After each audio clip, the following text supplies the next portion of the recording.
from the side of front yard against. The moment JH comes in to, kind of goes to Vanguard's face, Vanguard cannot pass this line, right? JH is zoning them out absolutely, completely. And JH goes in, he pokes them a little bit, all right? And as you see, the moment JH goes in, Vanguard has to go the opposite direction. They're running with the tails behind, between their legs. And from here, JH is just able to clear out the Lord.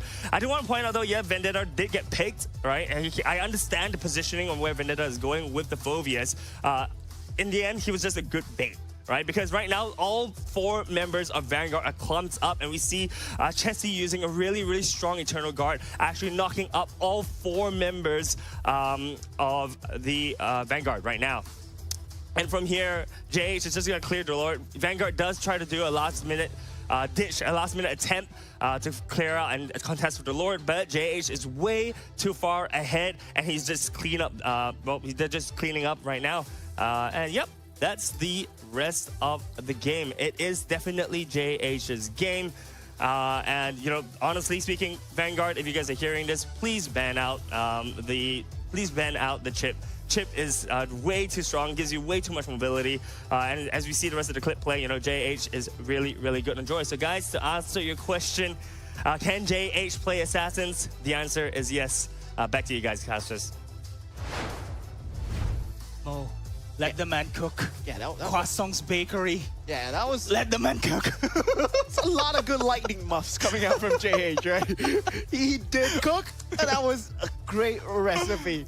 Great recipe coming out from Croissant right there. Speaking of recipe, man, I'm kind of hungry. Oh, what? I'm hungry too. It's almost lunchtime, right? It's almost lunchtime, but thanks to our glorious sponsor, McDonald's, the road to glory has never been tastier with McDonald's. So you can catch all of MPL's Season 8 action and complete the experience with the improved Chicken McCrispy with Mac Delivery as well. But that's not all. But if you order them, there's thousands of in-game diamonds up for grabs for you and your squad. So you get food, you get diamonds, you get to smash your hunger, but of course, terms and conditions apply. So do check it out and do get your McDonald's cravings fulfilled. Yeah, hunger, cravings fulfilled, plus the diamonds. The Atlas Collector is now up, I think. So, man, I do love it.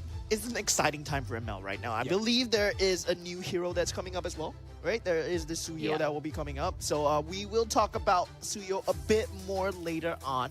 But first, we have to address the elephant in the room, the chip being let out, spoken by Croissant. But how will they go on forward with Team Vanguard versus FYG? We are still in the series. Game 1 has just been fulfilled.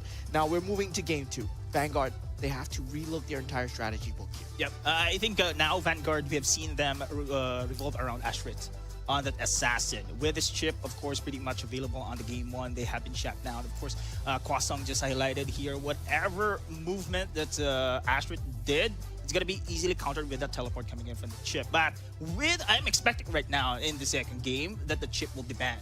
Of course, totally there. So it's going to be giving Ashrit the breathing space he had, and hopefully the gold laner, of course, Liechtenstein, will be able to have the form and the comfort hero that he needs. Yeah, so now it's going to be a close fight, right? Between whether or not we go towards that Phobius meta or the Hylos meta. And the Hylos meta is gone. It's banned out of the map. Goodbye, Pony.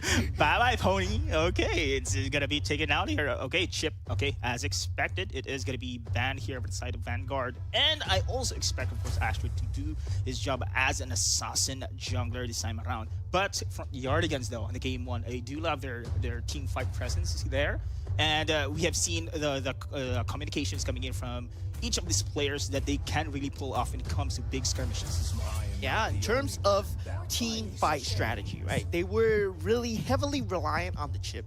Now that it is taken out of the equation for Yardigans, right? They will have to relook their strategies right now because it feels like, yes, they did win. But was it just because of chip alone? Now that it's out of the equation, Phobius out of the equation as well. FYG, do they have still more energy left in the tanks? I think it's also interesting that they banned out chip on the side of Vanguard. taking that as their first ban. I mean, usually you could leave it to the second, the other team to ban it out if you're second pick, but in this case they actually did that, and the Phobias as well. So feels also maybe a bit reactive to that, and that gives them the opportunity now for Front Yardigans to have another ban and take out the Nathan. Exactly your point. Then now, Vanguard picked up the worst hero that I will hate. He might go in jungle. Yeah, he might go into the jungle. Yeah. Okay. Yeah. He's the best hero in the jungle. He's the worst hero in the gold lane. But do not pick Roger, guys. It's not working out. But Yeah. don't put logistics on the Roger again. I'm going to second, of course, what Sorby Cheeks had highlighted. Why they banned Chip. Maybe Vanguard Esports, their playstyle is not really on to the team fight, but actually controlling the early game because of Ashrit's presence on the jungle, and let just Lucian stay in the farm until the later stage of the game. Unlike FYG, they love to have team fights here. But with this Cho pick in the early game right now, and of course the Sass right now we've seen in this picks, I think they are into a role here. They need to have a control in the mid lane here, this side of FYG. Yeah, that Cho pick-off potential is extremely strong. It's combined with Dominator's Descent from Zosk, providing the area control. But now, Vanguard, they have to respond to this thing, right? Usually, we see the answer to Zosk being that lane priority presence, having that Aurora, something like Vexana, just pushing out the lane. Lilia would be good as well, that teams have not been using. But the Black Shoes does provide a lot of space, but they go for the Aurora option together with the Terizla. So Aurora combined with a very, potentially a bursty support, such as a Grok, Minotaur, anything else, clears out the wave extremely early. You get your level 2 extremely early as well. That lane priority is shoved in your presence. That is the weakness of having a Cho and a Zosk, right? Because you only go for one target at a time. True, yeah. And I think right now Vanguard has a lack of ability at this moment here. I think Sass will have a pretty good job in playing the lane here. And we've seen, of course, Aurora on the team fight presence, which is Glacier and Penalty Zone, great combo there when it comes to the team fights. But mobility-wise, these are two heroes with so movement speed here. And I think it's going to be easy for Sass or even Cho to go for the pick-off, as you mentioned. Yeah, this is exactly what I'm worried about, the pick-off potential. And them taking out the Hanabi, right? They were feeling that, yeah, they are left with that potential goal lane and potential roamer, right? It could be a Lolita or Hanabi. So if you take out one away from the equation, you won't have that full combo set up anymore. But on the other hand, it's still really possible, right? As much as I don't like putting Roger on the goal lane, there's still the Angeline combo that will be available. True, exactly. And that's why I'm also curious why FYG prioritized the gold lane bans here, because the Roger is still there. And I'm expecting that Ashrit is going to go for an assassin type of a jungler here. So if this is going to be a Roger jungler, so I think this is a new playstyle we're going to see for Ashrit at this moment. But yeah, team, I think Tigreal ban here is a great combo again. The Tigriz, they call them in the MPLPH, the Tigriz, Tigreal and Terizla combo. Oh, Tigriz. They're saying that one. But of course, without the Tigreal here, I think Penalty Zone is not the viable option to actually first initiate a team fight. This is just, we can see a Terizla for the follow-up only. Yeah, and what ban is that? Is that glue? Is that glue? Yeah, it is indeed a glue. Okay, so interesting ban coming up from Team Vanguard. I mean, glue is a very good EXP laner in terms of dealing with something like a CC, but is Vanguard actually gonna pick up the CC? Not too sure. Because CC and Yuzhong, okay, he does get crept by glue really hard, but still, that glue ban does not hit anything at all. Is glue? Is there someone who can play glue here in FYG? I'm not too sure. Yeah, I'm not too sure as well. But I can understand that the glue is a bully in the lane, man. He can spam his slam every time there. But again, the Yuzhong I would ban the Yuzhong over the glue. So understand? Yeah, understandable. Because Yuzhong provides so much more teamfight mobility, has that knock-up as well, and if he goes for that Petrify, that's added control, right? It's just very good for the teamfight. It's just more holistic, but I believe they just felt that, yeah, glue is something that they're gonna pick. Oh, there you go. As expected. I'm expecting really for Ashrid to go for an assassin player. So Nathan ban, of course Hanabi ban. This is just, they don't want Liechtenstein to have a great life on his lane there. So this is just their respect ban against Vanguard here. But of course, this is the pick-off we've been talking about for the side of Vanguard. Now you have the Hayabusa and as well this Unstoppable Force coming in from Ding. So pick-off is there for the early stage of the game. You know what it seems to me like Team Vanguard's playstyle is this very individualistic playstyle, right? One player is going to shine so that they can make space for another player. True. That's how they've been playing, and I feel that their team synergy in terms of having that team fight, that's why they banned out Shipwreck. That's why they are not confident in going for that team-oriented gameplay yet. They're still basing it off their mechanics. They're hoping that Ashrid will somehow pull the early to mid-game momentum. Nick Stain on that individualistic hero like the Edith. Just now he have him on the Jawhead, forcing those individual plays. Right? It forces a lot on the single player's mechanics. If I may say, of course, previous matches until now, Vanguard Esports is doing that one. is just Ashrit and Freyrin here being aggressive in the early stage of the game. Plus, you do now have Nick Stain on the Jawhead. They have the pick-off capability. But look, this one on the other side, from Yardigans is also a big bully heroes coming in this game too. Yeah, now we have it, ladies and gentlemen. MPL Season 8, Game 2 of Team Vanguard versus Front Yardigans. Well, will they tie things up this time? This is, I am really expecting Vanguard to win this game. They must win this game. If they lost this game against Front Yardigans, again, this will give a big momentum boost for Front Yardigans, and Vanguard Esports must have Hothot invasion in the early game. Yeah, Asher still gets a buff. Kirby forced to get Flicker out of there. And, I mean, very, very aggressive with the troll here. Yeah, it's a bit of bad timing coming out from Kirby, because I feel that with the recent meta changes, right, 2 minutes in, you do get a debuff when you're invading the enemy jungle, and your own team gets buffed up in your own jungle. So that was just a lot of damage that Kirby was taking for no rhyme or reason. I mean, if he pulled it off, that would have been great, but still, that's a very risky move. Oh, Ashrit getting that first blood onto Vendetta. He's really proving himself, right? Yeah. And especially still with this Hayabusa. Exactly. One of his assassin hero pools here. Still, he's been performing consistently all throughout the matches of Vanguard Esports. And as we have talked about during the drafting phase, it is one of their victory conditions time and time again. Let Ashrit cook in the early game. Ashrit got his level 4 at 1 minute and 10 seconds. JH got it at 1 minute and 30 seconds. That just goes to show how much of a priority pick Hayabusa is into most teams, right? Hayabusa just has that. We were testing it, and Hayabusa has that fastest assassin clear rate for that level 4 timing if everything goes according to plan. And that was one of the situations. And he just got that shadow kill so easily. We couldn't even catch the action. And Vendetta 0-1 already. All right, so now the turtle is up, and I do believe both teams are ready to go for this first objective takedown. Yeah, first turtle up by Ashrit, level Staying 5. with pulls JH here, and all the hailstorms coming down on him, preventing him from taking this turtle here. Goes in the way of Astrid. Like Dragon Form not going to be able to help. Vendetta now deep in, chased down by Nick Stain, and he pays the price for it. Vendetta now also goes down, so it's payback on the side of Vanguard. Oh my goodness, obliterated just like that. And that's the power of Freyrin there on that Aurora. Great pick off, and it gives so much space there already for the side of Vanguard. And this is their play style, early game domination. This sets a better scene, right? This sets a better scene for Luxian Stain to perform on this Roger right now, and we will see what he can bring. But Chesty, that was a... Woo. That was indeed too much gold coming in from this Aurora. See, like there was no HP left. That was no HP. None. I was looking at his HP bar on the right side, and it was completely black. And I was like, yeah, he's dead. Chesty was just lucky, man. JHH was just obliterated there. Oh, the throwback onto Kirby here goes D with the Way of Dragon. Stuns out. Freeman still survives with the passive Flight of Ice, keeping him alive, but one more hit from JH will do the trick. Yeah, you need this one. You need this one more for the side of FYG, the pickoffs. Oh, shadow kill. Yeah, once again onto Chesty, though this time he does not get away. Yeah, Chesty not really having a great game.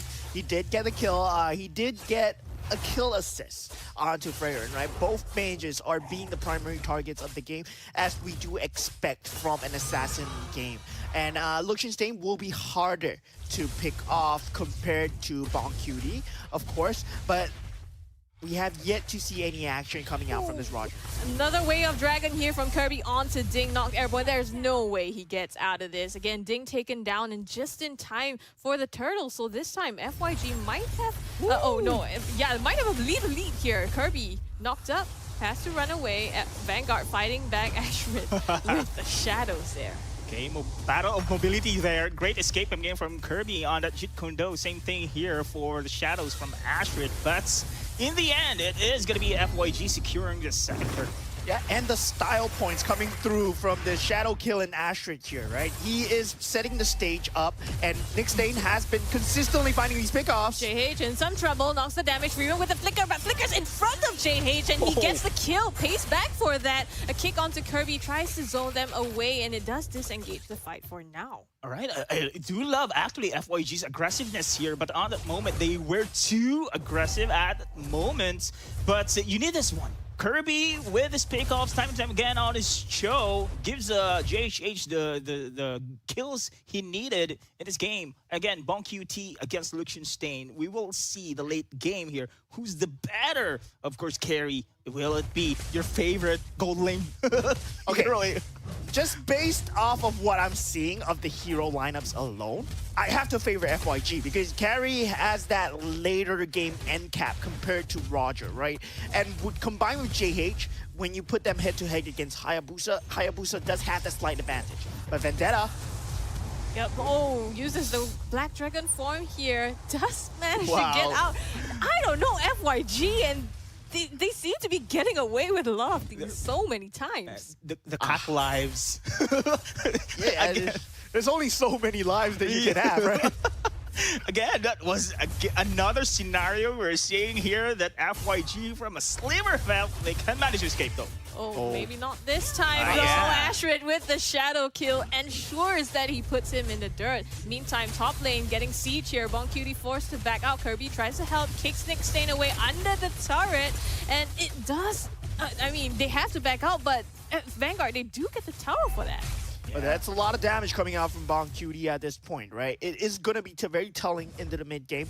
Once they do fight as 5, FYG, they will have a slight advantage as long as Ashrid does not pick off anyone first. So Ashrid would be the main target priority if FYG can find it. It will be a luxury target though. Kirby goes in. JH already taking the turtle here. They still want to fight this. Ding taking the brunt of the damage here, and Chesty manages to knock him down. Wow, FYG, beautiful space there from the side of, Chesty. But man, the Dominator's Descent is always giving this zoning capability ever since, man, this hero gone into the meta. They cannot even push in and even have an even ground on that contest on the turtle. Yeah, and with these trades going back and forth, I kind of have to favor FYG given that they have this setup. Way of Dragon onto Nick Stain, like you said, the setup, but he flickers out of there. Black Dragon form popped, but it looks like they don't want to press the issue here. Yeah. He's been very proactive right now. Kirby on the show. I love this one. His initiations are on point. It's just giving a Vanguard a hard time really to win a skirmishes there at this moment. Yeah, this pick-off potential extremely strong. Even if Friaren does have that second life, that displacement factor coming in from Kirby, right? Pushing him into the enemy team, making sure that he does not have an out. The only way he can do it is flicker out or walk out. And if you don't have that flicker, you are probably dead. Oh, top side. Is Vanguard right now in a row. Oh, Kirby once again. This time onto Ashrid though, shuts him down. Top side, they do get Vendetta as well, so it's a trade back. But on top of that, Vanguard gets the tier 2 turret as well. Yeah, luxury target, as I said, if you can take out Ashrid, that will be the best for you, right? FYG, they found the key potential to actually come back in the game. Now, all hands on deck. Yep, they're sieging down this mid turret here. FYG trying the best to defend. Ding taking damage though, and Hands Chain's forced to flicker out as well. Backing up right now. Kirby is doing wonders there. Team fight not finished. Another one. Knock up onto Nick Stain. JH gets away. The Hailstone Blast, not just enough for now, just zones them out of the fight. I gotta say, Kirby Cho has been the key vital point actually here for the side of FYG. Oh, not a Ouija shadow kill. It pops their winner crown. They're free. My goodness. All of us are just jumping there at that moment. Very aggressive for Freyrin to pull that one flicker. Everybody's playing with the health bars. Like everybody in this game. But that means, having used the flicker now, he is at risk because Kirby has his flicker and a way of the dragon up. He could be a target. That is the right moment where the lore is up. Now, without the flicker for Freyrin, I think he is really indeed a viable target, as Scrappy Cheese mentioned. Yeah, now we do have the Black Dragon form going in though. Yeah, right into the back line here. Lord is already low. Ashford still gets the retribution for it, and FYG, they're looking to get payback for it. Frozen out. Ding with the penalty zone. Knocks up 3. Has to back away from this though. Kirby on the chase. It's Vendetta that goes down first. Ouija shadow kill. Popped by Astrid as he joins the fight, and it's 1 for 2. The tactical retreat mode, that was insane, being pulled by Vanguard. And I thought they were just going for a full retreat there, but it was just a bait. Yeah, and all eggs will be on this Astrid basket, but now we do see Bang Cutie getting picked off on the top lane as well. Not supposed to be there, my friend. Indeed.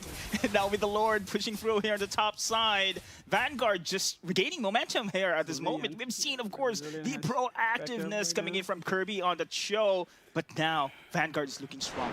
And if you take a look at that replay, right, just getting zoned out by the Dominator's Descent, but then this retreat was all a ruse, right? Ashrid was coming in with that connection on that shadow kill, just finding the damage through. But now Kirby. Another way of Dragon here onto Nick. Ding goes with the penalty zone in the backline though. Frozen gets 2 here, and it's a double kill for Ding as FYG is forced to retreat out of this fight. Wow, a beautiful counter there with the penalty zone, but Ouija shadow kill again. Astrid looking for more, looking for blood. Does not get it for now, but he's gonna strip FYG of more farm that they can take from the jungle. And time again, right? They've been using this way of Dragon to initiate, but the counter initiation coming in from Team Vanguard has been a bit too strong. That penalty zone catching multiple targets just feels like a Chicken McCrispy once again. Like really, it's like 3 Chicken McCrispies down there and he just slams. It's just free food. yeah, indeed, man. The penalty zone coming in from Ding is just perfect there for the rest of FYG to scramble out. Kirby again doing his thing here. His payoffs are on point, but at this moment in time, Ding is just waiting there. As you can see, their positioning here, these 2 players are not going away from each other here. If Nick Stain will be the target, Ding is there to save the day. Yeah, Team Vanguard looking like they want to force this team fight. And FYG, meanwhile, Kirby has not been able to get the key openings that he was so used to getting in this early game, right? Things have changed now. Vanguard, they have found a way to respond, and that's the adaptation that I want to see from Team Vanguard right now. I mean, yes, you get the way of Dragon on like one person, right? You get a pick off there. But the thing is, Vanguard looks different this round. They have so much control available to them. They have so much peel available. Yes, Nick Stain goes in with the ejector to start the fight, but you have Ding with a penalty zone to zone them out. And then you have Freerin that can pop the Frigid Glacier as well if you try to crowd in a zone. So it's a lot more protection on the side of Vanguard, and FYG with only 1 pick off. Like, how can they follow up on that? Yeah, what I've yet to see is the counter initiation on top of the penalty zone from Vendetta with the Black Dragon. Oh, Kirby goes for another one, but again the penalty zone in the back line. Freerin gets Kirby, but it's again FYG not being able to sustain the counter engage. Yeah, it feels like the communication from FYG is a bit skewed, right? Kirby is the only one committing his ultimate in. Nick Stain with the ejector on the chest, he blows him up immediately. The Black Dragon for not even able to do anything. I think that was a taste of your own medicine this time around. The flicker ejector coming in from Nick Stain. And that was a surprise attack we've seen coming in from Vanguard. At FYG, it just feels like the communication is extremely skewed, right? The way of the dragon goes in, yes, but where is the Black Dragon form? There is no other initiation on top of Kirby. They are just relying on Kirby alone, and that's not the case.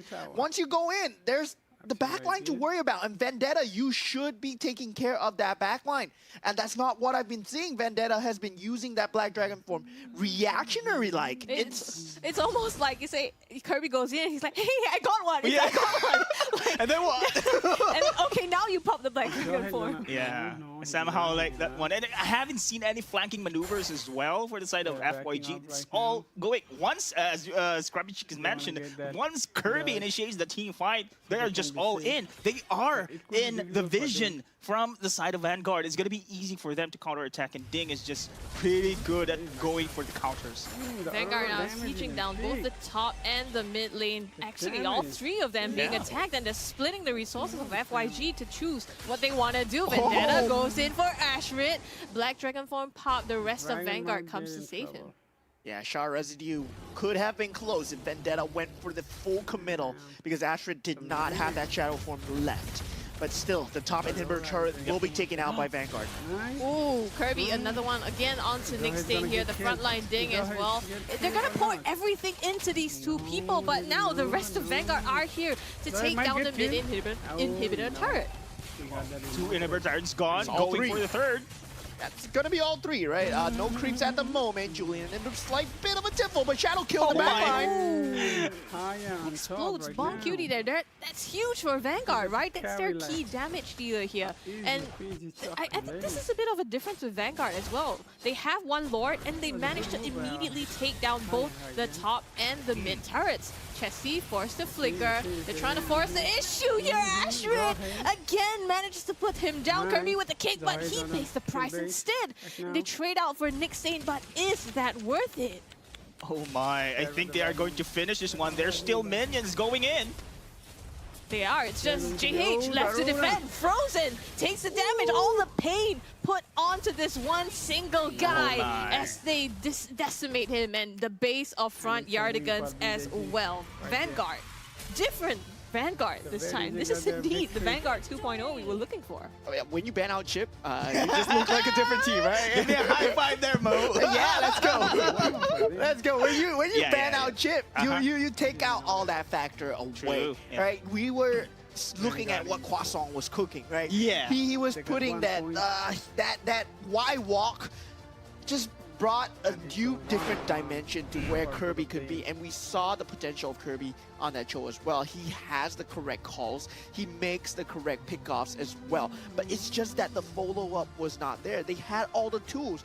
We saw that little dot, that means the ultimate that's available on everybody. It was all available and no one was using it. They had the Black Dragon form. If you think about it, you can jump the back lines. If the penalty zone is going in, you prevent the backup from coming into that penalty zone, and that was not used to its full fruition. Yeah, that's what I'm talking about. Where's the flanking maneuver? They have the Black Dragon form. They can actually go into the backlines to do a disruption in there, but man, it's just a cohesive play we have seen from the side of Vanguard at the moment. And the Cho pick, it was great until it wasn't at the later stages of the game. It was effective at first, and no, unfortunately, they have been just outplayed by Vanguard at this game too. And let's just see the MVP for this game. It will be Ding on that Terizla, of course. That penalty zone hit rate. I gotta say, like, he's Cristiano Ronaldo, right? he's Neymar Jr. at the moment. Like, he's hitting every single one of these targets. Go! Yes, like Sue! This man does not miss with his penalty zones. This was mentioned by Scrubby Cheeks a while ago, man. Ding has been there at the right moment for the counter. Once he saw that wave of the dragon jumping in, automatically Ding, goal! Bam! Penalty zone. And this is the disruption that is Front Yardigans is lacking at the game 2. And what I have to say is Front Yardigans, they made it easy for Ding to hit the penalty zone because it was so telegraphed. That way of the dragon, it just means that, yeah, we're going in. So, yeah, when we're going in, what he has to do, he just has to cook 2 buttons, right? Just flicker penalty zone, and then bam, the team fight's over. Because Terizla, with hitting 3 people that penalty zone, you can't win that team fight anymore. There was no disrupt coming in from Yardigans. They would just look like they scrambling. They were scrambling after the penalty zone hit them. And it felt like they had no answer. I love the comps as well coming in from Vanguard. We have seen time and time again the tactical retreats when it comes to a team fight, especially when that Dominator's Descent has been activated. Automatically, all the side here of Vanguard Esports just retreats for safety. And I do love how in that moment you can go for the counter as well. Yeah, and if just take a look at the item builds right here, right? Bon Cutie, he did have his power spike already. We saw the damage that he was dealing. But the fact of the matter is that he was not given the space, right? There was no space given at all. Once Kirby dragged someone in, it felt like he was dragging the entire team of Vanguard in with him. So that was a crashing wave that just came through, and Bon Cutie yeah, if you take a look at it, Wind of Nature is the only defensive item that he had. So if they were able to find him, he's just dead. Yeah, and I can see as well that this is the how to say the decision from FYG, because we've seen Kirby always initiates a team fight, right?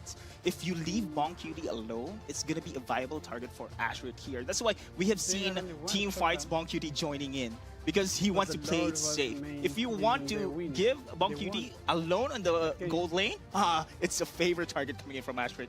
Yeah, and I just have to be more critical here, right? Just slightly critical, because I feel that, yeah, what defines a good player from a great player, right? What can you do with your role, right? Whether JH as an assassin is going to be good, maybe that was just a fluke, maybe it's just because of the chip, that's why his droid popped off.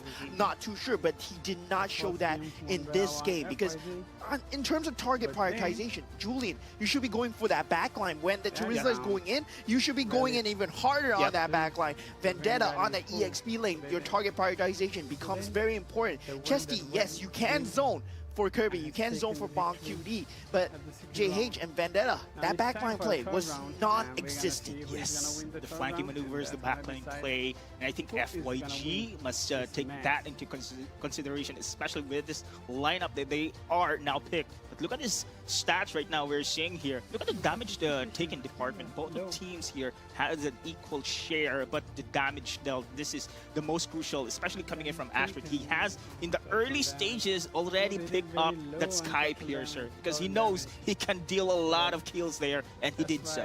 Yeah, and still, there are, I feel that with these stats, right, there are still some cracks in Vanguard, right? There are things that you can do against Vanguard, because if you look at it, Liechtenstein was not having that keep away game that we're so used to seeing from. It was the Ashrit show.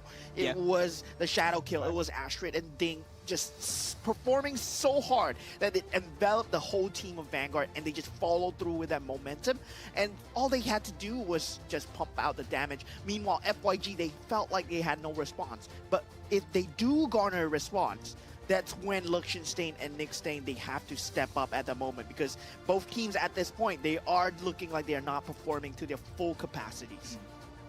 I think it's interesting that it feels like Vanguard played off of FYG's draft. Like, they were so successful because of FYG's Cho and how they were trying to set up team fight. And Ashrit on this Hayabusa, you know, the rich guy, the carry again as well, Ding, the sandbag, and Freeran as the wingman. But Ashrit, I think he didn't even pick up a Seasoned Hunter, so he was just all for, he did not, it was just, I think it was a Swift, like he was all for the kills, and it really just showed. Yeah, and that's what he picked up yesterday on the Fanny as well. So on the Fanny, he did not pick up the Seasoned Hunter as well. So that's a very telling playstyle of Ashrit. He is a very flashy player. He wants to go for these kills.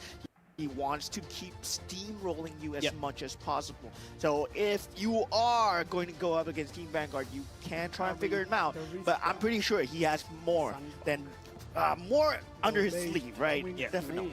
Both of you have great points there. I have to highlight that we can say actually that Vanguard Esports play style revolves around Ashrit here. Remember game 1, they have shut down Ashrit on the chip counter there, because if they'd be able to shut down Ashrit's mobility there, I think the rest of Vanguard team also just dwindling down when it comes to their performance here. But game 2, it was Ashrit show, as you have mentioned there. But again, of course, it is also a chance for Liechtenstein to step up as well in the later stage game. To be honest, I haven't feel his presence because he was overshadowed time and time again by the side of Ashrit. And if you take a look at the highlights here, right, you will start to see what we're talking about, right? When they're going in, this early stages of the game, Kirby's still getting these pickoffs that he needs to get. And yeah, Kirby not dying there, but still Ashrit finding that pickoff that he needed. And this is still in the stage of the game where FYG was trying to find their footing with the Way of the Dragon. Ashrit was still getting pickoffs left and right. But now when we move on to the middle stages of the game, it will start to show. This is FYG still getting that steamroll going, still getting that pickoffs going with that Way of the Dragon. And now as we move on to the later stages, display, man. This is it. This is it. This was the very nice 200 defensive IQ. maneuver. Yeah. 200 IQ play indeed. Tactical retreat.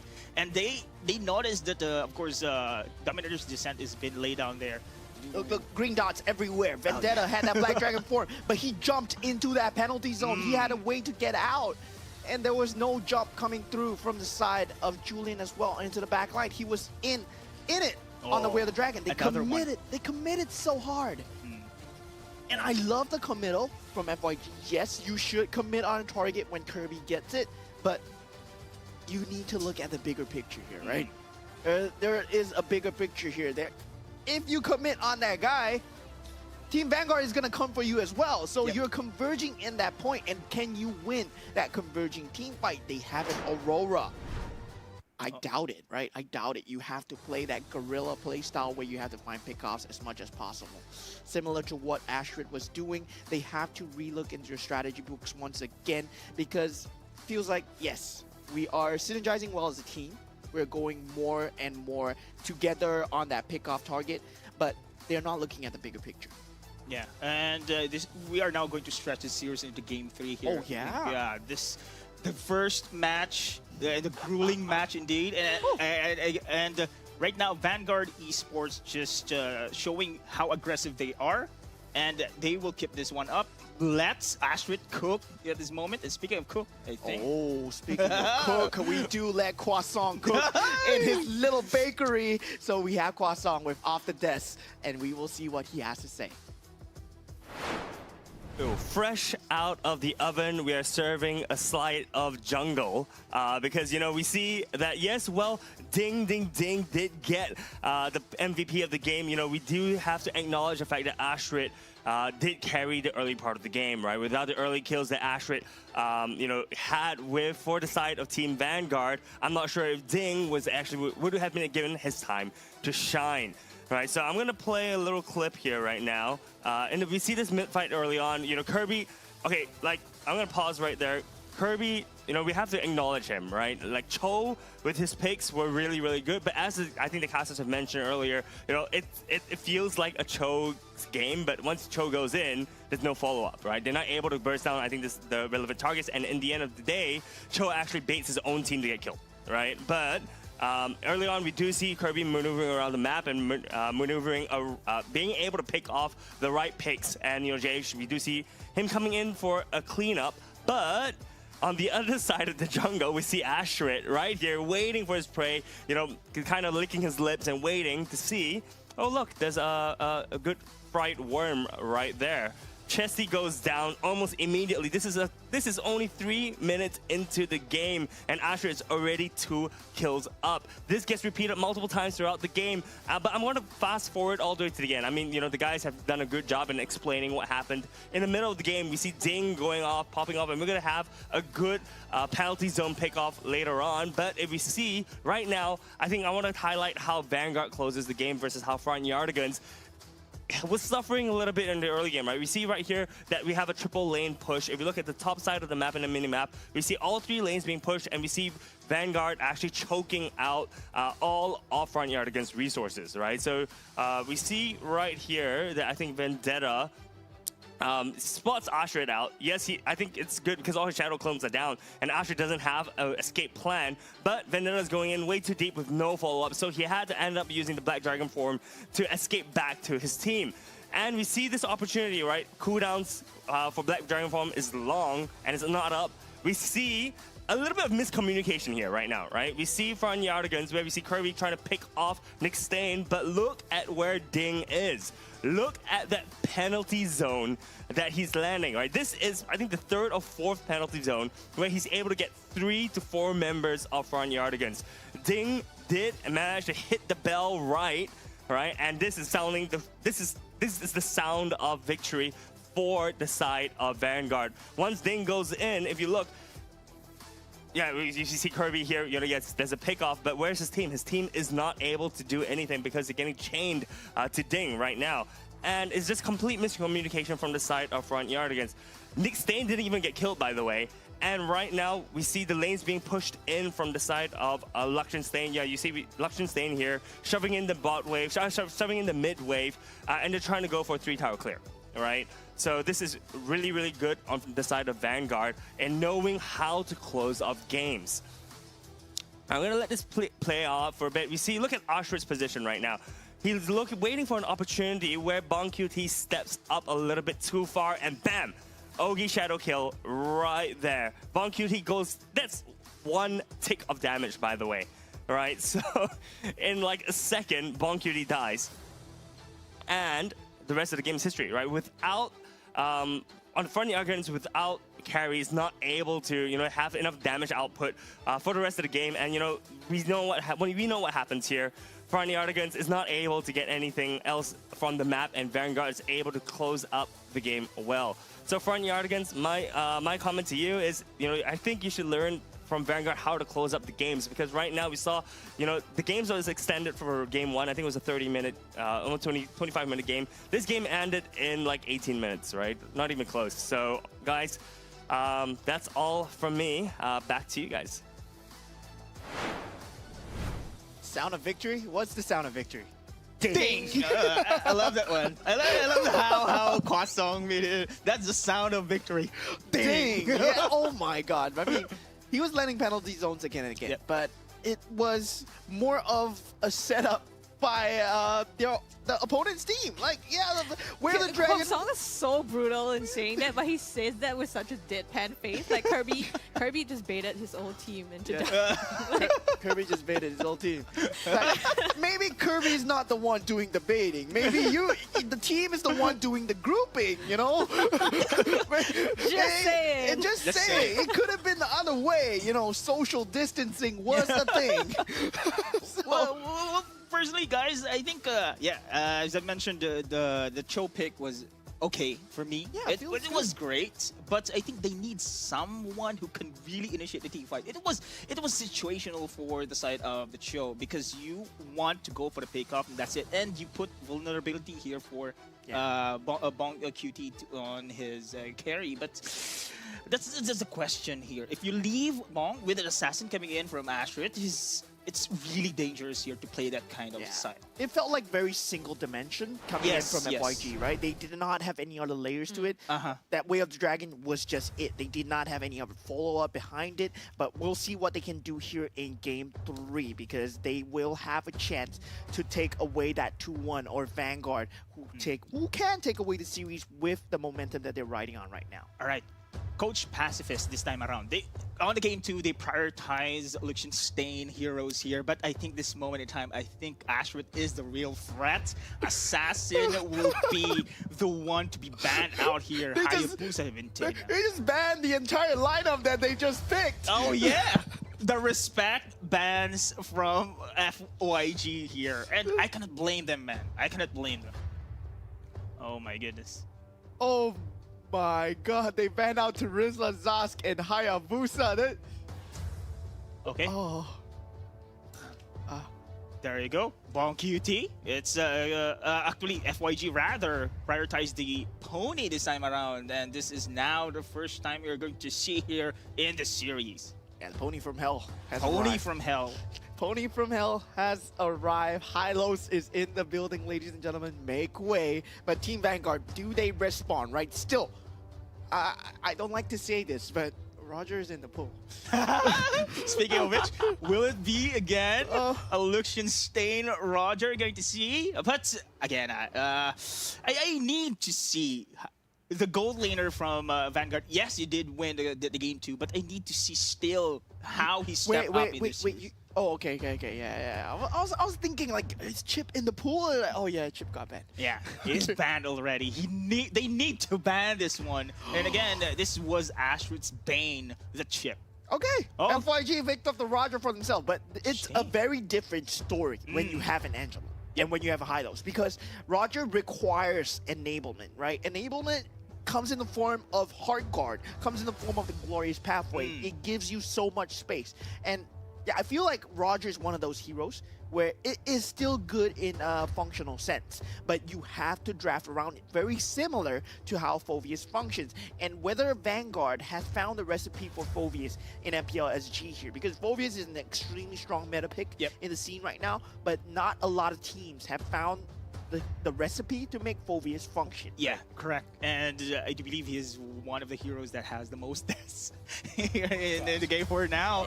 But still a viable pick, can handle his lane there, and great counter for assassin type heroes there in the stages. But FYG, as you mentioned, of course, now the Angela has been taken in. Yeah, most likely is going to be a Jungle Roger, hopefully, for me, because a Jungle Roger with an Angela is extremely monster in itself already in the jungle, plus this enablement Javier mentioned is just gonna be dangerous here if being pulled through by FYG. Yeah, and the Alpha being banned out, I mean, Alpha was a strong pick for JH as well. Yes. JH is known for his Alpha, that fighter jungle, that with that Angela would be very key, but it did fall short yesterday. So Vanguard, they do tech out the Joy as well, very strong together with the Angela. So they are still suspecting that this Roger is going to the gold lane, which is highly possible, given the fact that you now have an Hylos, you now have an Angela. Sustain is the key indeed for the side of FYG. And we have seen the game last time here that they've chosen the Thamus to counter this heavy sustain team fight, but unfortunately it was a lost game. But I can see the potential of a Thamus when it comes to sustain team fights. It can hold the team fight longer, but they need that burst damage on the back lines here. And I really like FYG's drafting pattern right now, right? The first 3 bans, never mind, let's not talk about it. But the final 2 bans, the Edith and the Grok, both potential counters to Hylos and the Angela as well, because the Primordial Form shreds through the Hylos. The barrier wall would provide a lot of disrupt to Hylos' movement as well. So it's extremely strong bans coming in from FYG. And Edith, we've seen it being one of the premium picks against Hylos. So they are forced to go against Tigreal. Now, FYG, they can have multiple targets to use that Angela, and now they pick up the export, providing a lot of problems for Vanguard right now. FYG, they are on the front foot. That Dairoff on Vendetta yesterday, he did a great job on that Dairoff. He provided a lot of space. Wow, too much fighters here. And I thought I just remembered, the Fanny pick. Okay, actually, I was looking forward for a Ling pick here, but instead a Fanny has been taken in for the side of Vanguard.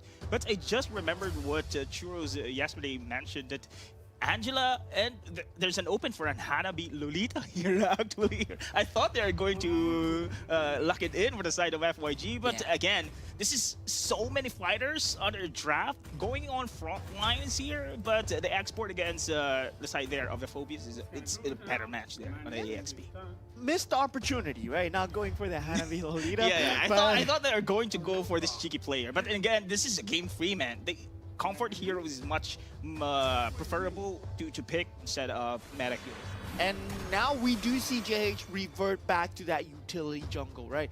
Right now we do say that Assassin meta is still strong, but the comfort for JH is still that fighter, that utility hero that he is so used to playing.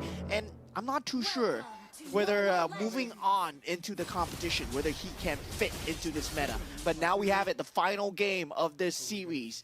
FYG versus Team Vanguard. They will be fighting for cookie points. Cookie points. I'm more than cookie points, right? I mean, this is the last game here that determines this match set. And like we said again, power rankings for today. Yes. It is also Front Yadigan's chance to prove themselves, because they were so confident coming out of the qualifiers that, you know, they were a good team. And they were so confident yesterday as well. So this will really help them if they take this win. Yeah, bolstering their mentality going forwards when they fight against like seasoned teams like Bleed, like NIP Flash. They have not faced them off yet, but they will have to in the future. I have to highlight this one. Scrubby Cheeks has noticed, of course, that Ashrit wasn't prioritizing the Season Hunter emblem and still is going to be the same emblem build here for the side of Ashrit. So they want just kills here. Again, this is the same playstyle going to expect for Vanguard. Ashrit right now on the Fanny is they are looking for more kills here. As you can see, rotations. Oh, there you go. The cutthroat onto him does not secure the kill just yet onto Vendetta, but that's what you said. He's looking for the kills. Provides a lot of much needed space to Ding, right? Ding and Ashrid looking like what Hades and Curtizi used to be looking like, right?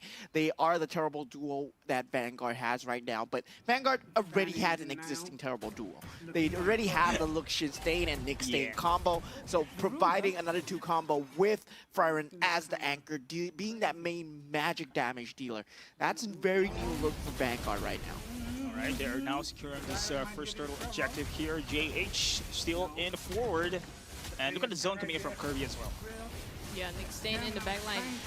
Kirby causing a lot of destruction. Turtle falling low though. It is JH that secures it with the retribution, and Ding backing out here. Kirby's escape is cut off though. Freeran landing those hailstones onto him. Angela with the hard guard onto Ding, who lands his first blood. Yeah, that was unfortunate, right?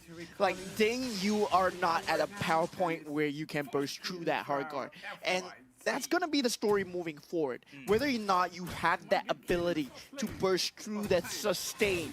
The front line of FYG is looking crazy, right? Your Hylos, your Faragher armored Xborg is going to be just a beast in that front line. That shield is... On top of that, you have the hard guard. Yes.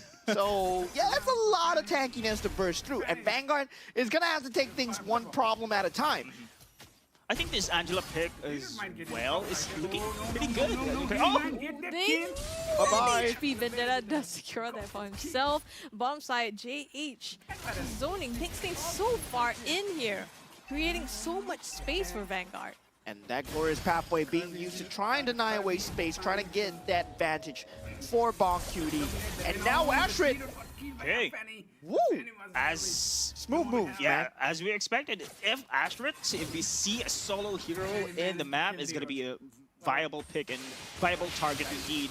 And no, the hard guard wasn't used at that moment. That's what I was gonna say. Like, it was so fast that the hard guard couldn't be used in time, but Ashrid might be caught off right now. Yeah, Stundell trying to get away with the cables here. And I guess that's the thing, he does have a lot more mobility. Nick Stain with the flicker explosion, the knock-up hard guard not gonna be enough to save JH here. He goes down. Nick Stain is a trade for it. Lucian Stain though on the glorious pathway. Bonk Cutie will secure that one for himself. Yeah, Ashrid not being able to be there in time. He did have to retreat after taking heavy damage, but now... Oh, he comes back with the cables. Frozen is chesty. Ashrid looking to back away for now. Just missing the mark here. Hailstones almost got him there. Well, I think the sustainability lineup here is pretty good for the side of FYG. It's a pure counter with the burst damages from the side of Ashrid here. Actually, 1 kills here for the 4 minutes. It's looking good, actually, for the side of FYG. Still only 4 minutes in, right? Only a 2k gold advantage for FYG, but Vanguard is going to have a rough battle moving forward. Ashrid, oh, the damage from Vendetta though just got bursted down so quickly. They're trying to protect his buff.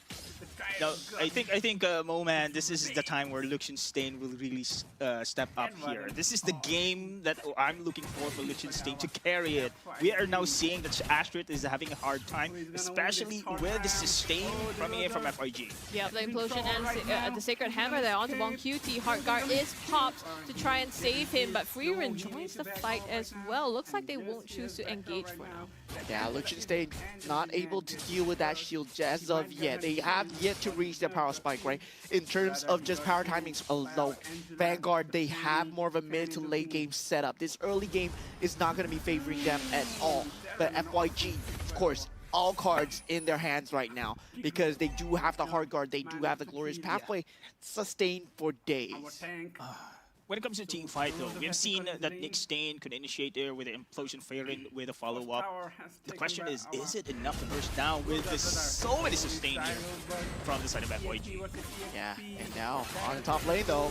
Asher joins the fight and manages to put down Vendetta. He does have the Blade of Hephaestus now, so I'm gonna be pretty scared when he comes into the fights here. But on the other side though, FYG, they do take the mid lane turret, trying to make best use of their early to mid game here and end the game as soon as possible. Yeah, and Vanguard are playing this as carefully as possible, right? Because their game plan lies in the mid to late stages. It's still early on. The Lord has not spawned yet. They don't want to give too many things away because you're not going to be able to burst down that hard-guarded target. Because Chesty is a mid lane annual. That shield is going to be beefy. Yes, and now the hurdle right now is not going to be the priority here for the side of Vanguard Esports. They know about this one. They cannot really go in a full team fight. It's too much sustain. They need some itemizations for Liechtenstein to really go online here.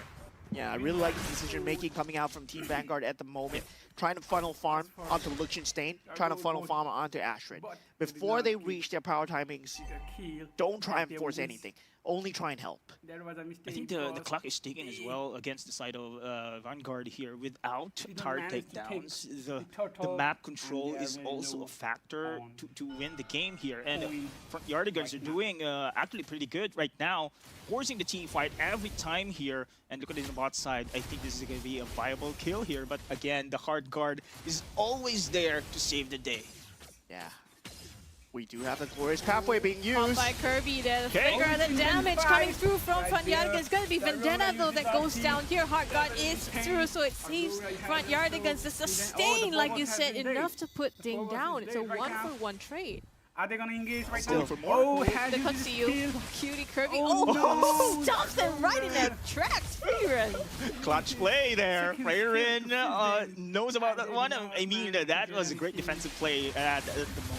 That was a great trade setup from Team Vanguard, right? They were totally, Vendetta was totally not expecting 3 people in that bush. And Liechtenstein, going back to this default playstyle of Vanguard's protect the president, right? Protect Liechtenstein. And that's something that they're known for. And once they reverted back into it, it was a very different look from that second game, Astrid. Now they're providing some sort of versatility. There's going to be a lot more unexpected gameplays.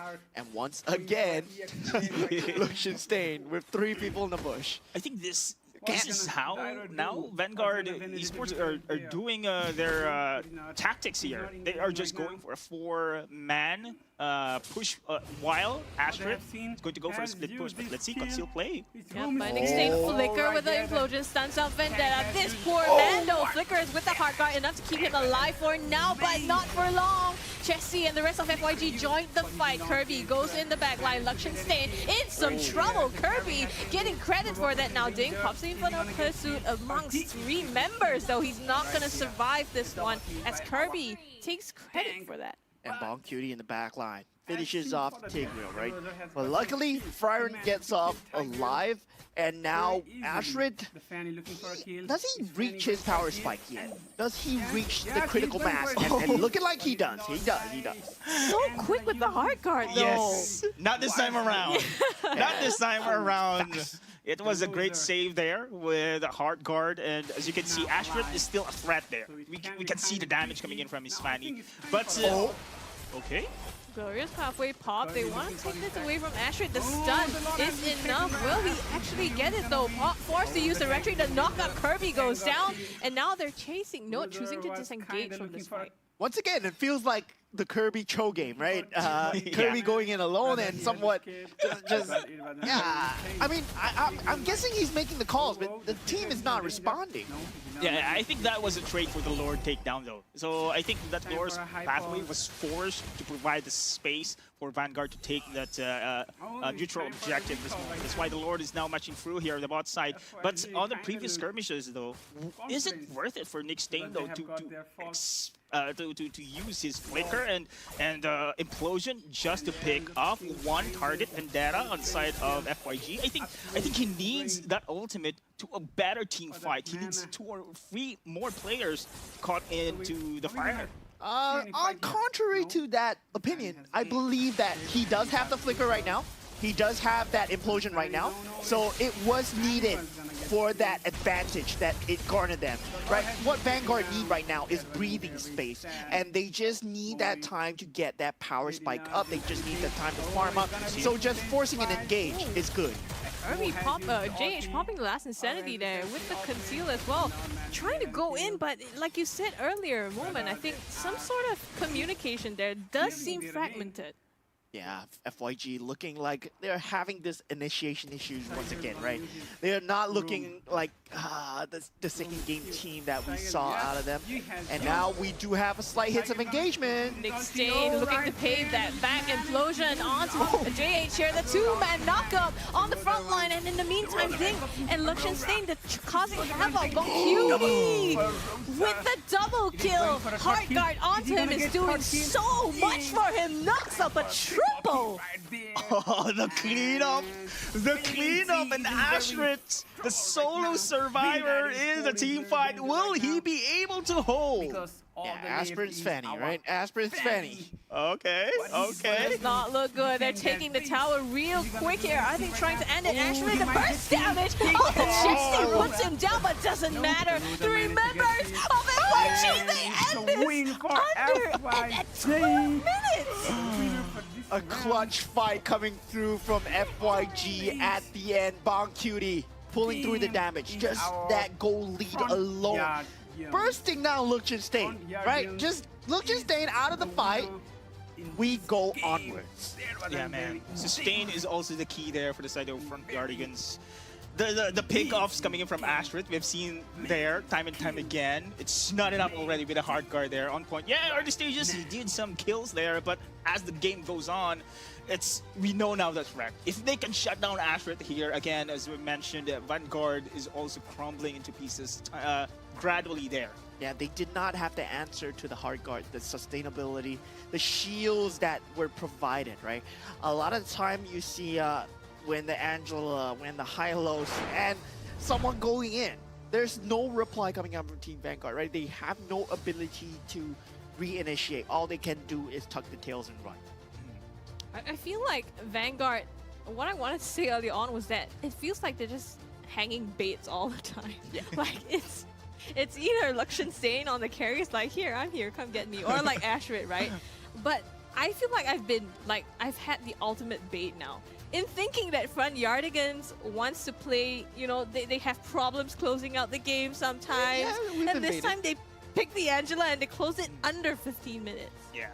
I think somehow I doubted the Angela in back of my mind here, but as the game goes by though, it's actually a viable pick to counter the pickoffs coming in from Ashrit. The pony of death never fails us. Oh, right? Yeah. Pony from hell never fails us, right? That glorious pathway is there for so long, right? Even if you have a slight bit of communication error, it's there. It's there for at least a few seconds, and you can use it to escape, to enter, to initiate whatever you want to do with it. And it's so versatile, right? You can have multiple communications going on. But yeah, Last Insanity being used, not being too much of a key target. But let's just look at the MVP for this map. Oh, it's going to be Chesty. Oh, there you go. The hard guards. The hard guards. I think that's the key there. I think they can be able to shut down this pickoffs coming in from Ashrit. And he's on point as well when it comes to this hard guard. Is just tables turned, as Jace mentioning it. Turntables rather. Turntables. It's just a turntables here. It's just cutting off this momentum coming in from Ashrit. And Chesty with Angela pick. Again, I doubted this one, but worked perfectly on that game. I mean, Angela is still very strong and very viable in the meta. That's what I feel that a lot of teams have been missing out of.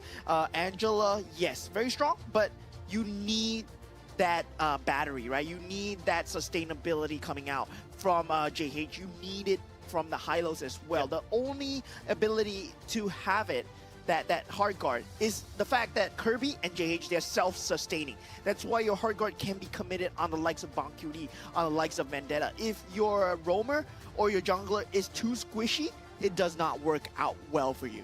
it cut off the targeting coming in from Ashrit. If you're Ashrit in this moment, who to target here? Doing his best to pick off Bonkyuri, to pick off Vendetta, but at a slight moment to Pam. Chessie is there.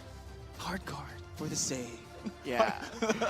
Vanguard not finding that really key implosion that you wanted, right? We wanted to see from the Tigreal that key implosion into that full combo coming out from Fryron, but at the last fight, they were so fragmented. They thought that it was go time, but FYG just baited them into the trap. It was, once again, the same play that they used in game 2, right? The one that they we're initiating, no, we're retreating, so come for us. And Vanguard's like, yeah, we're coming for you. And then they got shut down. In paper, though, the carry pick can be, they call it the tank bastard, right? Yeah. As you can see, there's so many tanks here, the lineup of FYG, but again, I could not really feel that the damage, the progression coming in from Liechtenstein here in the later stage of the game. Maybe because it's just too much progression we've seen, especially with the map control. Tar takedowns here, as you can see, 7-1. How can you control this the map already? And we've seen Ashrit going to go for the split pushes, but it wasn't enough already, especially here in the later stages. There's just too much how to say control already for the side here of FYG. Yeah, and that's why I really like the Roger when the team can make it work. Only when the team can make it work, right? That's why I hate when people pick up the Roger when they don't have a team that complements the Roger. Now you have the Angela to provide that sustainability from Roger, so your Roger's not jumping in vain. And Kirby can be there in time. JH can just ignore all obstacles, be there in time as well. Vendetta is just there just to provide a lot of space created for Roger as well. So FYG, they make Roger work, and this is one of the key lessons to take away. What you need to really put around the Roger, and at the same time, right? The Phobius pick that we've been seeing and not exactly working out. Why is it not working? Same time, Phobius did not have any form of mobility to help out. The only mobility that was there was the Fanny. The rest of the team cannot be there in time. They did not have that chip factor. They did not have that Loi factor where you can bring in that entire team while Ding is buying that time, but bringing that just jump up in the air. Slam, jump up in the air, I'm gone again, slam, and then the rest of the team comes in. That's why the Phobius is not working out for you guys. Just don't pick up the Phobius if you don't know how to make it work. That's a big statement. Actually, that's a good statement there. It's a highly mechanical hero to use actually there. And you can see the comparison there on the teals already. It's just way too much for the side of FYG. Yeah, it's just FYG in their favor as well. Vanguard, I mean, it was looking like they did have that recipe, right? But it just kind of fell short, because I felt like, yeah, if they had something else instead of Phobius, right? If they had something else like a Terizla, something like a Yu Zhong, something to jump in and enhance the team fights instead of buying space, they might have gotten a better fight when it came down to the 5v5s. Of course, he would have suffered against the Dairoth, but the Phobius was also dying to the Dairoth. Yeah, exactly. 1v1s, we've seen that one. It was total domination there for the EXP, the side of FYG. And man, this is already a statement that we are saying here that FYG is here and they are very confident already that they can take Vanguard at this moment in time. So it is why Coach Pacific is very confident as well in this team that they can pull through top 4. Yeah, they proved it, right? They really proved it. But yeah, just a slight pet peeve. Just a slight pet peeve, right? You pick the Roger, obvious, very strong meta picks. You know how to make it work. But let's just see what these teams have to say in the mic check segment as we see their comms. Fight them out, fight them. AK. Lock in. Slowly, Nice. Asmo on me. Yeah, stop it, Asmo. Asmo them pain. Stun. I stunning Asmo. Hey, back. Slowly. Hey, me can get. Can. Nice. Wait. Hey, big out. Never mind. Slowly. Hey, flick me. Hey, Hey, bomb. they. Bong, nice. Nice, Bong. I'm dead. Yes, you care. We win. Can kick. Hey, Aura. Nice one. Nice, back first. Hey, the dot. Just rush. Guys. Can Hey, fight. Teresa. Let's go. There is no flicker. Nice. Hey, he's house.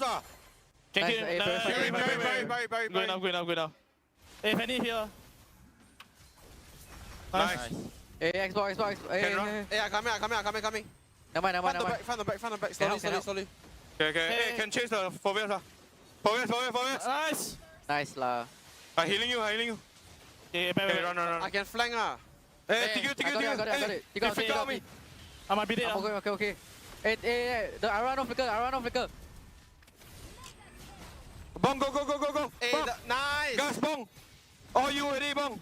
Hey, clear me again. Tell me we end now. All you, Bong. Nice one. We won. Nice Nice one. one. Nice one indeed, right? Like you see the communication coming through. The comms were so clear. Yeah. Like- I wasn't really expecting that, I think. I don't know why, but like... Why not? But compared, yeah, I agree with Scrubby Cheeks here. Compared to yesterday's comms, it was somehow chaotic. But that one is very clear. Pick up, then total silence. It's calm. Oh, it's calm. Calm. Yes. Yeah. It's just like, okay, all you Bong, go. Yeah. And then, okay, let's clear mid. It's Yeah. like methodical, it's calm, it's clear. Yeah. Speaking of calm, we have our calm little analyst, Croissant, baking his goods. So let's just see what he has to say in this analyst segment. Hello, welcome back to the bakery of croissants. I'm not sure if I'm little, but I'll take that as a compliment, my man. All right, so the kitchen's a little bit confused, right? So in the first game, we saw that it was really JH's game. You know, we had the electric mouse. In game 2, we went over to the other side of the kitchen where we saw, we saw Ashrit as we saw Ding really take over the game. But, for the third game, we completely changed the tables. The turntables, I think, was the analogy that was being used, right? Instead of a damage-focused composition, FYG really focused in on sustain. Sustain is the name of the game. Just like if you come and eat at the bakery, you'd be sustained with information. But yes, okay, so let's break down the fights that happened, okay? I think the 3 main fights that happened in this game, which I really went in favor of front yardigans. So we're gonna play out this clip. This clip at the start, we see Ashrit being picked off by 3 members of front yardigans. This means that Ashrit is really, really low on HP and can't be involved in this fight. All right, so we see Ashrit as the Fanny managed to wire herself away. We see the last insanity being popped already by JH, and Nick Stain sees this as an opportunity to flicker in and use his implosion, right? My question to Nick Stain is really, is it necessary? I mean, I think you guys pointed it out in the game as well. Is really picking off one person worth it, right? Because especially if you look at where the positioning of Vanguard is right now, Vanguard is a fair distance away from where the implosion is actually happening, right? Keep in mind that these are low mobility. Well, you have carry, which is high mobility, but your main CC, your main follow-up CC in the Fearin, Aurora, has very, very low mobility. So it's gonna take a while for her to get herself over there. All right, so we see the team fight starting to happen. We see Fearin getting manages to secure the kill in JH, but right now, there's just so much sustain on the side of front yardigans that you look at the HP bars, right? Luxon Stain is at about 33% HP, whereas the rest of the team is really, really healthy. This means that they're able to actually dive the tower and, with the glorious pathway, they're able to actually increase, well, the movements, right? There's just so much mobility on the side of front yardigans. So you have mobility, you have sustain, and it ends up being actually, if you think about it, a 1-for-2 trade, right? And at the same time, we see Ashrit coming in from the sides after his base recall, trying to get one more in. If Ashrit manages to get one kill, especially if it's on Bong Cutie, I think this game would have gone slightly differently. Definitely wouldn't have ended in 12 minutes, right? But unfortunately, Boncutie actually manages to escape with a sliver of his HP, and Ostrich is just locked in, well, wire hell, I guess. Right? He's not able to move. So that concludes the first fight I want to talk about. And if you actually scooch over, well, hold on. Let's forward this clip a little bit. All right, and in the second fight, we do see another implosion. We see another implosion fight happening from the side of Nick Stain. Nick Stain, earlier on in this clip, actually manages to flicker implosion, trying to secure the kill on Vendetta. Right, once again, implosion like 2 only manages to get one person. Once again, it's a 1-for-1 implosion, right? And unfortunately for them, they managed to secure the kill on Vendetta. But look at where the team positioning is right now on the minimap, right? We see 4 members of Vanguard being clumped in the top turret, right? Right now, they're all getting slammed by the turret as well. We do see JH here. Last Insanity is available, right? And we see where Kirby is coming from. This is extremely smart from the side of Front Yardigans, because what actually happens is that they lock them into the zone. Right? They are kind of like herding the sheep right now, if you think about it. Vanguard are like the sheep, and Kirby is like the German Shepherd, right? Or rather the sheepdog, herding the sheep together. And if, I do want to point out, well, I didn't circle that, but if we see where Boncutie is, right? It looks like he's far away from the team fight, but I want you to pay attention to the minimap, right? Because right now, if, let's say Kirby is the sheepdog, right? Boncutie is the hunter, is the wolf. Right, killing the sheep. You'll see a team fight happens. Yes, the last insanity gets used. Stain gets picked off. Ding is really, really, really low. Eventually, it does fall, and then suddenly we see the wolf man coming in from the side. Vanguard, Nick Stain, and Furin think that they're safe, right? And then they suddenly see a hunter coming in from out of nowhere. Nick Stain gets absolutely decimated, and Furin has no choice but to run away. I think Boncutie does try. No, he doesn't. So, yes. And that's the second fight, right? So the second fight really made a huge difference in, I think, securing this 12-minute game. I'm going to back a little bit. All right, so this is the third fight I do want to point out. And this is potentially the game-winning fight for the side of Front Yardigans. We see that a fight has broken out. Kirby, once again, you know, trying to lead the charge, but does end up splitting up the fight, which is actually really, really good, I think, for the side of Front Yardigans, right? We see 2 fights happening. We see the fight that Vanguard is trying to kill Kirby, and we see Nick Stain trying to get his 4-man implosion finally. I want you guys to pay attention at Boncutie for the entire duration of this fight, all right? So we see 2 fights happening. This is a 3v2, and then we see a 2v3 happening at the bottom for the side of Front Yardigans. Unfortunately for the side of Vanguard, they just do not have enough burst, right? They managed to actually get Vendetta down, but look at the damage that Vendetta has done to the rest of the Vanguard. Luxury stays at half HP, Ding is at 75% HP, and well, yeah, Ashrid is out of the fight, right? He's running away. So if we keep playing this fight, look at Boncutie. Boncutie very smartly actually switches targets, right? And it ends up killing Luxury Stain, ends up killing Ding. And honestly, there's nothing that Vanguard can do at this point to recover from this game. So guys, this is, the name of the game is Sustain. And I'm really, really interested to see how the rest of today is going to happen. I'm going to throw it over to Cheryl. And Cheryl, please take it away. Thank you so much, Kwasong, for handing that over. Now I have Boncutie right beside me, and this is team captain right here of Front Yardigans. So are you the one that came up with the team name? No, it's actually Pacifist. Pacifist come out with the team name, but what's the idea behind like Front Yardigans? So hard to pronounce it. I don't know, you need to ask him. I think it's some cartoon thing. That's Backyardigans. Yeah, okay, yeah. Maybe I'll ask Pacifist the next time. But how did the name Boncutie come about?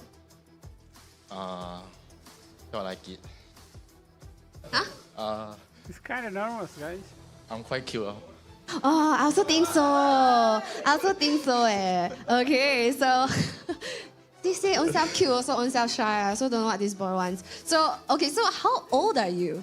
I'm 16. 16. What? Wow. Okay, that's really like, you know, very promising indeed with that performance right there. So what I actually heard from the team off cam, right, was that they were saying that you're not just a professional MPL player, but a professional trash talker as well. So, while we're at that, perhaps, maybe, could you assign a spirit animal to each of your teammates? All of them are monkeys. Oh, no lah, one each, one at a time. I think Pacifist is a chicken because he is all talk, no action. Okay. Then Vendetta is a monkey. Then Kirby and Chesty and JH all monkey also. Like your whole, you never go to zoo before, is it? You only know like 2 animals, chicken and monkey. But they're all just monkey. And then what are you? I'm like a lion because I'm ferocious. And Own self say own self. If I'm the Angela, I also don't want to jump this Roger anymore. Alright, so moving on, coming into MPL actually season 8, you guys actually won through qualifiers and you guys actually topped the charts for the qualifiers. So what happened yesterday with Homeboys SG? we weren't playing at our best. They just got lucky. Oh, they just got lucky. Okay, so when it comes to the playoffs, how would you think that FYG would fare in terms of the overall standings? If we can get to the playoff, Then you say until like so power that if we can get to playoff. if we can get to the playoff, I think we would get top 4. Top 4. Everybody aiming for top 4. So modest, so modest. Okay, so top 4. Yeah, you guys are aiming for top 4. Yeah. Okay, so that's exciting. So is there anything you want to say to all of your friends all of your fans out there? No. This guy is really such a character. So, okay. So final question is, how did you, first time making your debut, join a group like Front Yardigans, which is very interesting because you have, seasoned players like Chesty as well. So how did you come to this group? I'm long-time friends with Vendetta, Pacifist, and JH already, so I just texted them to come over. Then for Chesty, I played some community tournaments with him. Then for Kirby, it's Chesty, chill him, come on. Okay. So this is like the whole kampong spirit that came about for the Front Yardigans. So we're very excited to see how this, power of friendship can power through right here the regular season. So thank you so much for joining us right here today, Bang Cutie. Thank you. So yes, that was Bang Cutie right here from Front Yardigans. So yes, the next game will be happening at 1 p.m., ladies and gents. That one is a match that even I am excited about. We're seeing the likes of Evil 2.0 going up against Homeboys SG. Now blood is going to be spilled over at the Land of Dawn. So stick around and we'll see you at 1 p.m.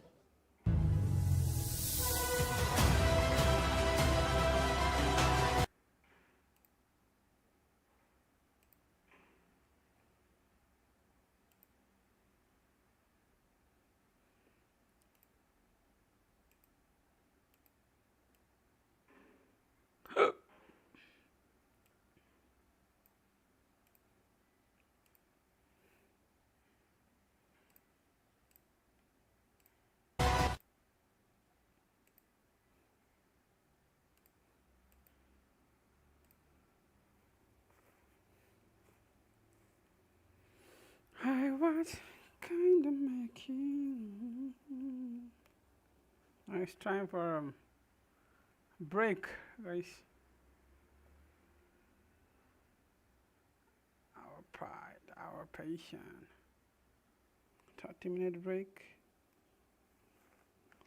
So in this break, what are we gonna do is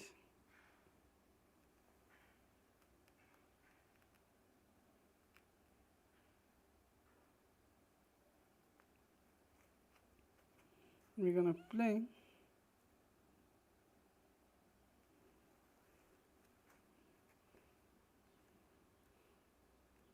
some matches.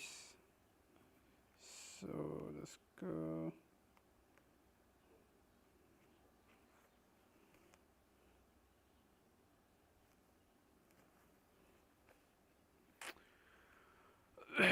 It's 30-minute break right now. So we're gonna see. We're gonna play a game. It's all the bottom. That give memory. I wanna get really, really one. It's MJ. Or we can say Michael Jackson. Kinda lame, so guys. It's 30-minute break for them, so we're gonna see.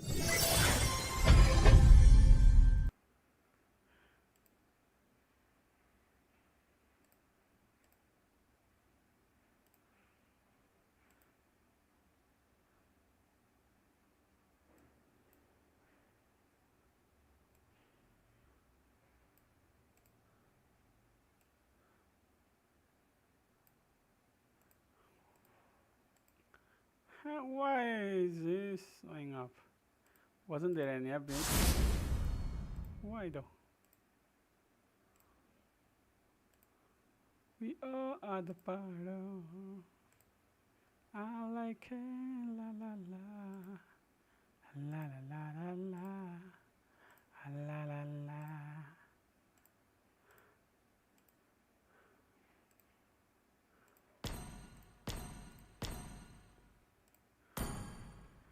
Champions, the Philippines. Nah, not the Philippines right now. Philippines. Malaysia. Hero-nya nggak meta, cuma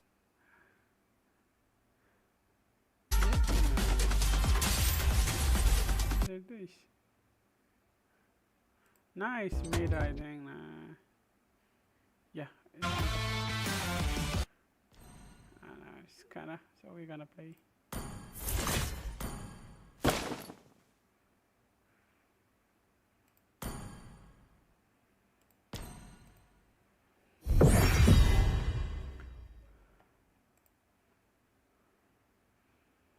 For me.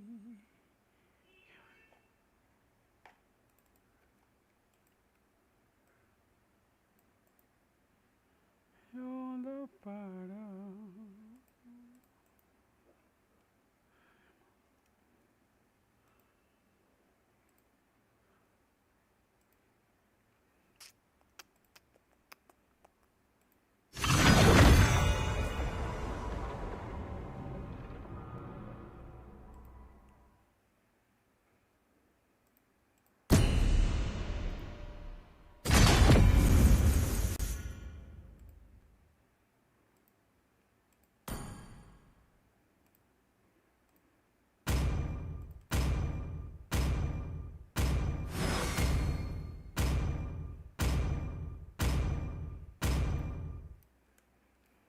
Your team is banning.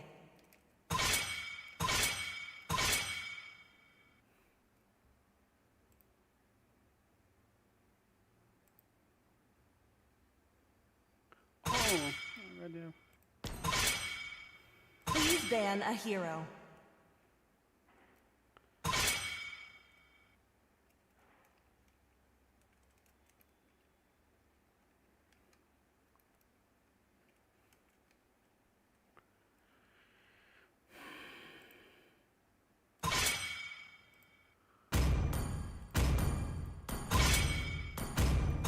Your team is picking. Oh, nice. Hope will find a way, even when all is forlorn. Feed, destroy, and conquer. Oh, Zax, damn. I should have played him. I am the priestess of primal lightning, the hunter of all the evil gods. Hanabi, Sanjo. When you gaze into the abyss, The enemy is picking. the abyss gazes back. Popple and Koopa are the best partners in the world. Cooper right there. Your team is picking. May you find tranquility in battles. Black bags. Whoa, but damn. I'm bound by nothing. be it family or destiny. War never ends. Neither does my determination.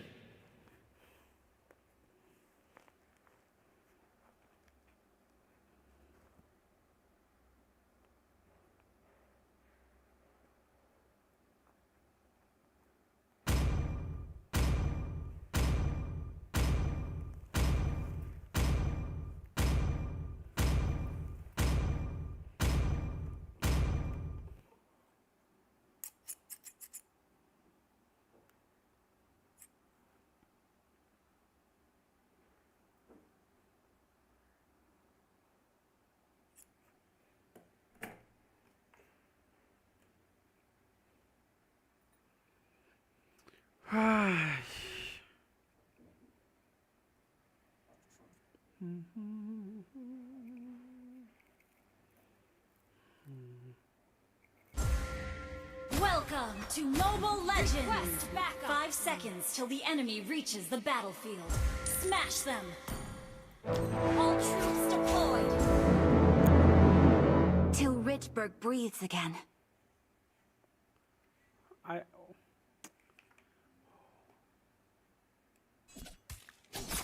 This is not the end for us. So I'm gonna just go around here.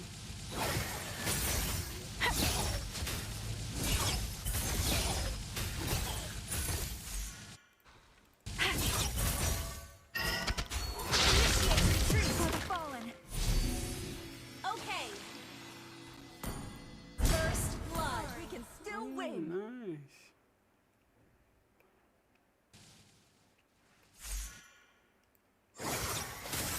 There's no farther for us to fall.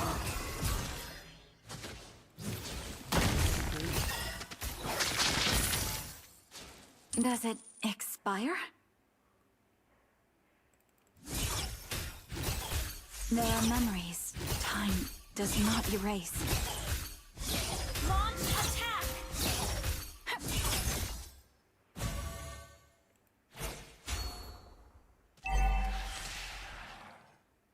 The silence of Necrokeep is too cold, too loud. No, guys.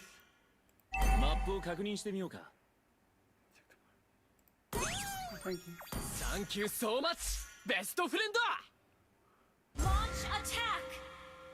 Yo, the team. An ally has been slain.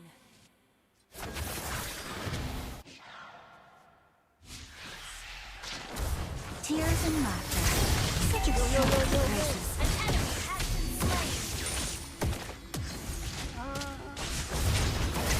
You have slain an enemy.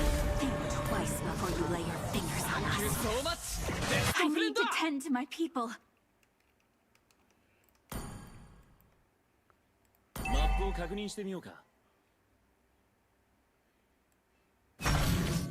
ally has slain the turtle. Hello guys, hello. Hey, well done. Like that. What if I take your gold?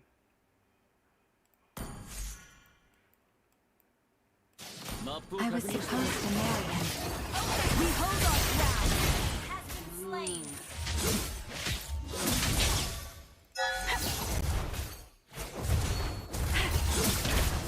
Take there. For Necrokeep.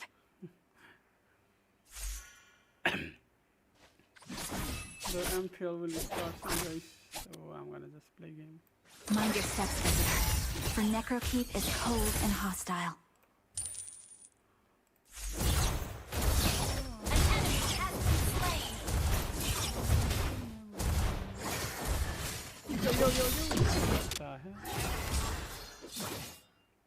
An enemy has been slain. An enemy has been slain. For one day, Necrokeep will bathe the day. Slain an enemy. Life wasted. Sorry. Okay. I'll be the beacon that guides Necrokeep through the dark. The Hanabi is in danger.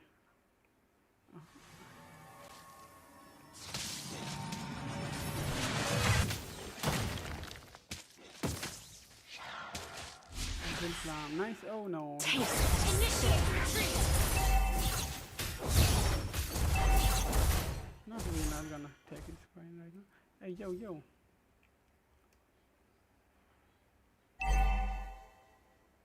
Attack the turtle. Okay. It is a blessing to bloom and to wither. The enemy has slain the turtle. I don't need to my brother got it.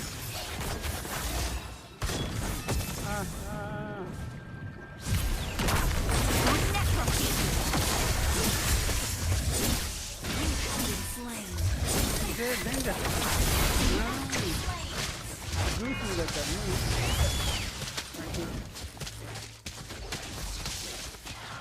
Thank you.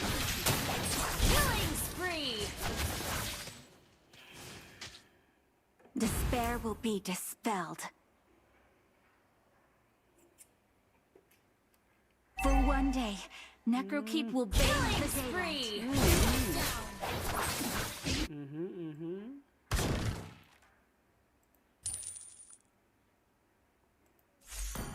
That's okay right now.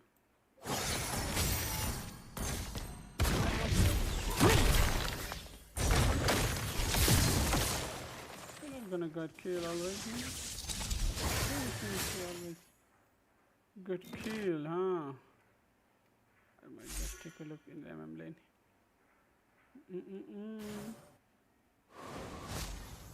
The silence of Necrokeep is too cold, too loud.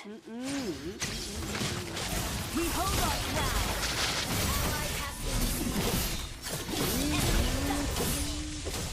Watch. How did we manage to do that? Connect you.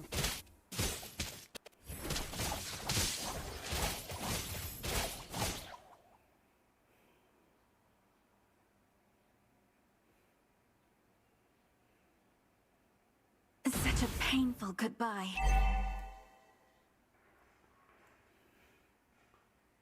I really needed that skin, but did not manage to get it.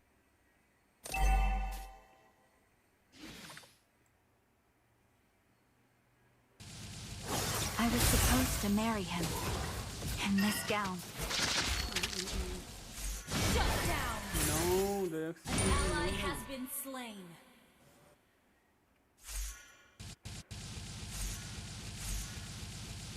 There's no farther for us to fall. Retreat from the turtle. The enemy has slain the turtle. We hold our ground. Your team destroyed a turret. Shame on you. Wait a minute. Yeah, come here. Now go. Our turret has been destroyed. Taste the Shut down. Killing spree. Bad farm on it, so it's okay.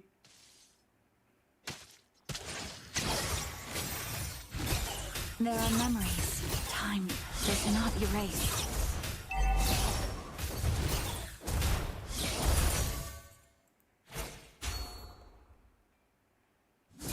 Hey, come here, help me, man. It is a blessing to bloom and to wither.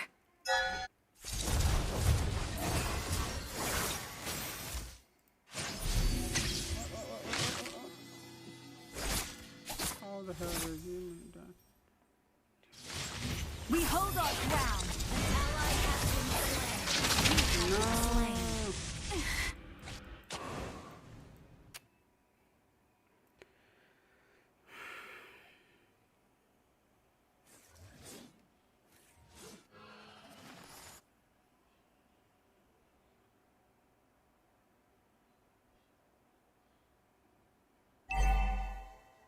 Our turret has been destroyed. Despair will be dispelled. Our turret is under attack. Tears and laughter. Such extravagant We are graces. kinda in Ult is trouble right ready. now. But hey. An ally has been slain. Enemy double kill. Fear!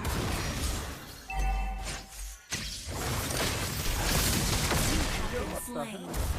My watch won't stop.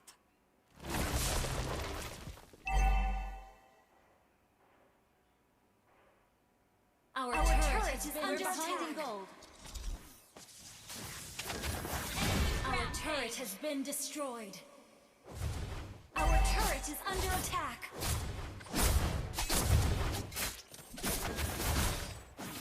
Such a painful goodbye. I'll be the beacon that guides Necrokeep through the dark. Okay. My mistake, so it's okay. Mind your steps, visitor. For Necrokeep is cold and hostile.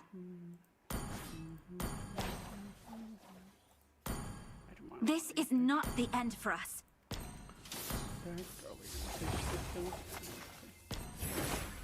Shut down! Unstoppable! How did I manage to... How, bro, how?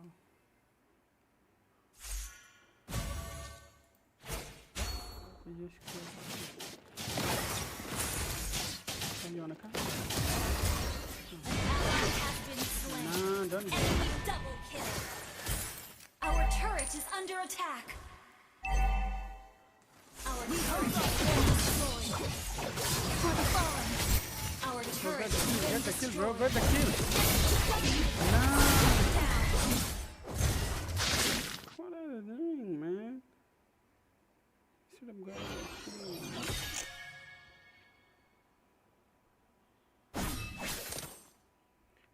Game is kind of... Our inhibitor turret is under attack.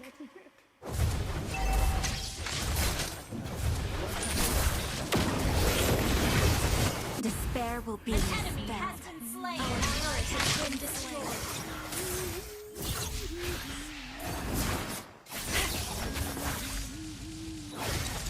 An enemy has been slain.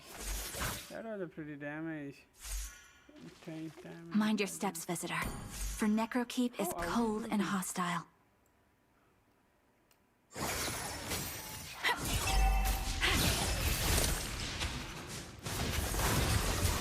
We hold our ground. For Necrokeep. Shut down. My watch. Killing spree. Initiate Run, man, run. Understood. Shut down. No, Initiate retreat. Okay. no. We did not manage to get any kills. No.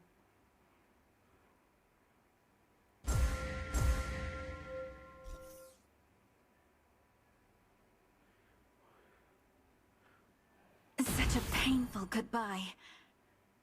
The silence of Necrokeep is too cold, too loud. I made a live There are members. There cannot be late. Fear! We hold our ground.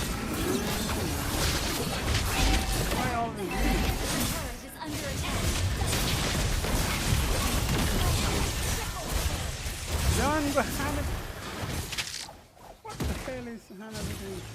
Our inhibitor turret is under attack. Hey, don't tell that. The enemy has slain Lord. Our inhibitor turret is under attack. Despair will be dispelled. Come on, bro. Why are you blaming others? Nice. Fear! Not enough damage. It is a blessing to bloom and our inhibitor turret is under attack. And it's dominating. I'm in big trouble right now. An enemy has been slain. Enemy double kill. Taste the despair. Our base is under attack. If it helps. Double kill. Ally has been slain. Our inhibitor turret is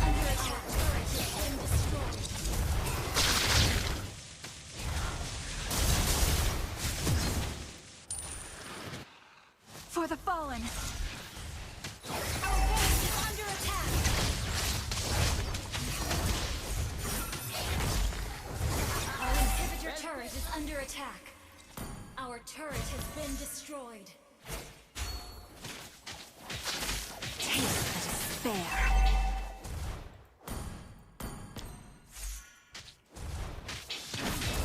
I'll be the beacon that guides Necrokeep through the dark.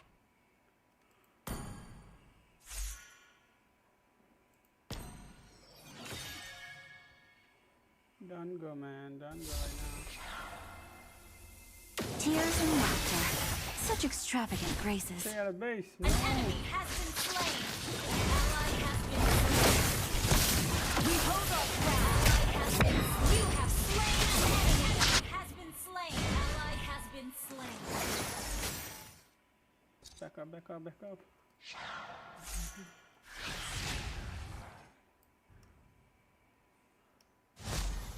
We can still win. Taste the despair. There's no farther for us to fall. Our base is under attack.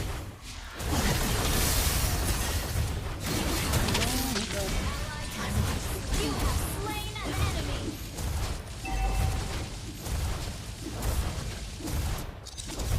We lost, guys. We lost.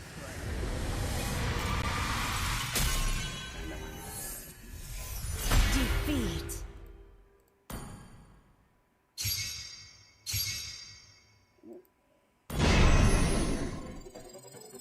My rank decreased. Look. Selena's kind of doing good. Why this boy blaming others? I hate those blamers. Don't blame others. Just play the game as you want. Why are you blaming around people? Just don't do that.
I'm bound by nothing, be it family or destiny.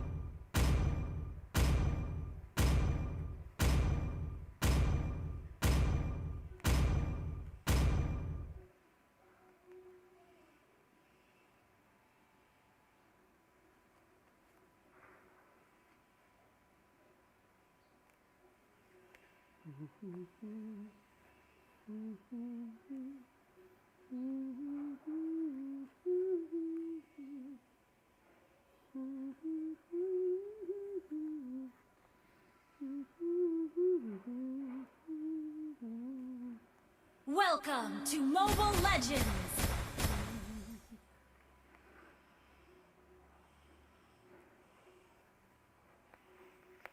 Five seconds till the enemy reaches the battlefield. Smash them. My choice is in The show is on.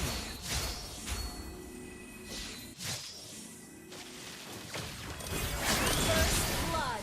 On my word.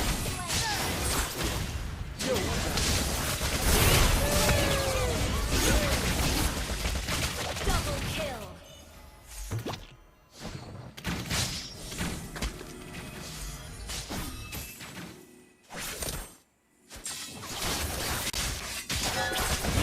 What the hell was that?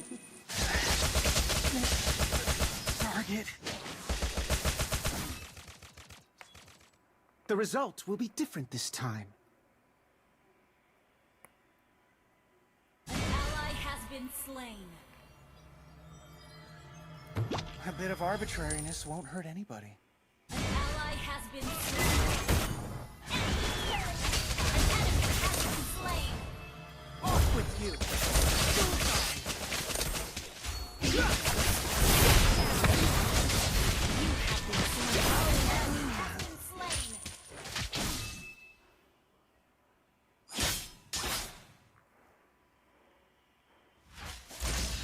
I don't bend too much. I bend. Shut down. An enemy has been slain. An enemy has been slain. Warming up for a bit of argy-bargy.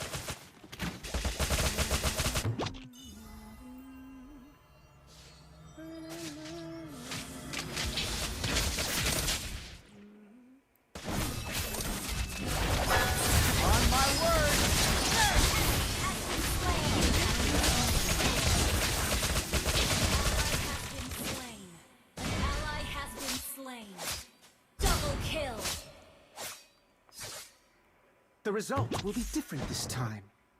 An ally has been slain.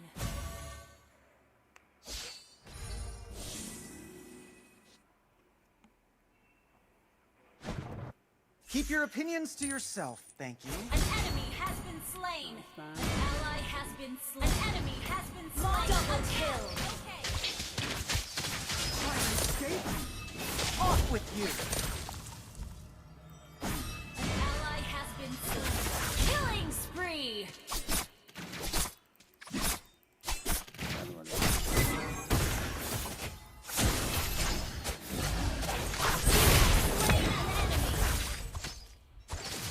Fate can't define me. Shut down!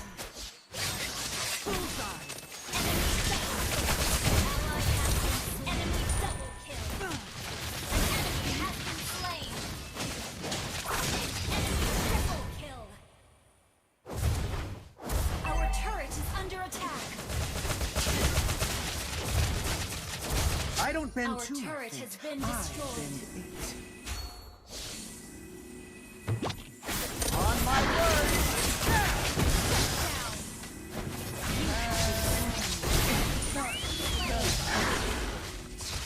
Double kill! Ally has been slain. Ally has been. An enemy has been slain. The result will be different this I time. didn't know, man. Let's Double get this over kill. with. Oh, nice, nice. Try and escape? Off with you! Have been slain.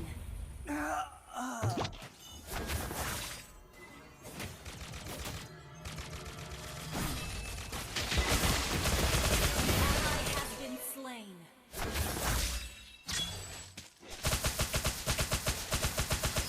Killing spree! I don't bend to my fate. I bend it. Shut down! An enemy has been slain! An enemy has been slain! You'd better watch out. An ally has been slain.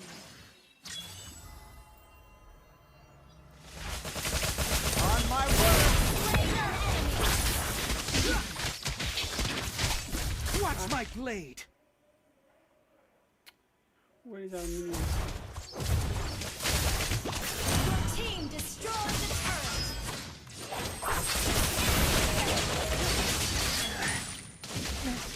An enemy has been slain!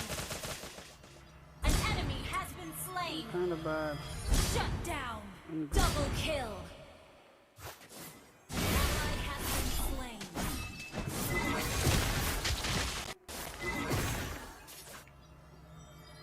An enemy has been slain! The result will be different this time.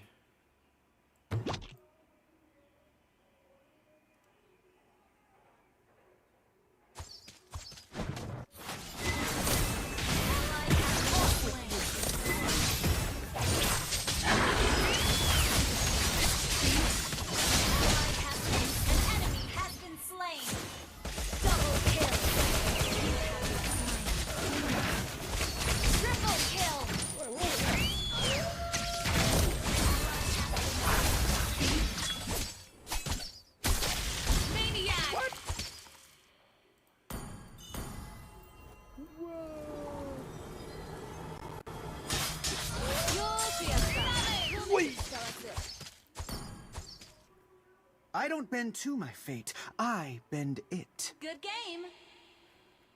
My brother got that sad face. Those old fools. Well played, bro. Trying to escape? You have been slain.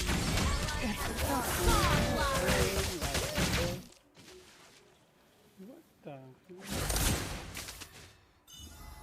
An enemy has been slain. Ally has been slain. Ally has been slain.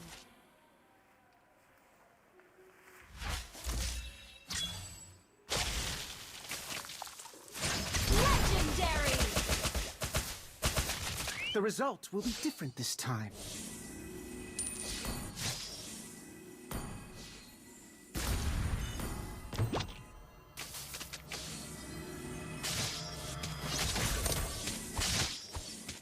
On my word, now! Has been slain. Killing spree. Shut down. What how?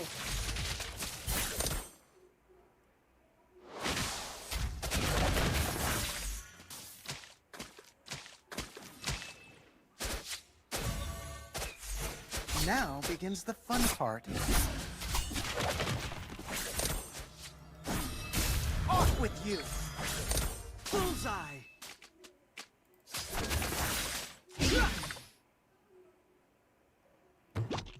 That's it! An enemy has been slain. Enemy rampage. Enemy double kill. Shut down. Double kill. An enemy has been slain.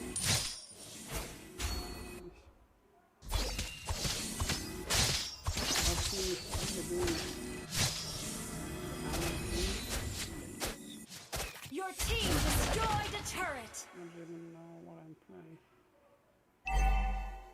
Killing spree.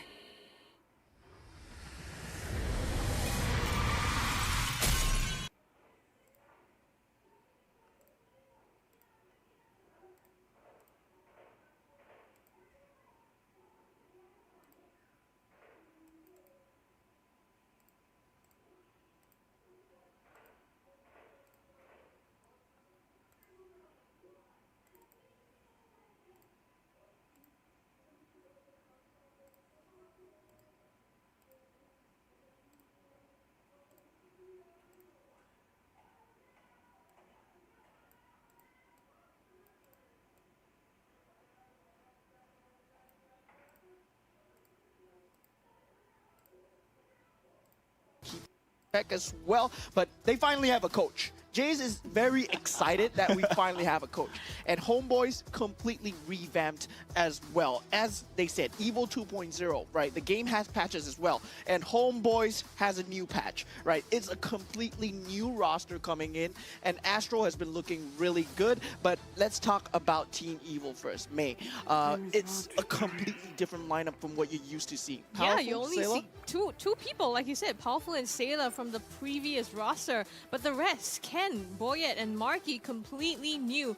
And I think this really plays to Evo 2.0. I mean, firstly, look at the jerseys. It's no longer red. Yeah. Like, I'm so not used to seeing them in black, but like, that just shows, like, visually, it's a different team altogether.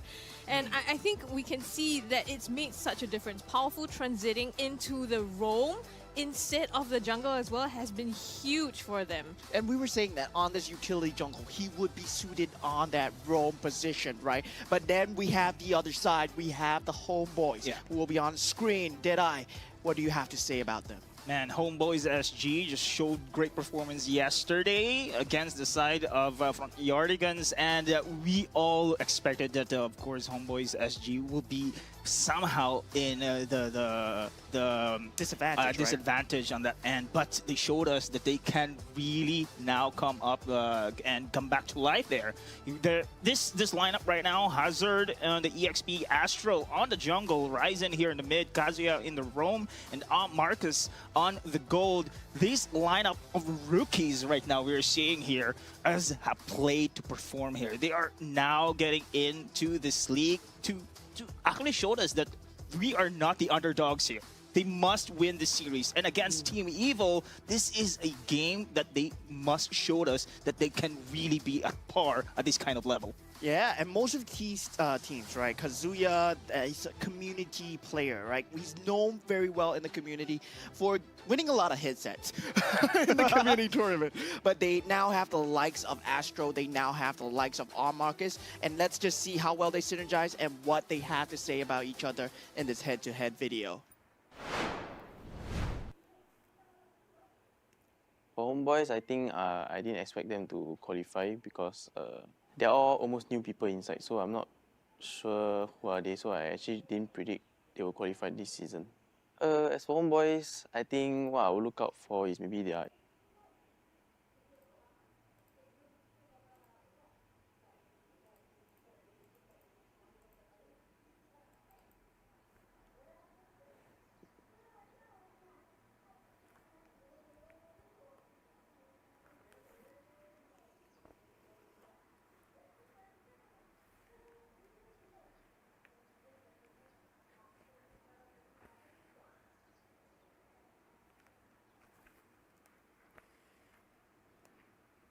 The time is for Duff. Right now they are choosing their heroes.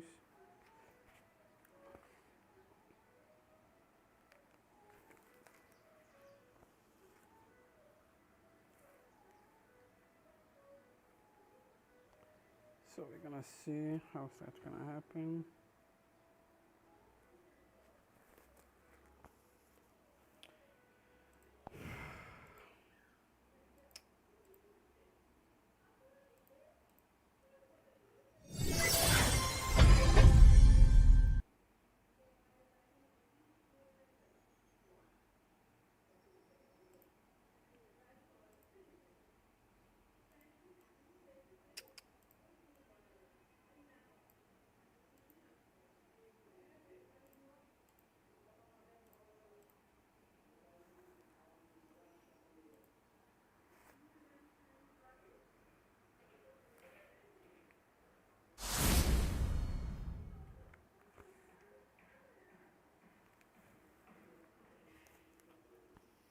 Another one.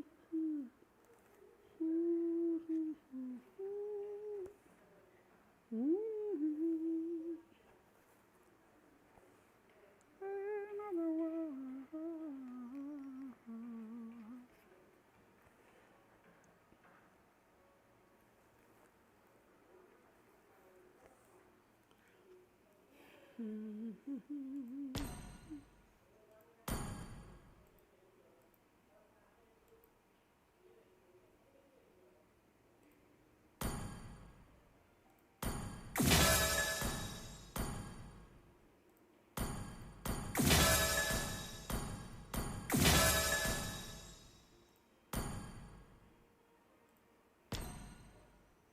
Thousands of wishes form thousands of butterflies, and they all blend into my lantern light.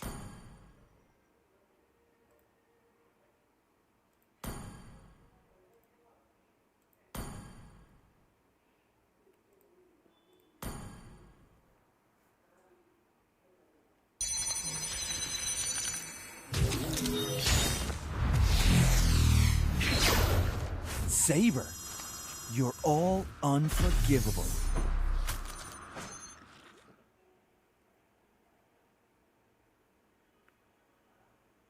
Bankai. Shongyongyang.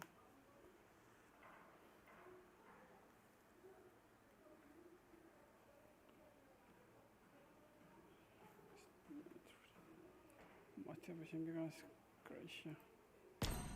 We're gonna see if the game has started or not. Shmina.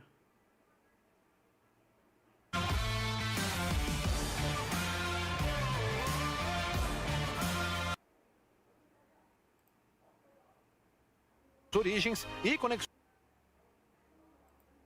Hero-nya nggak meta, cuma yes, itu spesial buat dia. Mungkin lebih ke respect dan. MPL Philippines Season 14, Week 4.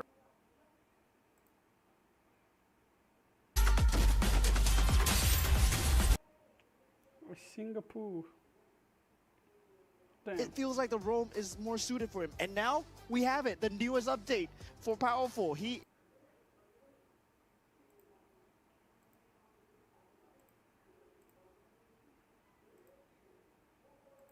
still part of the journey for them. Hopefully they stay together, they play together, and they get to fix their problems right here. But let's just see what we have to say about this match. Oh. Okay. Oh, okay. Again, the slight outlier here. Always, moment. Okay, I have to stick with my guns, right? Yesterday, I was the only one who voted for Homeboys. True. 2-0. Because and you are correct. Yeah, the thing is, there's always something about a new team, right? They can always bring something new, something fresh that we've never seen before, because we don't have stats on any of these players. You don't know where they can play, and Astro showed us an amazing performance yesterday. Yeah, that's true. And with this prediction, of course, it's no-brainer that we go for the Team Evil here, and we can also see that the teams, and of course, everyone here is underestimating Homeboys SG here, but their performance yesterday showed a different path here. I think they're come ready here in this moment. Yeah, are they prepared? But are you guys prepared for your own results to what you guys think will win? So Evil 61%, Homeboys 39%. Compared to yesterday, right? Homeboys had a 65% versus Front Yardigans. So I feel like there are more Evil fans than Homeboys SG fans. maybe. But yeah, you do have to let your votes show, right? Yep. So right now, Evil is looking at a clean 61%. And with their imports brought in, with the changes to their roster, Boyette fitting extremely well on that Assassin as well, right? He is buying so much space on that Assassin meta, similar to what Powerful was doing on his tank meta. And I believe it plays to the playstyle really well. They mesh really well together. I think these roster changes coming in from Team Evil, as you mentioned, of course, this perfectly fits every time here. And Marky on the gold lane, we've seen him perform very safely there. It actually is a great combination with how aggressive Powerful is on the roam. He's literally giving space here for Marky. And we know Marky plays a very safe gold lane there. And with this aggressiveness coming in from Powerful, and it actually fits in their play style. I think it's a big change, right? Coming from Evil, who, if you remember last season, almost didn't make it to the playoffs. And right now, they're actually predicted to be competing for the top seed here. I mean, it's still day 2. It's still day 2. Yes. Well, from what everyone is saying. Yeah, but from what the general crowd prediction, general team prediction, rumors from the toilet maybe, somewhat, that we're hearing that Team Evil is one of these teams that possibly can hold a candle against NIP Flash, right? So with that, right, Marky pulling out the Hanabi and Lolita yesterday, that combo, his IGN just basically changed, right? His IGN became control immune, right? He's not Marky anymore. He just can't be controlled. He's CC immune. And of course, pulling it through, it only shows that Team Evil can also be up to the meta right now. So with Lolita and Hanabi here, they can actually perform very well as well. It's great. But however, we are going to see Homeboys SG as well on their performance yesterday. And I've seen Kazuya really goes for the shot calling there. And I hope everyone, of course, in the team of Homeboys SG could have that coordination, coordination plays to be able to put it against Team Evil. Yeah, and you know that notebook from Team Evil that they like to, Powerful's notebook, it has changed color.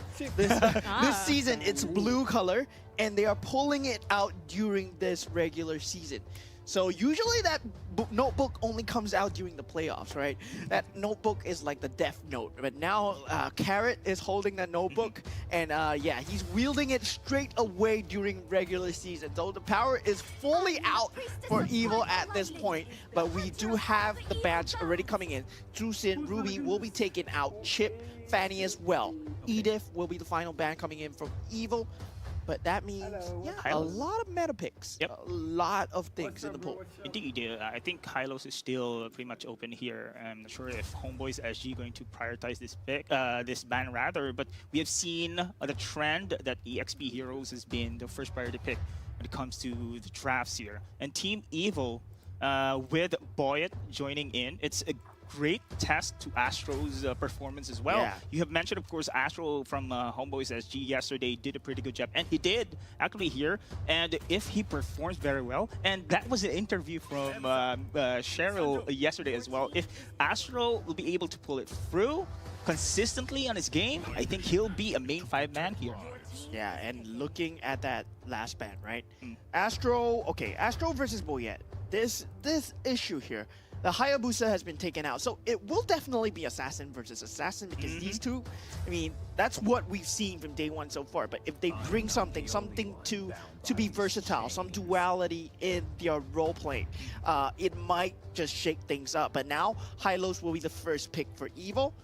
Very strong opener. Homeboys SG picking up the Phoveus. I hope they can make this work. I hope they have the mobility to make this work. Yeah. Because Phoveus, a lot of teams have been picking it up, but it's like a 40% win rate right now.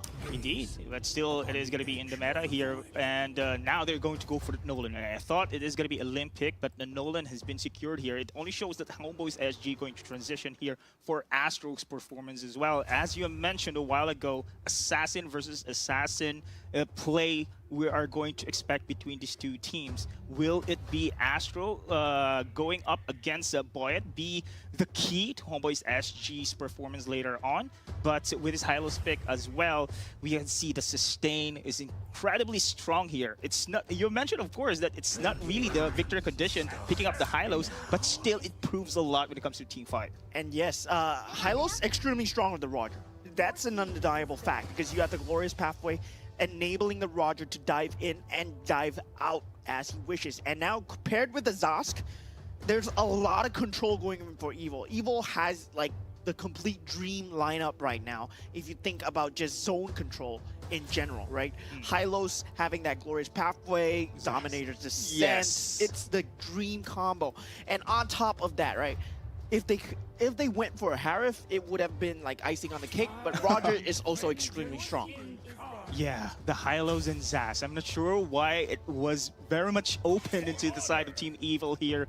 Now proves a lot of harassment here against the side of Homeboys SG. But of course, the Nolan, we've seen how the capability of this assassin hero as well when it comes to pickoffs in the early stage of the game. And compared to our first match there, it has a dead point there. It is going to be a time clock here for Astro to actually just give space and provide the time for the side here of Marcus to step up. All eyes on Nolan because he will need to get the snowball rolling. But the next band's moving forward for Homeboys SG. I mean, gold laners taking out the Moskov and now taking out that Grok as well, like expecting that tankier roamer to come in. They are fully expecting Hylos to be on that EXP lane on Ken, as we did see yesterday. And now Evil taking out one of the equations for that TikTok combo, right? Yeah. For the Hanabi Lolita. So now they will be forced down to other gold laners. I've seen as well that this Aurora can be a key to stopping this advance from the Hylos here with freeze skill sets. But will it be enough though? They can still, this is pretty much great mobility skill set coming in from the side of Team Evil. Damage as well. And speaking of damage here, again, if we ever see a Hylos pick, automatically, usually the carry has been picked as well in the gold lane. Yeah, and carry really strong, yes. In terms of mobility, really good. Can match up to the Phoveus, but I feel that you do not have that enhancement to that mobility.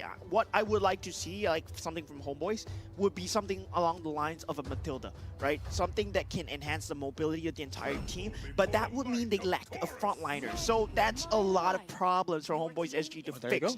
And now they do pick up the Harif. So there is that extremely strong zone control. Evil has the dream lineup for team fights. Zayman's Force, Glorious Pathway, Dominator's Descent, Minoan Fury. There is no way you can take a 5-on-5 onto Team Evil right now. And Homeboys SG, I mean, it all comes down to execution right now. They have to win every single one of the lanes. They have to play a flawless game if they're going to have a foot into this. Do they need a frontliner here or a soft enchantress here, as you mentioned, the Matilda beside, the Kaja rather has been picked off. So this is actually a team fight base lineup versus a pickoff lineup here with the Kaja pick. Yeah, I mean, the Kaja pick I really respect the fact coming out from Homeboys SG, right? They are just sticking to the guns, right? We are doubling down on the Nolan. We are not going to go for this team fight orientated thing. Like what Nakra said, we are just going to play our game, and we just hope it works out, right? It's still Kaja is an extremely strong combo together with a Nolan, like providing that lockdown. But will one kill be enough? Yes. That's a big question indeed. So again, the victory conditions are all set here for the side of Homeboys SGs to provide the space for the carry or Marcus on the carry to have his Trinity items locked in, and the pressure is on Astro here and Kazuya. Yeah, Astro and Kazuya 1v1 matchup. This jungle highlight is what we will see in this match 2 game 1 of Evil versus Homeboys. Oh, yeah, here we go. I mean, this is where we're gonna see how it all pans out. High expectations here for both of these teams, Evil and Homeboys. Yeah, Evil and Homeboys. I mean, in terms of the Roger versus Astro, right? He does have the faster timings for Astro, for the farm and the mobility-wise, but it's just ever slightly so, possibly maybe 10 seconds ahead. Not as advanced as the Hayabusa, of course. Hayabusa, of course, being banned out. We know Boyet and Astro, they love their Hayabusa, so taking it out would be good for them. I'm looking for, as well for Astro here. If he can pick off anyone from the side of Team Evil, I think this is a tanky lineup we're seeing right now. I think he needs really Kazuya to be in the play in order to perform a great takeoff. But individually, for a Nolan, it's not that much. Oh, Boyet. And a slight bit of a tiffle here. He does get his level 4 with that Retribution, just doubling down for that creep, right? But Astro does get his level 4 as well, taking quite a bit of damage from Marky on the top lane. As I can see as well, this lineup coming from Team Evil relies more on the ultimates there. Big ultimates. Once those ultimates are in cooldown, I think that's the window for Homeboys SG to be aggressive as well. Down Hazard on a bottom lane here. Boyet surging forward. Just gonna chunk some HP off and put pressure. You can see Sayla also rotating there for an opportunity on Homeboys. Yeah, they're just trying to find that early opening for that Roger to get Snowball going, right? But yeah, I really like what you said, Deadeye. They are very ultimate focus on Evil. So that means they have to play Disrupt on Homeboys SG, right?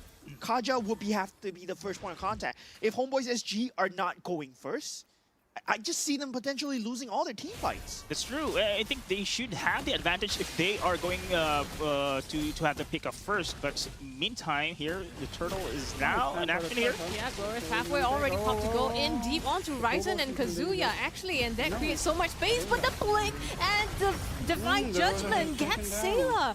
And in the meantime, Turtle does go to Boyet. They're trying to get the fight back here onto Powerful. He goes down and Kazuya picks it up. Thing is, Sayla is not dead, right? Oh, it's still going on. Just because he has that Dominator's Descent, it's Hazard now that pays the price for it. So in this fight, 2-for-1 with the Turtle going the way to Evil. Yeah. 2-for-1, make that 3-for-1 with Boyet getting that follow-up kill. And the fact that that Divine Judgment was not enough to kill Sayla, it just spelled doom for Homeboys SG. The only factor, the only thing that could potentially stop and give them an advantage was not enough at that point. That was their tactics there. Just Kazuya initiating the play, flicker, Divine Judgment, but again, the follow-up was not there. Easily zoned out there by Team Evil. Oh, Astro though, trying to get one up onto Sayla here. It's in danger. Not going to be enough as he has to back away. Boyet looking at his chances, decides to back off. This is what I'm talking about here. Yeah, you have a Nolan there, but it's really difficult to pick off this tanky lineup coming in from Team Evil. I think they need Kazuya there. The flicker cooldown is... I think they need to find a perfect team fight in order to pull it through. Yeah, it's like we're not seeing the synergy, right? It's the same thing, right? You pick Divine Judgment into Nolan, you can't go one at a time. You both have to go together. And we have not seen that yet. Kazuya has used the Divine Judgment, yes. Astro has went for the Zos, yes. But it has been one or the other. But it has to be both together for them to secure the kill. This is also the advantage for Homeboys SG because we are not seeing any Purify battle spells here for Team Evil. So they can actually 100%. If Flicker Divine Judgment is already a catch there, they just need a proper follow-up. Yeah, we do have the second turtle game being up though, Ken. Yep, Ken right in the pops the glorious pathway, goes again to the backline, but the turtle already going the way of Evil here. It doesn't matter, even with the Frigid Glacier, they're not going to be able to fight this one. No pick-off. No pick-off whatsoever. Kazuya going down, but yet still living with a sliver. That just pumps up the momentum for Team Evil, right? They have this Roger who is just going to go ham, and in the later stages, in the mid game, their team fight is not even favored. Marky, wow. Wow, that's not characteristic Marky at all. 4 of them up top now onto Astro. There's nowhere for him to run the flicker with the Minoan Fury just for him. Okay. It's a big bang there we are seeing coming in from Team Evil. And again, the damage, where is the damage? Unfortunately, the sustain is just too much here. The motivational roar coming in from Powerful is just making wonders for the side of Team Evil. Burst damage is not yet enough. Again, time is ticking here for Homeboys SG. Yeah, and we talked about this before. Homeboys SG, this will be their first fight against a non-qualifier team. Day one, they were playing against Front Yardigans. They fought them against in the qualifiers before. But now they are fighting a true MPL SG powerhouse, which will be Team Evil. And it will be a true test of their mettle right here. For sure. Again, they're rotating up here. Stunned out. Kazuya wanted to go for it against the Divine Judgment onto Ken. Will it be enough with the Hailstones as well? But the glorious pathway popped and he just runs straight out of that. Rise into Flicker. Not going to be enough. Sailor manages to put him down. It's 2 down on the side of Homeboys SG, and they continue sieging this Ryzen. Ryzen, boy, it gets that one. My goodness. This is looking dire for Homeboys. You know what happened? Ken got out with the glorious pathway, and he still came back in to tank the tower so that they could dive him. Oh my. This is just too much. Full commitment on that Hylos, but still, he's alive, man. My heart, my soul, all your damage on this pony, man. Like, no. That's the same thing that we were seeing with Diablo that day, right? On day one, all the damage onto the Hylos, but it's just wasted damage because you're committing so much into something that you can't kill. Yes, you might potentially kill him, but what next? Even if you did kill him, you would have still lost your entire team. Exactly. Kazuya going for the play here, but again, they're just having to disengage from this one. Hazard in the back line, using the Infernal Pursuit as well as the Vengeance. Here comes Sailor. Oh my goodness, this is hard to watch every time. And now Warrior coming for the cleanup as well, going deep in. This recalls, adding that on top. Infernal Pursuit their moment. We've seen that Hazard trying to smash through, but in the area of a Zaman Force, plus Minotaur is there with Marky here. Oh, finally though, pops the Zaman Force, does not get enough damage in time. Oh, Marcus getting one more kick. Boyet playing with his food. This is really playing with his food. Did he just die to a creep? Yeah! No way. No way. That's just pure disrespect. This is the first time I've seen that. The praise just running back. Team Evil is just too much evil, man. Just styling. Just styling. When we talked about this before, when you are a hero for too long, you become the villain, right? And Team Evil is looking like a true villain right now. Homeboys SG are getting styled on. I mean, they set themselves up for that, right? Calling themselves evil. So maybe it's just they're in the long time coming. They were waiting for this moment.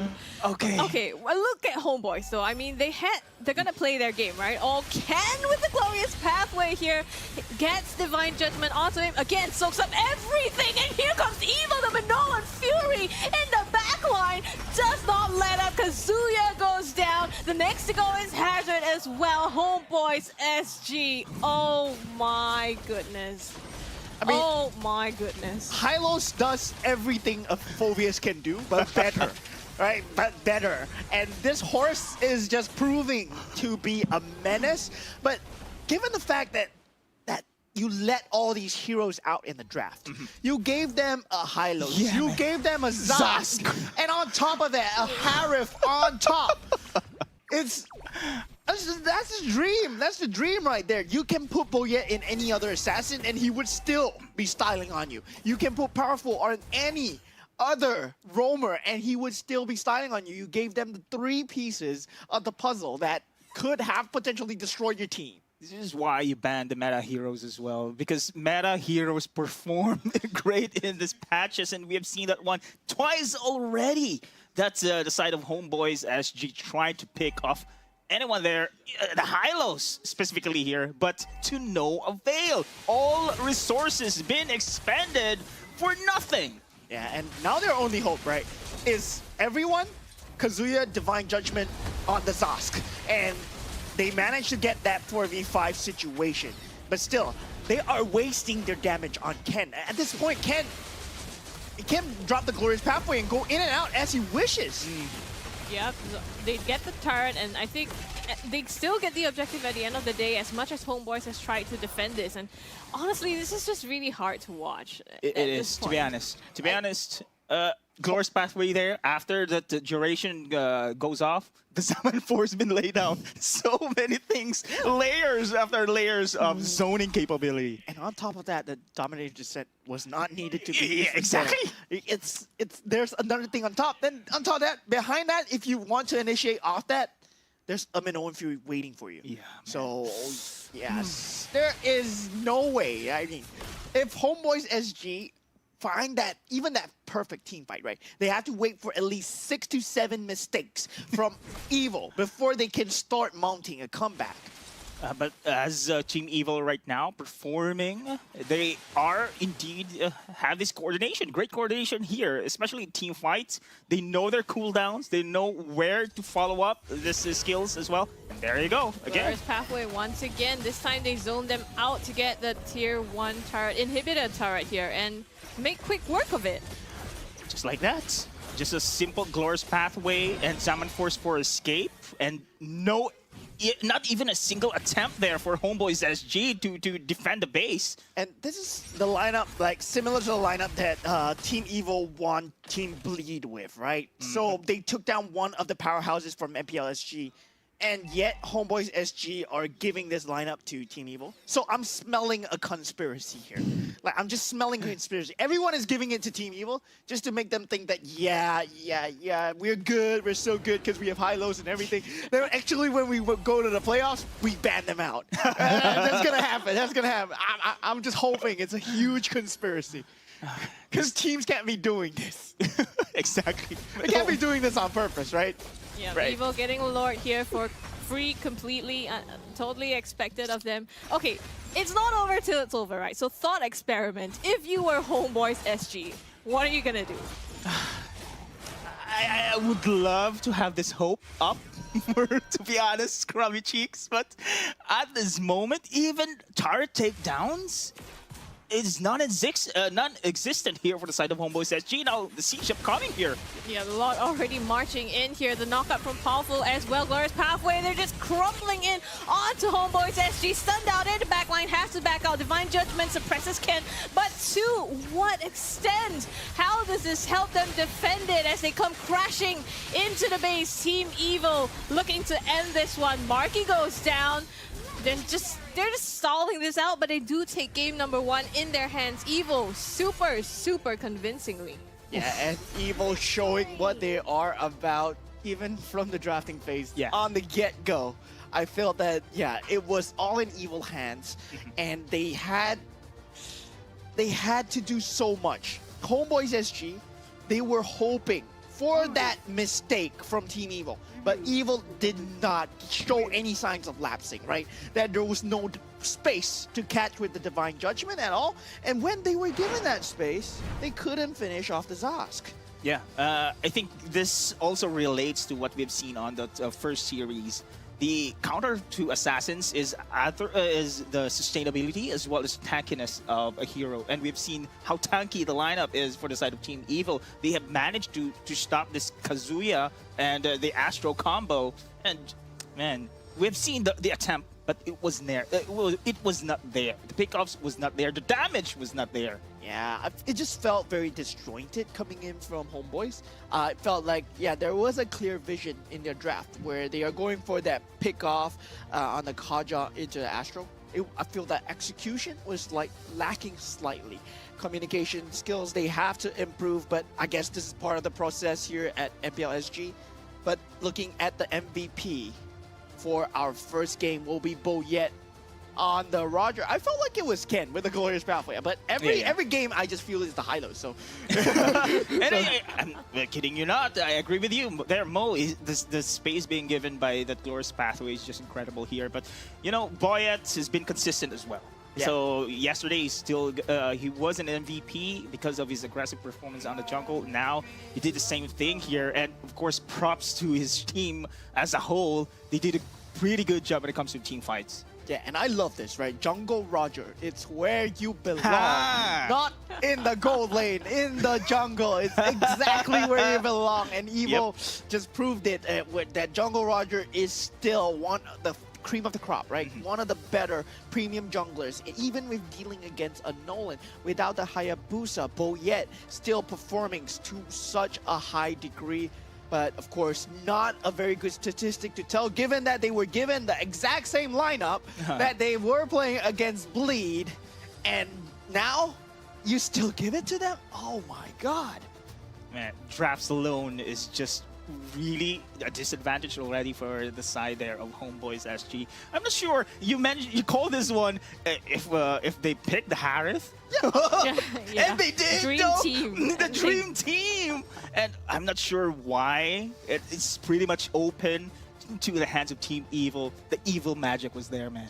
I've seen it now. There's some brainwashing, right? There's some brainwashing that they need to, oh yeah, we're not going to go the same lineup again. It's boring to play the same thing every time. That's like, we got you, high-lows. Yeah, Zusk, yeah, we go with the Zaven's Force once again. And now Homeboys SG, they're scrambling for answers at the moment, right? We always talk about this meta Phoveus pick. This Phoveus pick has been attacking MPL SG by storm, and it has not been doing a good job. Do you think it's overrated? I'm not saying it's overrated. I'm not saying Phoveus is an overrated pick. I'm saying that certain mechanic. We know why it works, but teams have not found out how to make it work. Contextual. Yeah, it's contextual. It's a case where Phoveus is initiating and trying to force out the team fights that are going on in another scene, right? But in SG, do you really need to force out the team fights? Do you really need that Phoveus? Or do you need something else on that EXP lane? That fallback factor, that AoE factor, bigger control, something like a Yuzong, something like the Lapu Lapu, that might provide a better team fight context. Well, unfortunately, it did not work for the side of Homeboys, as you can see on the screens right now here. Objective-wise, there's nothing. It's all zeros here for the side of Homeboys SG. And you can really tell that they want these pickoffs to work. But unfortunately, it wasn't enough, man. Yeah, they tried, right? They had that safety net of the Aurora with the fallback factor and the mobility factor, we had the fallback factor, but they did not have any contingency plans after that, right? Is there any way to retreat into the backline? Is there any way to just disengage from the team fight? No, once they commit to a team fight, that's it. The only one that can probably escape is Nolan. But if you take a look at the rest of the team, they have nothing else. And looking at that 0 turret damage, just shows that they were just losing every single lane. They could not get that momentum going at all. The ball didn't even start to get rolled. Yeah, a certain play style this team draft coming in from Homeboys SG. Pickoffs against team fight base lineup with the meta heroes in for the side of Team Evil. Just not gonna work, man. It's really not gonna work. And the beauty of Evil's lineup as well, right? It's not just team fight strong heroes as well. They win their lane. If you think about it, Hylos versus the Phoveus, okay, 1v1, you should be in an even Stevens. But in terms of how Harif destroys a lane, we are very familiar with how Harif destroys a lane. But he provides so much potential to the team fight with the Zamon's Force as well. And now with Zaska being in that background as well, they paired it up with a Minotaur who gives him a higher lane priority. Despite the fact that they had the Aurora to answer, they did not have that EXP lane. The Kaja could not answer back to the Minotaur. And now if you look at it, it's just Team Evil all the way. Yeah, but I like that. Okay, so it's pretty spread out, right? Boyet, the rich guy, Marky, the carry, Ken, the sandbag, and the wingman, though, just shows how much he has done on this Hylos, right? Going into the front lines, and that one time he was camping in the bushes just waiting for them to engage. Really, best wingman. Props to him. I mean, there were 2 times where he got away escaping as well, right? One time in the bush to gank, and 2 times just not dying. Just being that horse from hell, like literally from hell, because he will not die and he will still run at you and still help your teammates tank the tower while his other teammates are diving the rest of your team. That's what's going on with this horse right here. Cannot touch this. Can't touch this. Sorry. Daddy jokes. But anyway, as you can see here, that Team Evil right now performed again a stomping, overwhelming match here against the side of Homeboys SG. And again, this where it comes to play. The draft is already half the battle here. If you have a good draft, you have a slight advantage already when it comes to the series. Yeah. So let's see if they'll be able to catch up here for the side of Homeboys SG. This is the second game. Yeah, and as Jay said, draft is 70% of the game, but let's just take a look at the highlights of this game, right? I think the highlights is just going to be that glorious pathway on the floor. But yeah, if the editor just put the glorious pathway and then that he just said that was a highlight, yeah, I'll be fair. But Ken, look at that. He did not die. Ken. And look at that. He's going to tank the tower. He's going to tank the and look at him. He's tanking the tower right now. That was an extended team fight. And now, no. Coach Knack. Coach Knack, okay, you do have to go back to the drawing board. Yep. There is still a possibility. Your team, your players are very strong. Of course, you do have to draft a lot more around Evil. Yeah, as you can see, Boyd just cleaning up here. Again, props to his teammates with those setups for the Zaman Force. This one. Let him cook. No. Let him cook. Oh No. my goodness, that was just. Oh no. And the worst thing is, it's a crip kill. Yeah. That one hurts, man. Yeah, that one indeed. hurts. Sorry for that one, but yeah, it hurts indeed. But this is just a stomp, and again, overwhelming performance coming in from the side of Team Evil.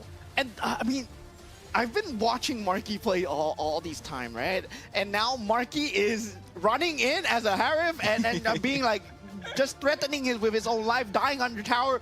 It looks like he's just having fun with Team Evil at this point. And they look very well synergized. I hope they keep this momentum up going the next few games forward as well.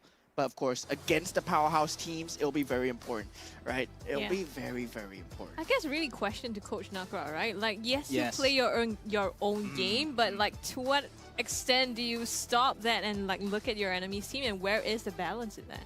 Yeah, where is the balance indeed? But you know what is balance? A French pastry called croissant at his bakery. Let's just find out what he has to say in Off the Desk. Thanks for that wonderful handover moment. I really appreciate it. Well, we are here to serve a fresh toast, a fresh bakery, fresh pastry, I guess you could say. And the recipes that are being cooked today for the side of Team Evil is just pure evil, I guess you would say. You know, it's absolutely crazy to see how one ultimate could cause so much fear in the eyes of homeboys. Like today I learned that Glorious Pathway also causes fear to the enemy team. So because we're going to see in these next 2 clips, right, that whenever he uses the Glorious Pathway, it immediately splits up the team fight, right? And you honestly see homeboys in some of the team fights just choosing not to take the fight in the path that the Glorious Pathway has been put.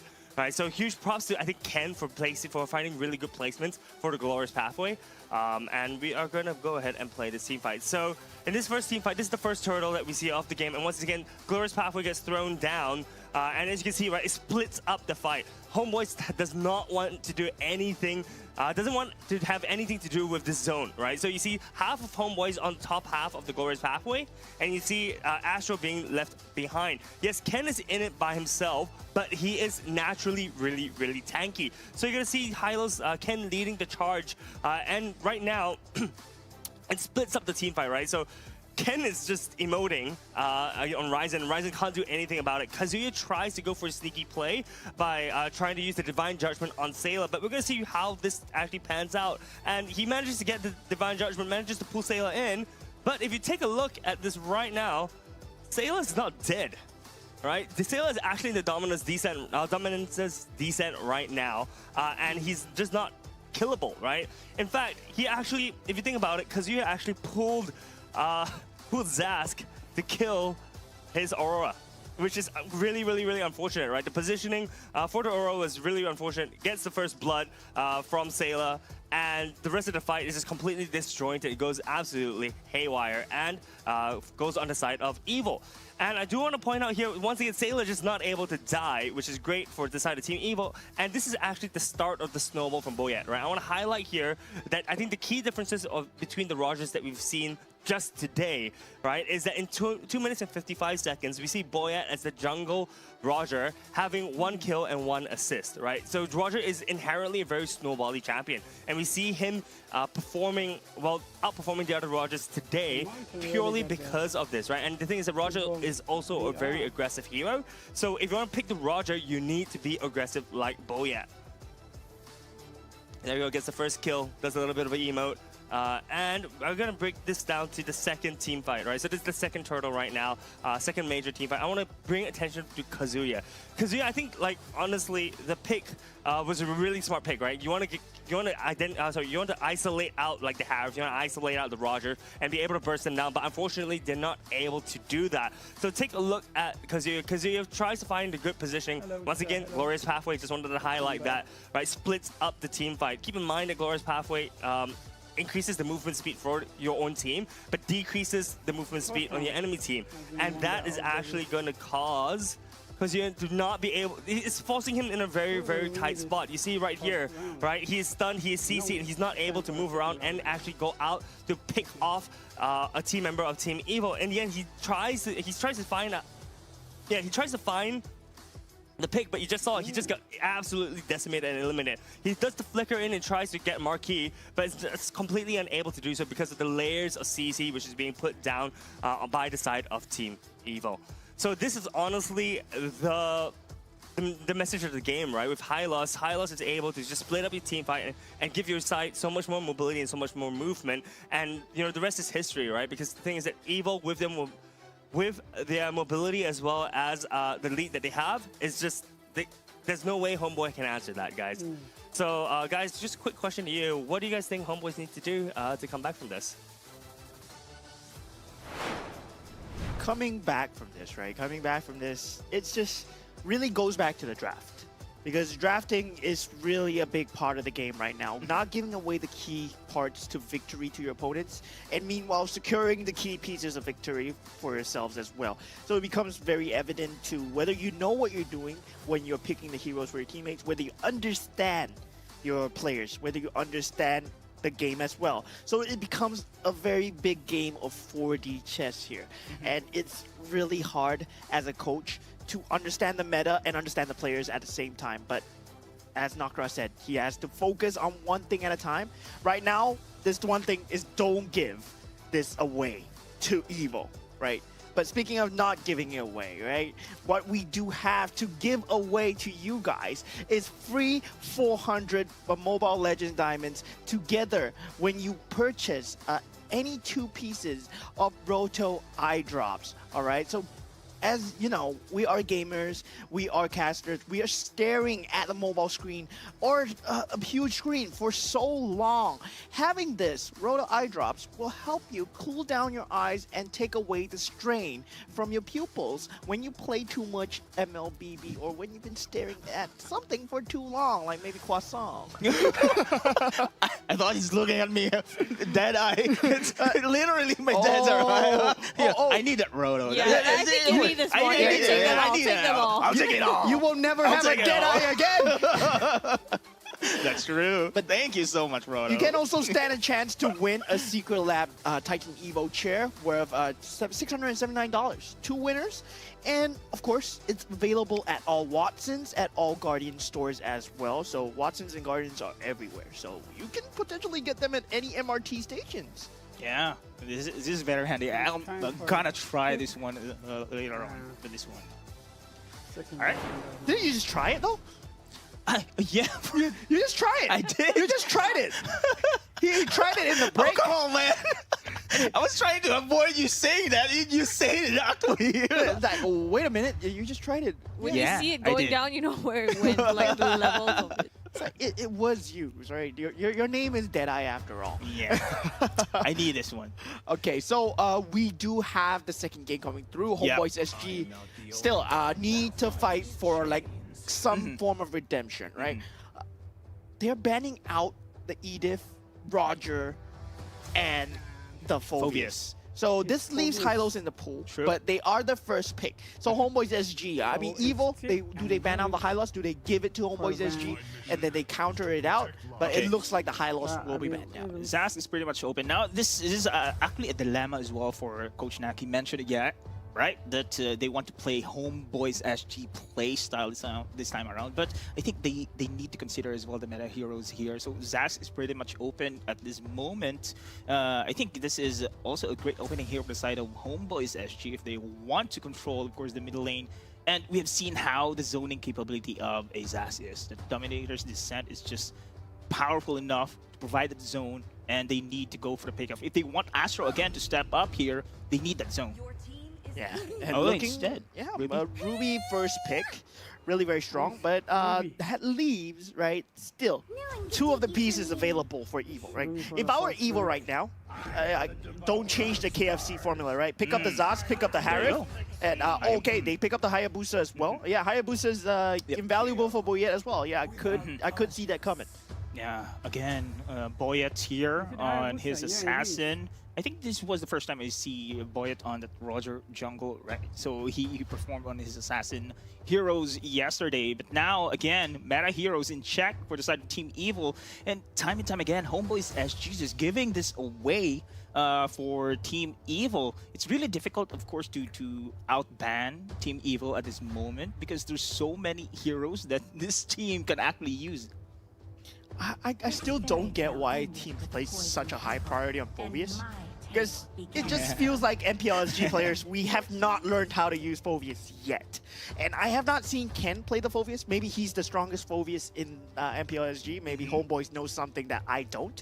But Fanny and Vexana will be the picks for Homeboys SG. So far, no synergies as of yet. It just looks like they're still picking up the key pieces, not revealing all their cards as of yet. But Evil clearly revealing the cards, right? We have Terizla, we have Zaz, Hayabusa, all very familiar heroes for their respective players. This is the same story rather for the side of Homeboys SG, that they do have indeed a assassin here, but it's difficult to pick off a Terizla, which is very tanky. Dominator's Descent coming in from Zaz as well, and this shadow kill could instantly, of course, be an escape mechanism here for the side of Team Evil. Now, Astro, we've been looking at him on the day 1 here. He did perform very well, but on this fan, he need something to enable him to get those skills in the early game. Yeah, do they still go for that EXP lane Ruby, or do they go for that roaming Ruby, right? It's going to be very different to Astro's gameplay when the Ruby's either on the roam or the EXP, because one enables the Fanny a lot more. The roaming Ruby would enable the Fanny a lot more because it's a lot more aggressive. Meanwhile, the EXP lane Ruby, you're just holding the lane hoping for that power spike, and when you reach it, then you reach that power spike. So whether they play the roaming Ruby or EXP Ruby, very important for Fanny right now. One of the strongest characteristics of a Ruby is his or her flexibility at this moment. But now Homeboys SG, I think they need more of a sustain here, because so far all the matches we've seen, it's a sustained game. It's like Ube Strat version 2. Before it was Astus, the ultimate bonding experience. But now it's the Hylos who's doing the thing, or the sustained capability of that Minotaur. Yeah, so speaking of Minotaur, is still up. Yeah, the power of friendship, right? Power of friendship. The power of friendship. Pick up a Florin and just go, yeah, the power of friendship. I mean, that's a really viable pick, right? If you go for a Florin with a Terizla, it's really strong as well. But looking at the pick for Team Evo, securing that premium gold laner, the Moskov, something that we have all forgotten about. Yep. He was a menace back in Season 7, and he still is one of the premium picks that is available. Yeah, it's still a safe hero though, suitable for Marky. Yeah. Indeed, he can just sustain the lane, can join the team fight as well with the SOD. Yeah, they coined one Spear of Destruction, and yeah, global presence coming in from Marky's Moscow later on is indeed a viable insurance for the later stage of the game. But now I'm seeing the Zask, Hayabusa, great bully heroes right now. Yeah, what do you go to fight against the Moskov, right? They do pick up the Xborg for, I believe, their EXP lane, and the... Oh, whoa, okay, Xborg will be the jungle. And gold lane Ruby? Yeah, it will be a gold lane Ruby, though. Yeah. I think, well, they can just stabilize the lane there, and with this Cho pick, again... wait. Okay, gold lane Ruby really works well with the Vexana, right? Vexana provides that supplementary damage in terms of having that magic damage, but Fanny would have to be a lot more active, and that Minotaur is just gonna be the answer for the side of Team Evo. And yeah, I mean, in terms of just team fight alone, Team Evo, they just look like they have all the pieces that they need once again. Marky on the Moskov, powerful with that Minotaur as well. Feels like Homeboys SG, they will have to play a stronger game in that early game to just get the momentum going, right? Same thing on the game one. It's the Nolan and the Kaja going pickoffs. Now it's the Cho and the Fanny. What's great about the Cho though, with a kick, it can isolate anyone here. Most likely it is going to be Marky. On the gold lane will be vulnerable at this moment here. He's the viable target at this game. And now we have reached match 2, game 2. Homeboys looking to tie things up against Evil, who are looking for a clean 2-0 as we head on in this series. Yeah, I mean, you said, did I, that, you know, Marky would be the target, but here he has popping on the Purify for himself. Yep. So now that makes it a lot less of a target. Well, and Sayla has the Purify as well. Yeah. On top of that, Dominator's Descent, right? Just all your best laid plans have gone to waste right now. And if you kick in Powerful, if you kick in Ken, they are more than happy. It will be a Kirby situation once again where, yeah, that Way of the Dragon is going to be a free penalty zone for Ken. Oh my god. This is just another challenge here for Homeboys SG with the Purify Ballot spell being locked in. Now it's not going to be easy indeed for those pickoffs here. Now they are going to rely the damage instead. If you cannot go for the crowd control, Astral will be the key to go for the finish, a quick finish here on his Fanny. But the question again remains here, will they be able to do that? Because in the game one, their pick of plays were just being mitigated time and time again. Yeah, it's going to be an extremely hard game for Homeboys SG. They do have to hold on to this early game.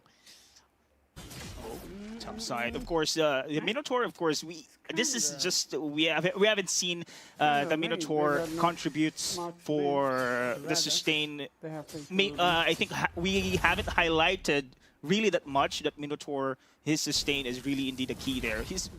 motivational roar is really turning the battles around there. The heals, constantly heals during the team fight. It's a menace here for Homeboys SG. Minotaur has always been a premium pick, right? It's always been up there, and somewhat he still finds relevance to this day. Just the fact that he has so much AoE, he has so much sustain as well. And even if you are losing the early games, late game, as long as you can get the Minnow and Fury off, you most likely have done your job. So it's in terms of what Lozy, what Gear would say. Who is that? Nick Stain would say about Lozy in the previous season, right? Play Minotaur, so easy, right? So easy. But meanwhile here, the gold lane though, the matchup for this one, Marky is in a marksman role right now compared to Almarcus on the Ruby. Now, again, there's time is quick. Hold up. Kazuya blinks, flickers all the way to the back line, gets taken down. Boyet gets the kill for it, and now they're also going to be able to take the turtle again. So Evil not only getting kills, but also the objective on top of that. Wait, this looks familiar. 2 for 1, a turtle given to Evil. Deja vu. Okay. Kind of similar. Okay, now Astro though. Yeah, trying to get the 1v1 here, but Boyet recognizes not a fight he wants to take and just backs off. This is a challenge again for Astro here. Who to pick off against Team Evil here. He tried to go for Boyet there, but it's just too slippery at this moment on his Hayabusa. I mean, it only makes sense, right? With the turtle up, you want to be able to aim for him, and he does not have the Purify, obviously, but so much mobility that he can use instead to get out of that. Yeah, time is still ticking, right, for Homeboys SG. They don't have that late game security, but Ken... Oh, the Way of Dragon onto Ken. They do get one on him, burst it down, so that's a bit of a consolation, I guess, to Homeboys. Yeah, they need this more. They need a lot of these. Like, it's not going to be enough. And it's not going to happen later on in the stages of the game where Ken is so happy to get kicked in. It's still early game, 4 minutes, 5 minutes in the game. Yes, a pickoff is much needed, but sooner or later, the Way of Dragon has to be going on Sailor or Marky. Yeah, I think Marky with a Purify again. This has been highlighted by Scrubs, right? It's still gonna be a challenge here for the side of Kazuya. On picking this one off, as you can see, they're trying to attempt here, but with Powerful in the vicinity, it's too much tankiness here. Yeah, and Hazard forces the flicker out actually right under his turret. Boyet and Ken just being so oppressive. Oh, they're trying to... Yeah, even if they don't get the kill, that goal planing, okay, they just back off, just fearing that counter engagement coming through. Kazuya is still making his way. Might be in a bit of danger though. Manages to get out for now, but just because of that, aggression down the bottom lane, they've cleared so much space for them to be able to take the turtle again. So again, it's Homeboys wanting to pull off something here. Yeah, Sky Piercer already picked up for Hayabusa at this point. That just gives him a key early game power spike, right? He can pick up the Vexana if he wants to. That will be the prime target that he's looking at for now. Both teams gathering around here. Kazuya finds the Way of Dragon. The Eternal got used as well to put out the damage. So yes, they get powerful for now, but the turtle still goes the way of Boyet. They chase down Ken here. Ryzen gets the kill for it. So two deaths this time on the side of Evil. Yeah, finally things are going Homeboys SG way, but still, that macro advantage is in the favor of Evil. Yeah. And they don't have that late game security. They don't have that late game hedge fund, right? They don't have that long-term investment in having that gold laner. It's going to be Ruby needing to fight again and again. And we're going to have to throw the action to Marcus and Astro sooner or later when we reach into the Lord stages of the game. When we reach the 8-minute stages, Marcus is going to have to make moves happen. He need to step up here in this game, and we have seen that team fight is really in favor for Homeboys SG. And Marky was not yet online. The team fights, the ultimates are really up there for the side of Homeboys SG. Great kick for Kazuya as well, putting it perfect placement for Ryzen to follow up as well on that ultimate. And again, they need those kind of situations to be in their favor here. And most likely we see that during the neutral objective team fights. But here, Marky in some trouble here, has to back out Minor. No way! Fear of destruction! How does he hit the mark like that? Spear of Destruction coming out from Marky. Marky. Oh my. Marky. Still managed to escape. Plus the heals again. The underrated heals coming in from Minotaur.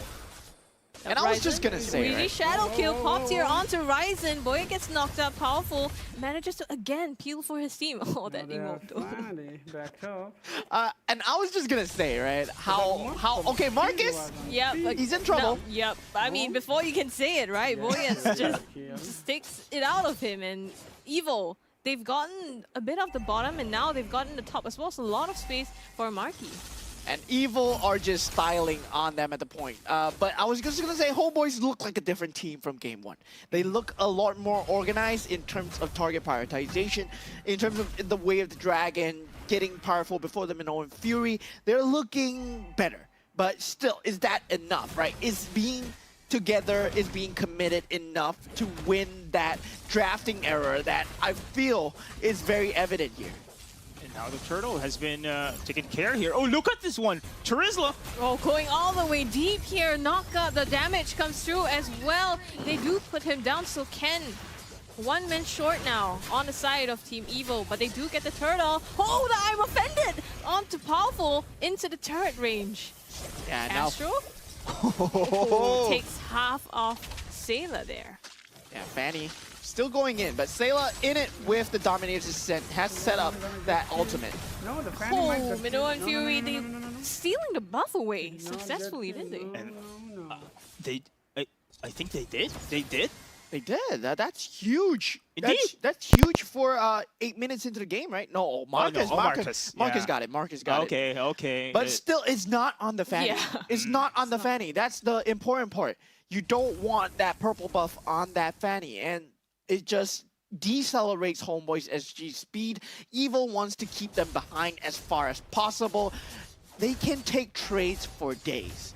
Like, they can take 1 or 2 kills for 1 or 2 kills. It does not matter to them. As long as they're not losing a big team fight, Moskov is keeping to scale. He's up in 7K, ready to Ruby's 5,000 gold. Trinity items already locked in here for Marky. Oh, team fight! Zuya goes for the play, kicks Powerful right in here. They do manage to burst him down, even with the Nightmare spawns. 2 big spawns there, but Ken goes in with the penalty zone. Does not knock them out. Boyet tries to finish it off. Not just yet. Okay, that's the pickup you want. That was a split second there. Great combination for the side of Homeboys SG.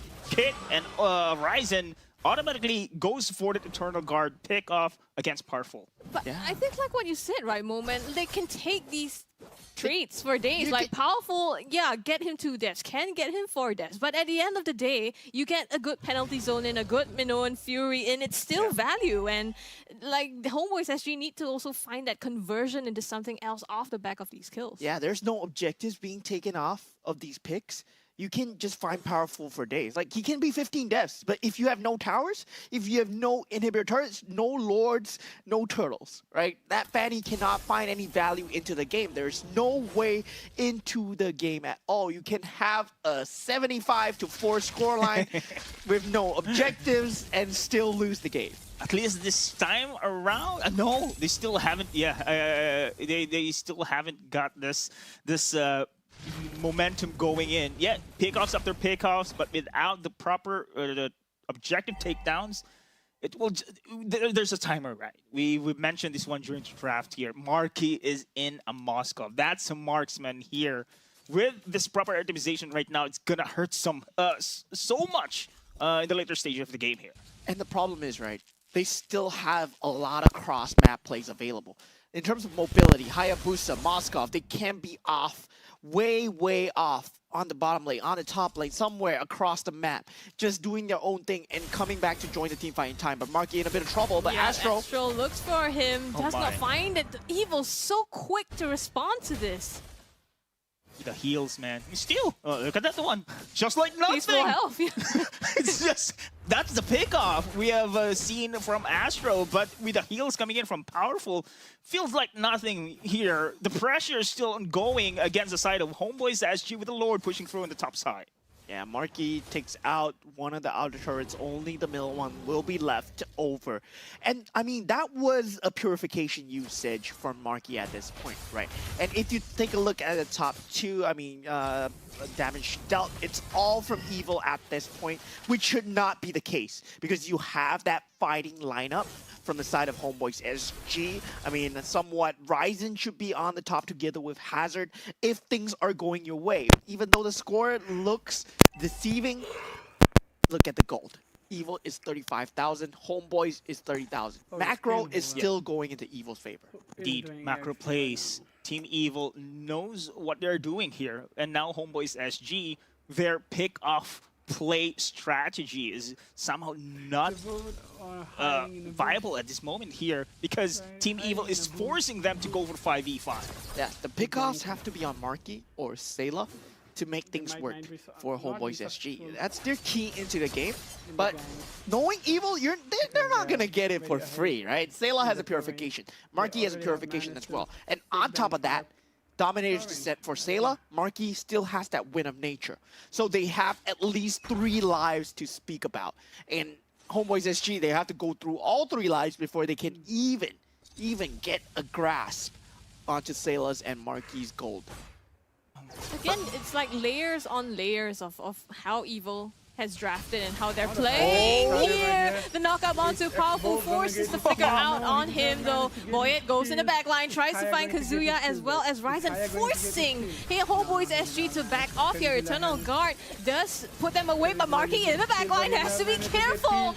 Does take down Astro. Kazuya going down. Next to go is Hazard. Pops the last Insanity, still taken down by Marky, and that's 4 down on the side of Homeboys. And Evil just needed one of these team fights to work because honestly, they had the macro advantage for a long time. Now with the conversion on to that inhibitor turret, looking like they want to end the game, they do have the creeps available. That's all they need. They're going for the base now, just right on top of it and seal game number 2 just like that. And Team Evil, right? It just seemed all according to plan. Yeah, all according to plan for them. And it was already written in their book that they were gonna pick this, they're gonna pick that, and they're gonna win. And that's what they did. So yeah, if you guys want to win Evil, you gotta grab that book and burn it somewhere. And I can say as well, when it comes to the drafts alone, Team Evil has just big advantage here. I think giving it away into the hands of Team Evil, the Zask, the Hayabusa, and we've seen how Team Evil really controls the game, macro play-wise. And Homeboys SG, yeah, I think they are showing us that their playstyle is going to go for a pick-off here. But again, it's not really that effective here against Team Evil. I mean, in terms of long game, in terms of coach perspective, right? In terms of just training the team to deal with all sorts of pressure, this is a very good method, right? You don't hamper the best players. You don't take away the best picks that Evil can play so that you can go against the best Evil, and then you can try out your team synergy against Team Evil, against one of the best teams. So this might be Homeboys just learning to adapt to one of the best teams, playing one of the best lineups. Maybe Coach Nakara has something planned for this team right now, and going against Evil in the best form might have prepared them for what it takes to go against the rest. Yeah. I mean, every match you learn something, right? And you learn from Evil. So this time, Evil taking the game, we're going to see who the MVP is from that team. And powerful, of course. Well, he is... You got to consider the times that he got kicked. So he got kicked at least 4 to 5 times in the game, and he only died 2 times. So, I mean, that's just a testament to how scary this hero is, but it's even scarier on Powerful, because he's fully using his body to take away the space that you can go towards Sayla, you can go towards Marky, you cannot, because I am here. If I die first, that means there's a kick wasted on me, and not on Sayla, not on Marky. Yep. And that's just huge value because Marky and Sayla, they can just keep farming. Yeah, basically he's just doing his job there as a tank support there. And as you can see here in our screens, again, same story. Objectives taken is still going to be favoring Evil at this moment. We haven't seen the macro plays in the side of Homeboys SG. Yeah, Homeboys SG, they have a lot of ironing to do, but they did face against Evil at its best, right? You gave Sayla the Zask, you gave Marky that traditional gold lane, you gave Powerful the Minotaur, Boyet, Hayabusa, Ken, of course, on that Terizla as well. So it's really like what they are all familiar with. Evil is known for playing this kind of play style. And now Homeboys SG, you have tasted it right now. You've tasted what it is to go against one of the best. And how do you take that moving forward? Do you draft around it? Do you try and ban them? Do you try and ban the heroes out? It all goes back to preparation right now. Yeah, indeed, preparation is the key here, and Coach Knack will have so many assignments to do here, especially on the drafting phase. We now see that the playstyle coming in from Homeboys SG. Astro, he did mention Coach Knack. If Astro did perform very well, so he'll remain in the main team, but looking forward for Zishuan this time around to come into play for the side of Homeboys SG. I mean, I heard Zishuan saying that he does not want to play. Oh no! Yeah, I mean, he might just be saying, you know, as a joke, I don't want to play, man. Okay. I get it. Yeah. Meanwhile, right, for Team Homeboys SG, I feel that, yeah, as how strong Ruby is, yes, Ruby is strong on the gold lane if your jungle is the type of jungle to say, I am the counter to everything. You are Skies, you are Kyrie, you are one of the best junglers in the world. And maybe Homeboys SG are trying to develop that in Astro, to put everything on his shoulders to the point where you are the only carry. And yeah, this is still Astro's training arc, right? This Homeboys SG training arc, they are very new. They are similar to what Asterisk was to our previous season as well. But Homeboys SG, of course, completely new faces. There's no FMM this time. There is no Bear this time to help them out. So Homeboys SG, they're starting from scratch and going against a solid cemented team such as Evil. Wow, I mean, 2 times in a row. 2 times in a row, you give them this. you give them you gave them the dream scenario for Evil.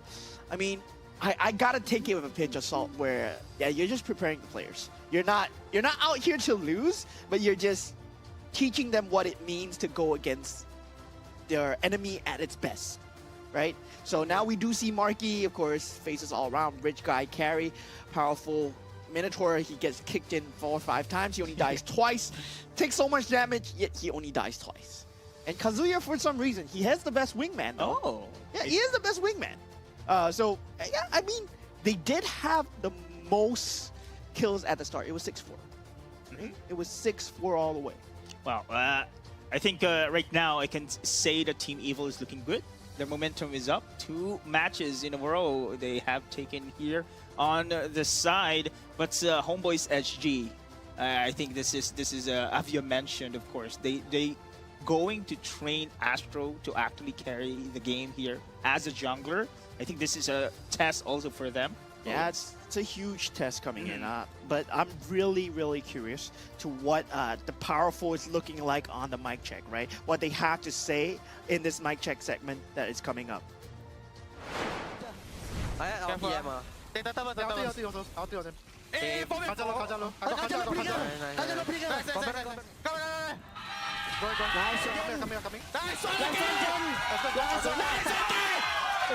on them. Let's go. Go. Makita, ulti, forward, thank you. Okay. Forward.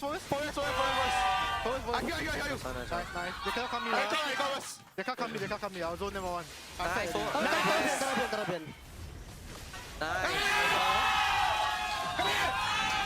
Forward, guys. Forward. Nice. No. That's fine. Let's go. Forward. I'll zone there. I'll take them. Slowly. Kite. I saw that one. Join them.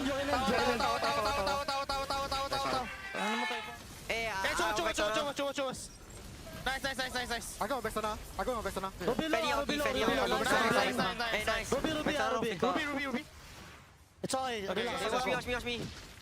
I'll teach you. Nice. They'll come Bunny bot, let's go. Yeah. Hey, Bunny.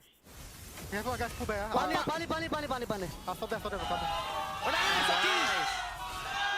Nice one. Hey! Nice! Go.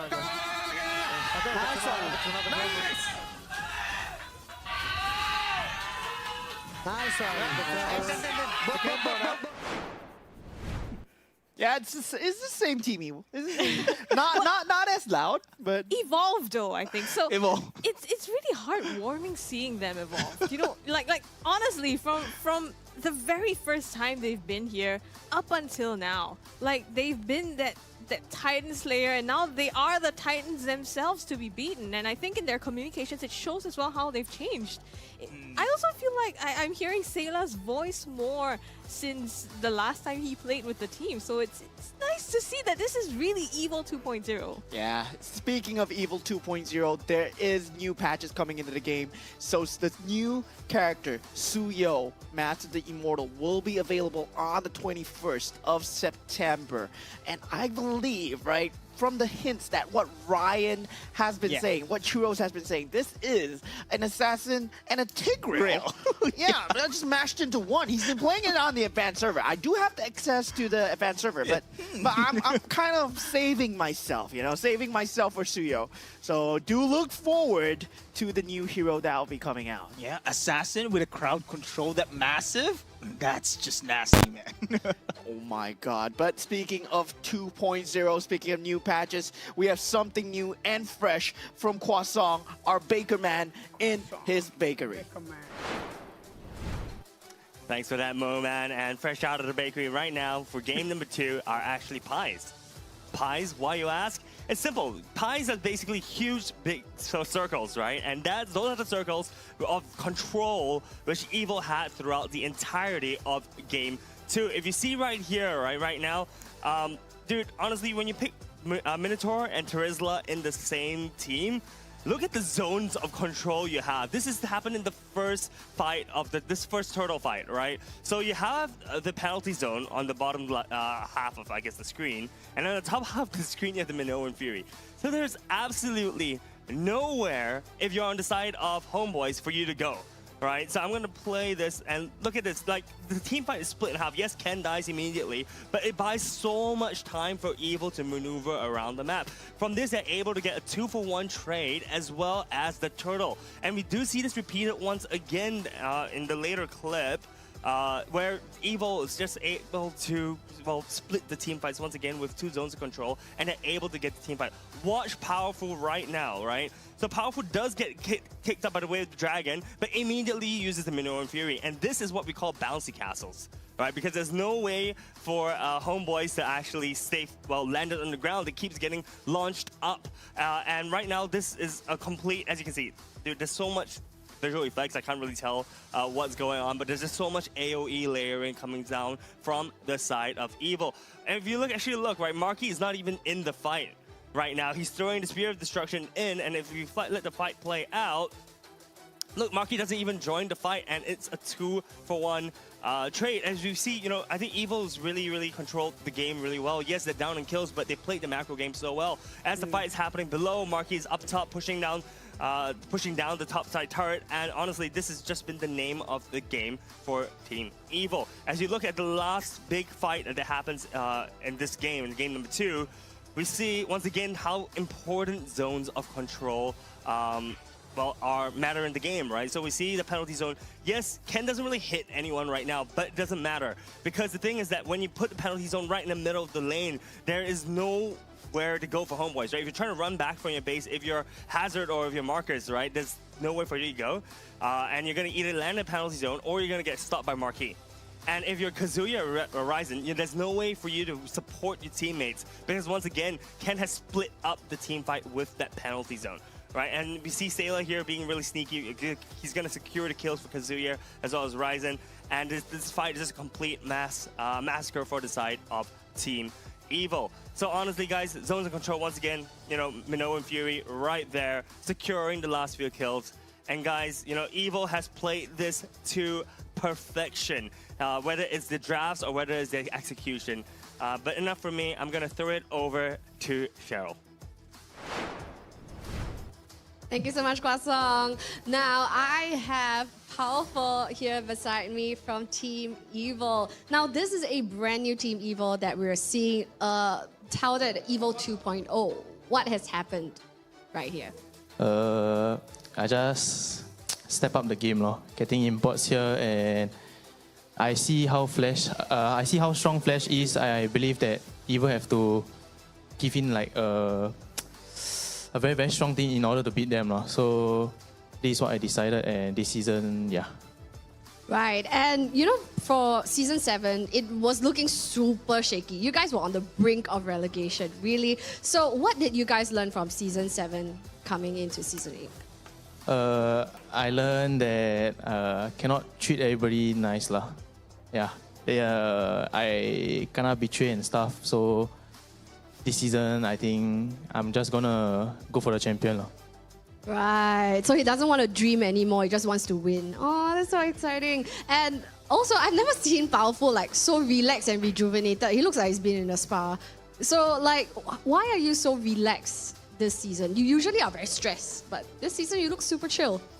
Because this season, I would say, the past few seasons is always I'm the one that resetting everybody the mindset. But this season, I would say every single of my teammate will reset me, and I will reset them, and then they will teach me new stuff since I'm the new role also in tank. Yeah, especially Sela and Maki. They both teach me a lot in my role. Oh, wow. But of course, you know, this shuffle, a lot of people mention that it's very, very timely because, you know, you always play the tank jungles and you have always been the shot caller. So is this the reason why, like, Roam was a very natural transition for you?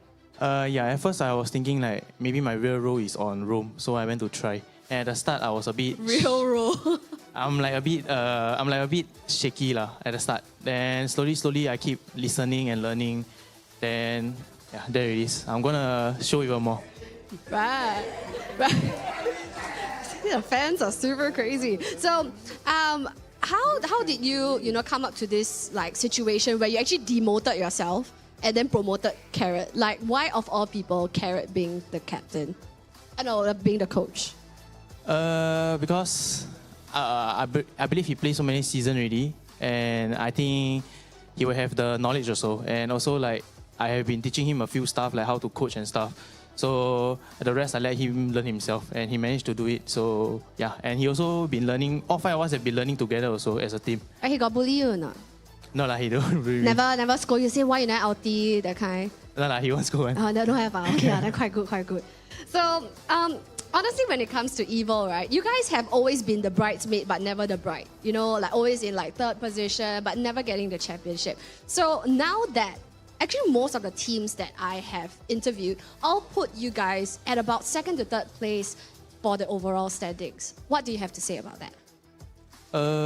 I would say I'm not surprised because because from all our training and stuff, I can see like this season the way we play is like I'll call ourselves scary So yeah, like we really want to get the champion, and Flash is definitely the one is the wall So yeah, we have to beat Flash Right. So okay. So given that you guys see yourself as the potential title contenders, who do you think is the dark horse this season? I think FYG may be the dark horse because like their draft is like a bit weird And like it's not like how every team draft. Unorthodox. Yeah. And then like how to say they pull out stuff where teams are not ready Like today you see just now. FIG, Yeah. Vanguard. Oh yeah, they like the 3rd game they fight against Vanguard. They pull out a Xbox Angela, and like Vanguard okay. So FYG is the dark horse that you guys won't see too lightly off Oh, Okay, but so interesting to see you like so humble flex, like be quite scary lah. All right, so we're so excited to see you guys back in tip-top form, or rather the evil that we have all wanted to see right here at the MPL SG scene. So we wish you all the best and congratulations on ending week 1 on a high. Thank you, thank you. Thank you. Absolutely crazy. They were known as the playoff princes, knowing to only perform in playoffs, but right here they're ending week 1 on a high. Now this is just absolutely crazy. Stick around and join us and watch match 3 coming up real soon, where we see our defending champions go up against another.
So now we are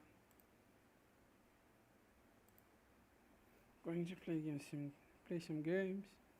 Right now, I think it's break.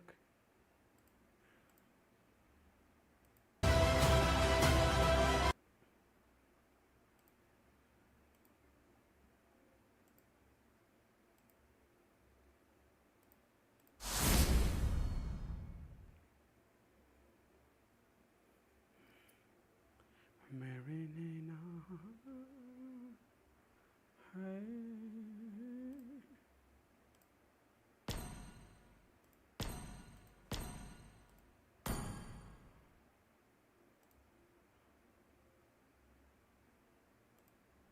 Malay.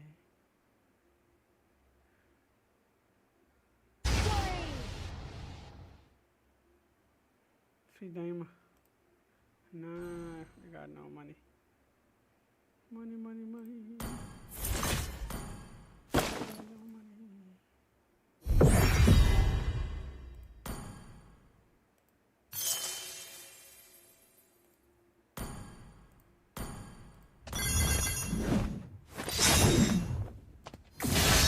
Fight! Fight for the ultimate answer.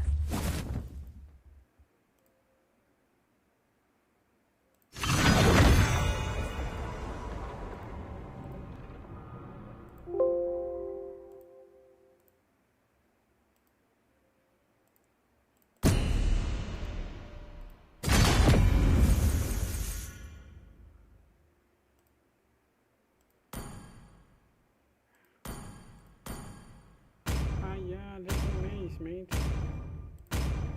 What are you trying to do?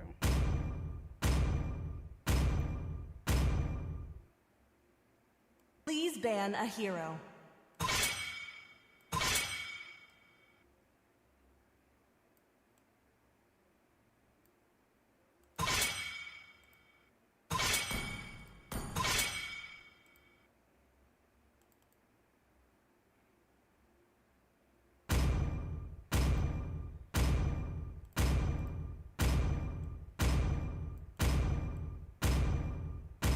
Your team is banning.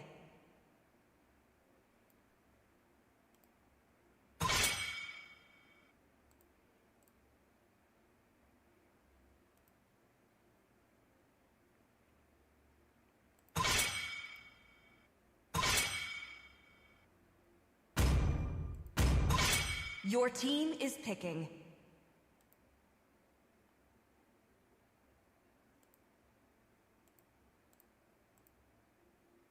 Muscle of iron. The enemy Bones is of picking. steel.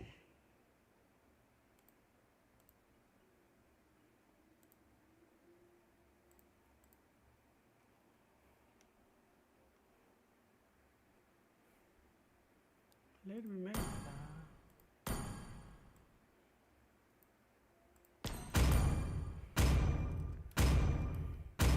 I am more than a weapon.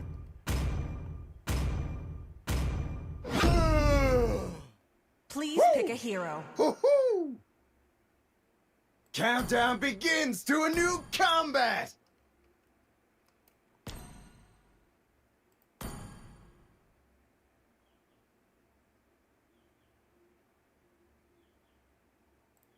Feed, destroy, and conquer.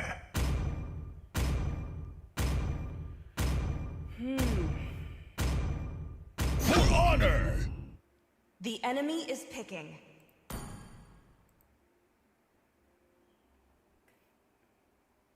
Hello, hello, bro, hello. Thank you for watching. It's break time, so we're gonna play some matches right now. So sorry for that.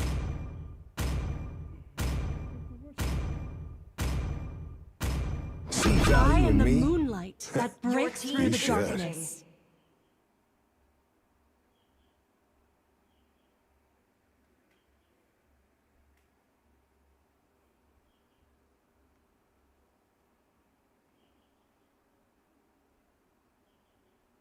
Experience the euphony of suffering.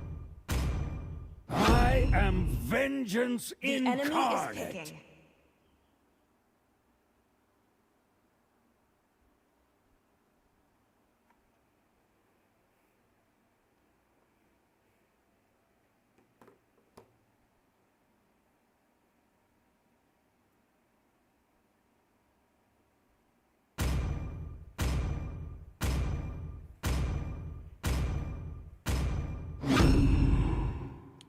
Uranus has awakened.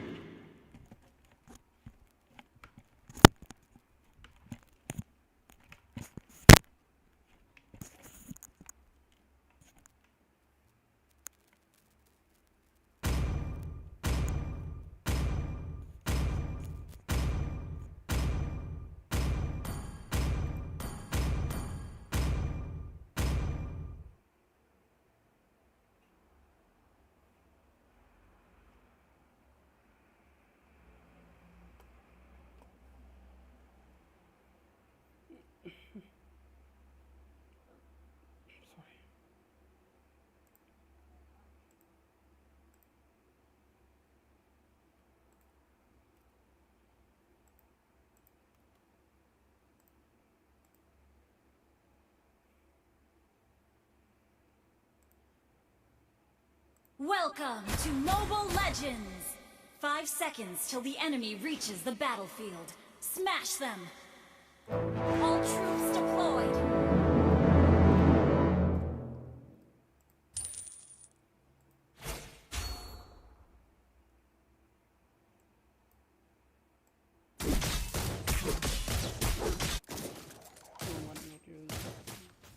Otherwise, my skill might kill him. Either submit to me or get devoured by the Initiate retreat! swarm.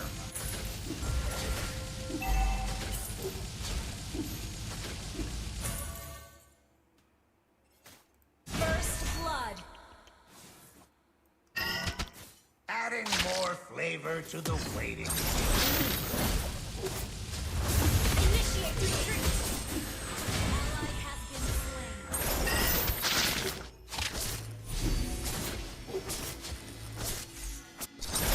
Enemy double kill. Request backup. Okay.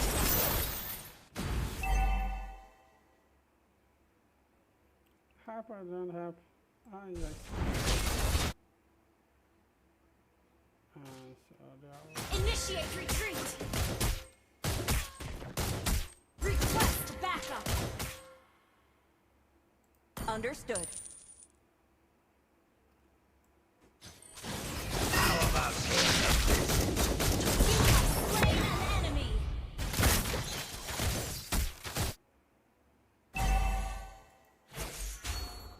Enemy killing spree!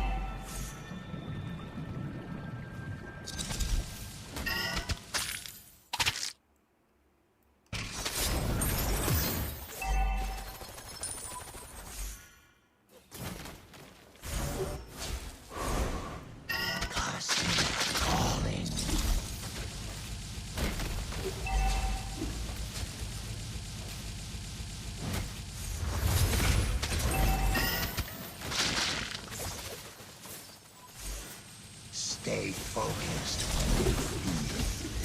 Shut down. That's not right. Launch attack. Eve's arrival won't Gather change up a the thing turtles. about my plan. Oh, it's not ready. Nightmare and spawn! Slain the two. Slain an enemy. Has been slain. Unstable network. Initiate retreat.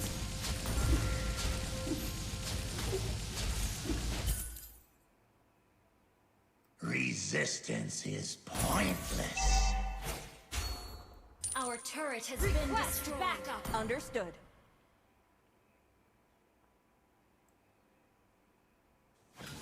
How does it feel ending up on my plate? Ult is not ready. How are they managing to do Aurora and Tobias, I need back. Initiate retreat. An ally has been slain. Continue the feast! Enemy has been slain.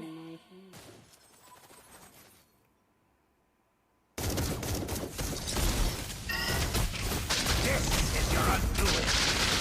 Killing spree.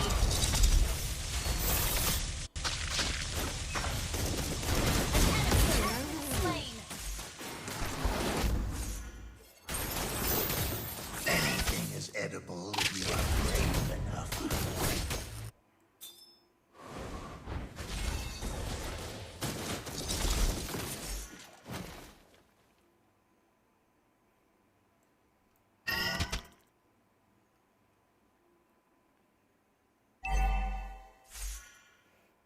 Now it's time for a total. My swarm has patience.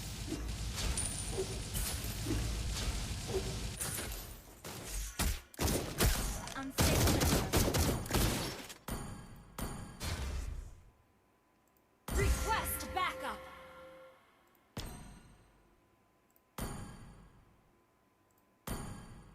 Creatures without antennae look bizarre.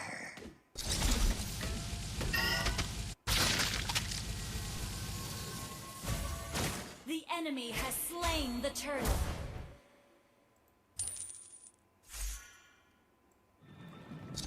How about paying a visit to the swarm?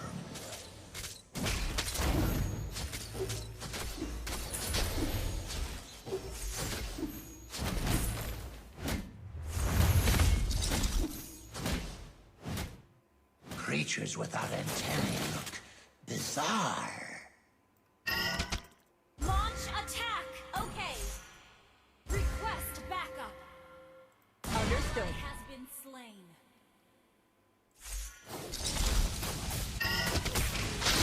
An enemy has been slain.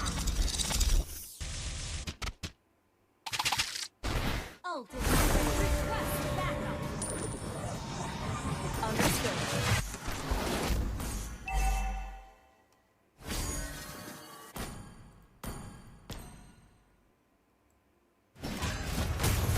Turret has been destroyed. Killing spree. I need to help my friend, but I'm not trying to do that. I don't know why.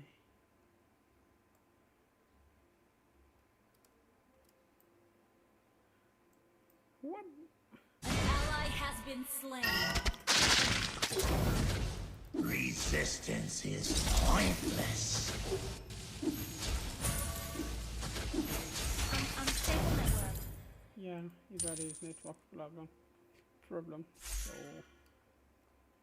it's really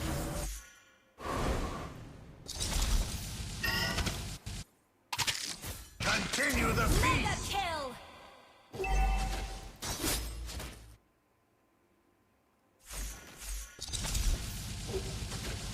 Killing spree. Request backup. Understood. Hey, let me borrow that. Our turret is under attack. Stay Your focused team when you destroyed a feed. turret.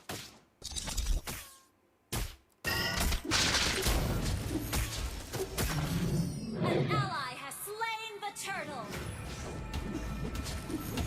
Initiate retreat.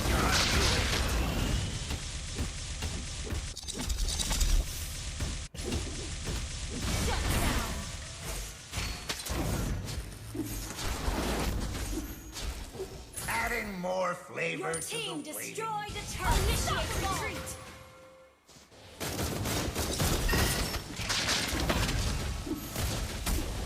Double kill. Anything is edible if you are brave enough. Shut down. This is no. An enemy has been slain. They're hiding. Fleeing. What kind of game is this? Your team destroyed the turret. Shut down. Godlike. An enemy has been slain. That wasn't good neither. How does it feel ending up on my plate? Legendary. Great play! よーくやった。褒めて使わす。Castia calling.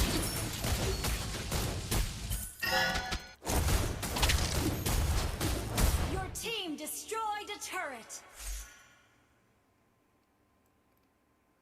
Eve's arrival won't change a thing about my plan.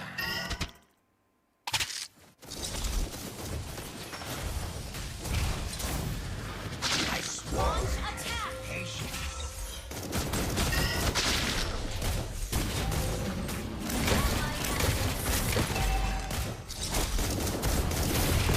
Legendary. Initiate retreat. Launch attack. Initiate retreat. Your team destroyed a turret. Aurora and Tobias, I will come back. Nightmaric Spawn! An ally back forward. Launch attack.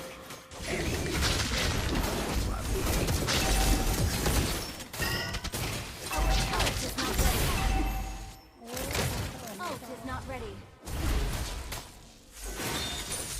Ally has been slain. You have slain an enemy. Thank you.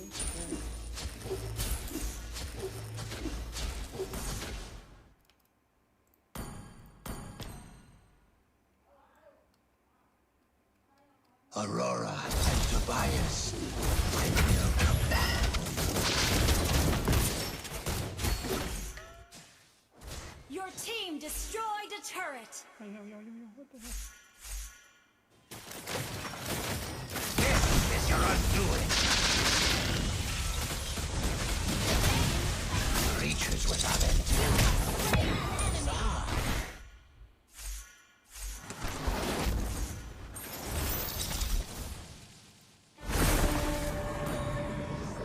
Wait a second.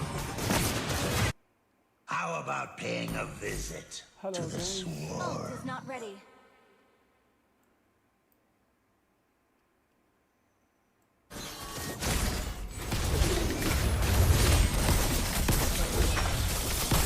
Killing spree. Really did mistake.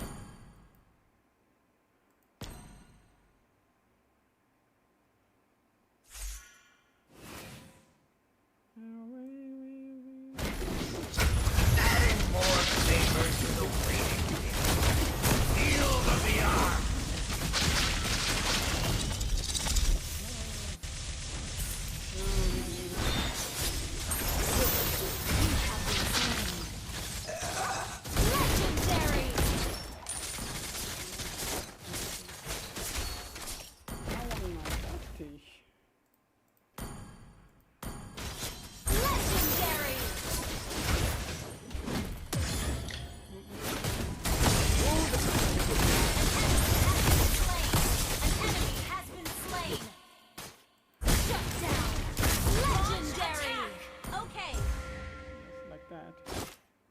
Understood. Your team destroyed the turret. This is not official. Victory! Showing my game right now. The MPL is now in a break for some minute, so I was just trying to play the game.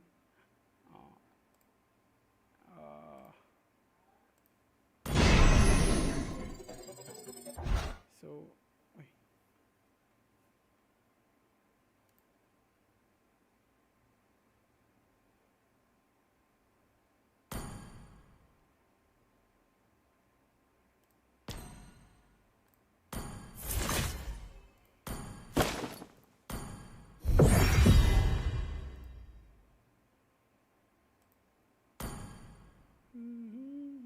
Oh, you got all Elias skin. Nice. Malik. Ooh. Hoo, hoo, hoo.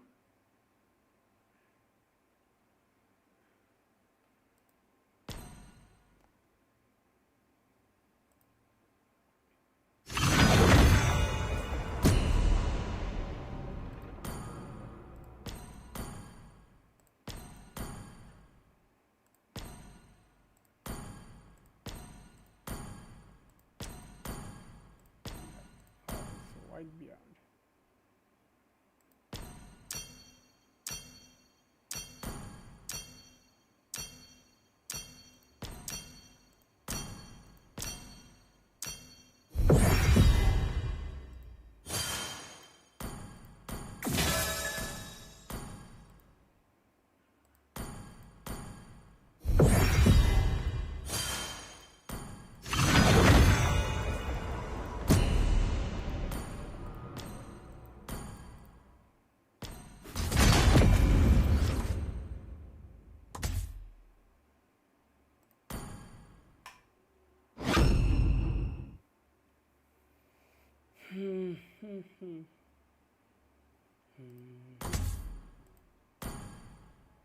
Wanna play anyone? Oh, let me. I can have no.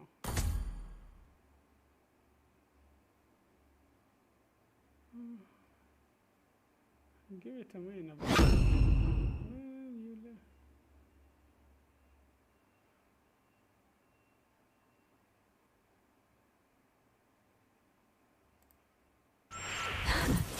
I've been waiting for too long.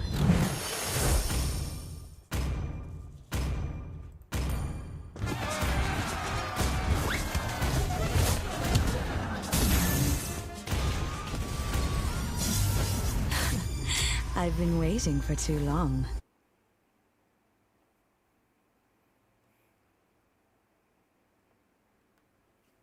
Gamble, right? 2, Teresla, Nan. Oh, Nanaga. Guys. Welcome to Mobile Legends. So I did not purchase it, so I'm really sorry for that. 5 seconds till the enemy reaches the battlefield. Smash them! All troops deployed!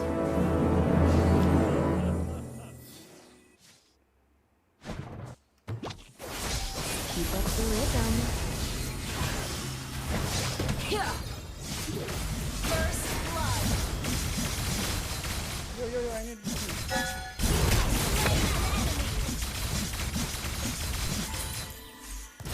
to be. Double kill!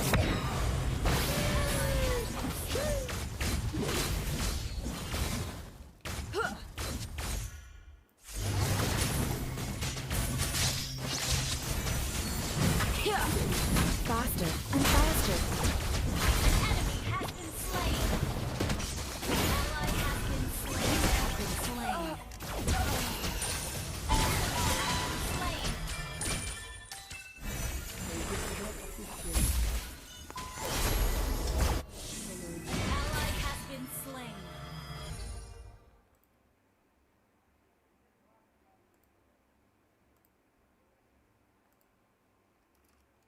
One strike, one skill.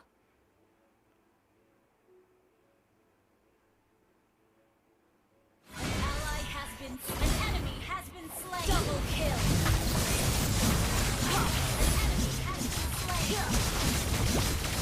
Speed, precision, An enemy has been slain.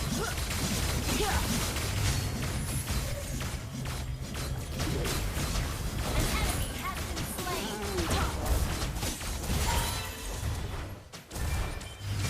To be or not to be. Enemy double kill.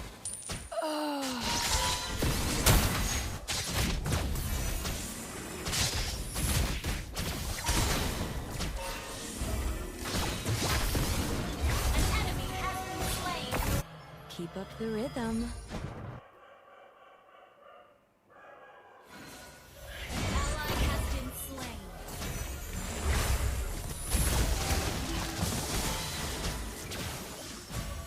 Faster and faster.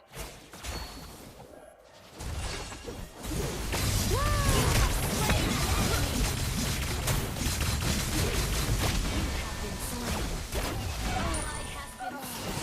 An enemy has been slain.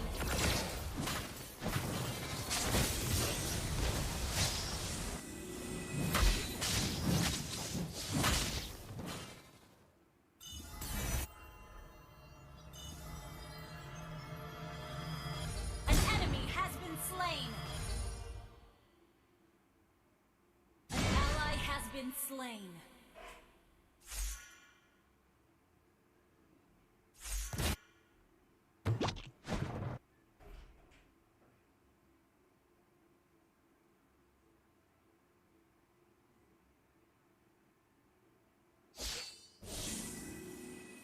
An enemy has been slain. Ult is not ready. Ally has been slain. An enemy has been slain.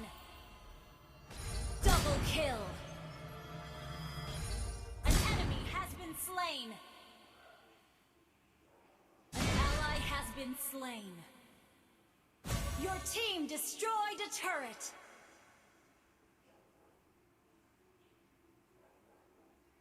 One strike, one skill.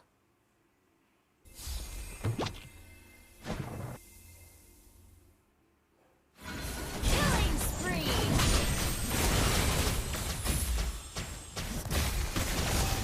Speed, precision.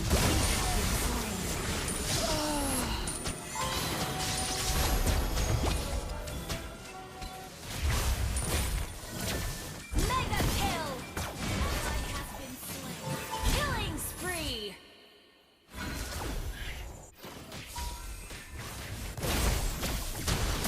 Faster and An faster. enemy has been slain. An ally has been slain. Shut down. Enemy double kill.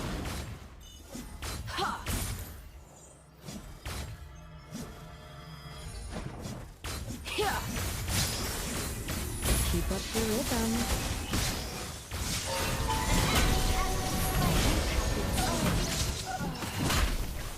Double kill.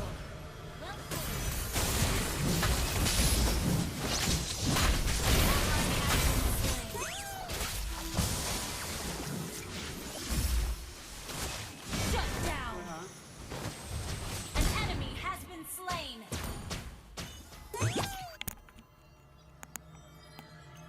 One strike, one skill.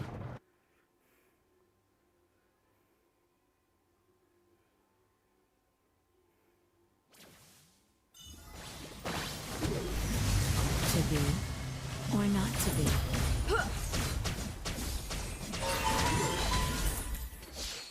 An ally has been slain. An enemy has been slain. An enemy has been slain. Double kill. Shut down. Speed, precision, and strength. Ha!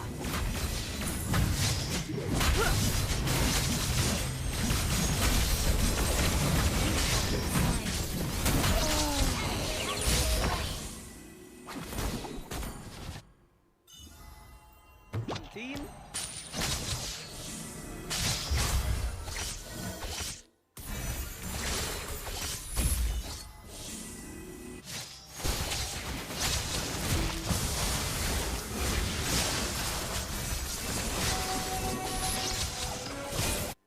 To be or not to be. Killing spree.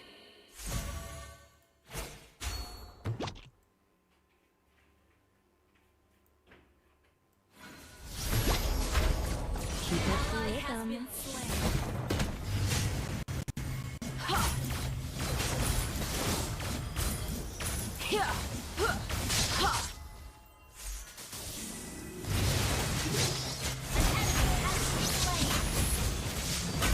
Mega kill. Double kill.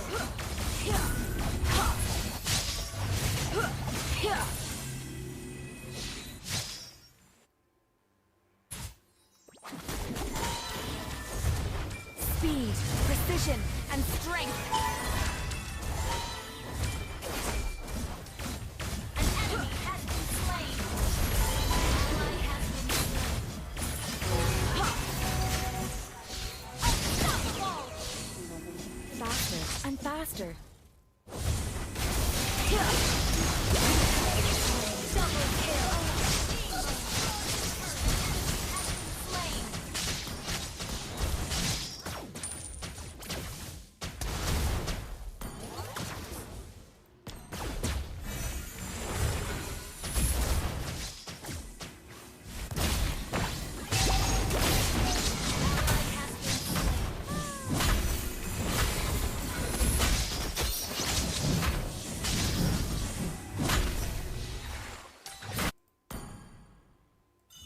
One strike, one skill.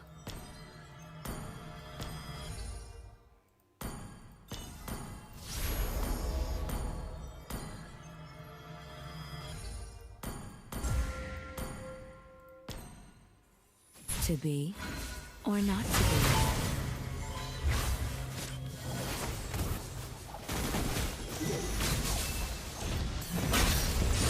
One strike, one skill.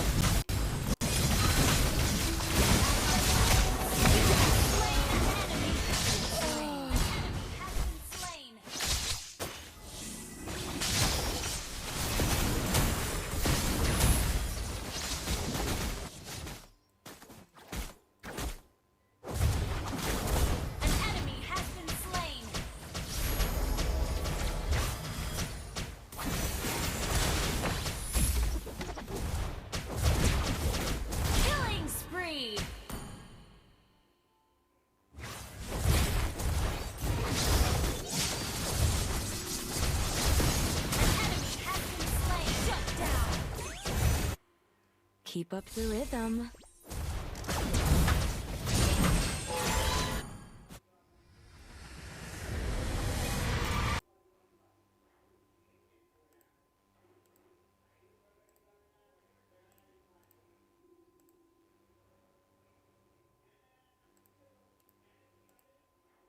So with that being said, presenting to you match 3, we're going to hand our time over to the casters to break it down for us. Take it away, guys.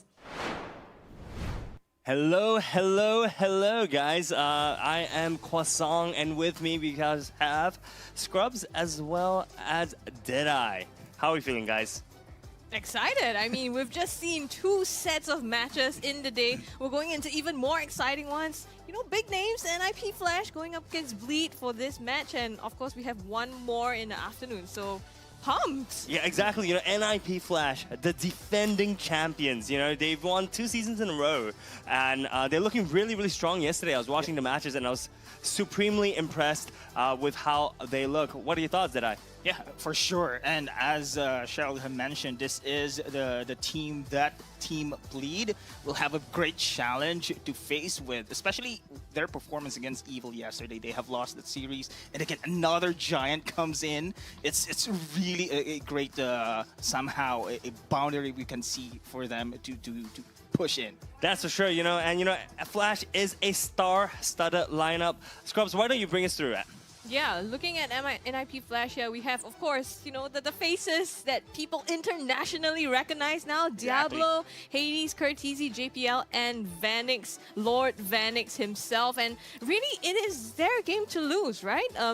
everyone regards them as they're probably going to win this game. You know, we'll see the predictions later. They are the defending champions, and before that, two-time champions as well. So everything is stacked in their favor. Yeah, and keep in mind as well, you know, they just came back from MSC, where they had one of the record highest position and MPL SG team has gotten at 3rd, 4th place, right? Which is absolutely stunning to see coming from Singapore. You know, it makes me feel a little bit proud to carry that little red and white flag around the place now.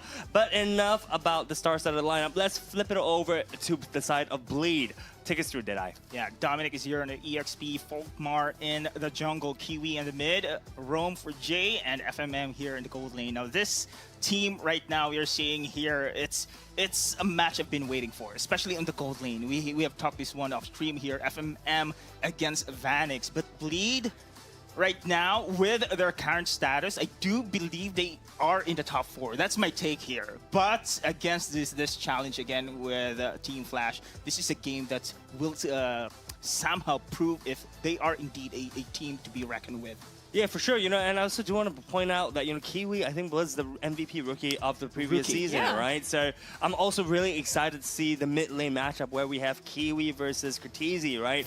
I think the best rookie versus the MVP. Yeah, regular season MVP. That's it. That's it. So I'm excited to see, you know, both the gold lane as well as the mid lanes and see how that is going to work out. But also, I want to keep in mind that JPL is also playing in the regular season, right? So I want to see that synergy that they had in MSC here right now in the regular season.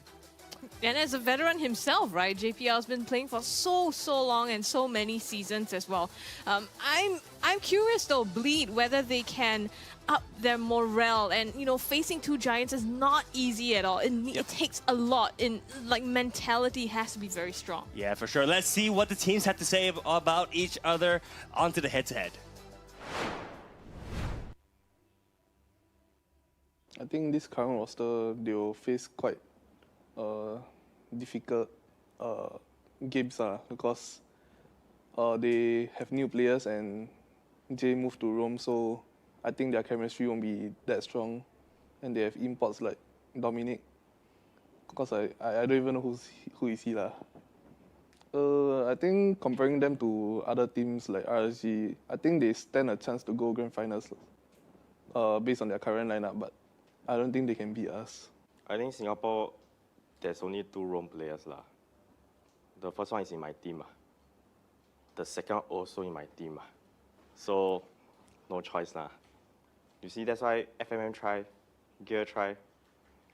Gear try until not even on the bench. FMM try until go back goal lane.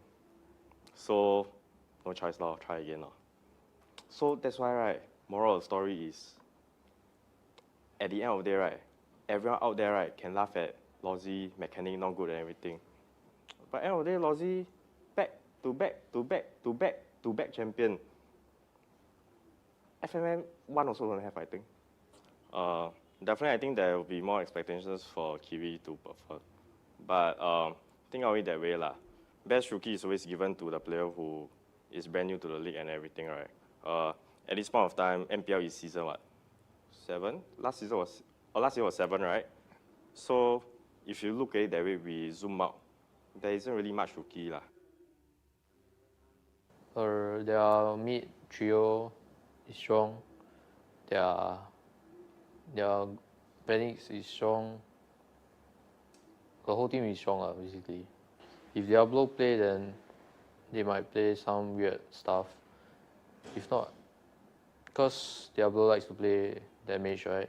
Then the meta now is like tanky XP. So maybe that's something we can exploit.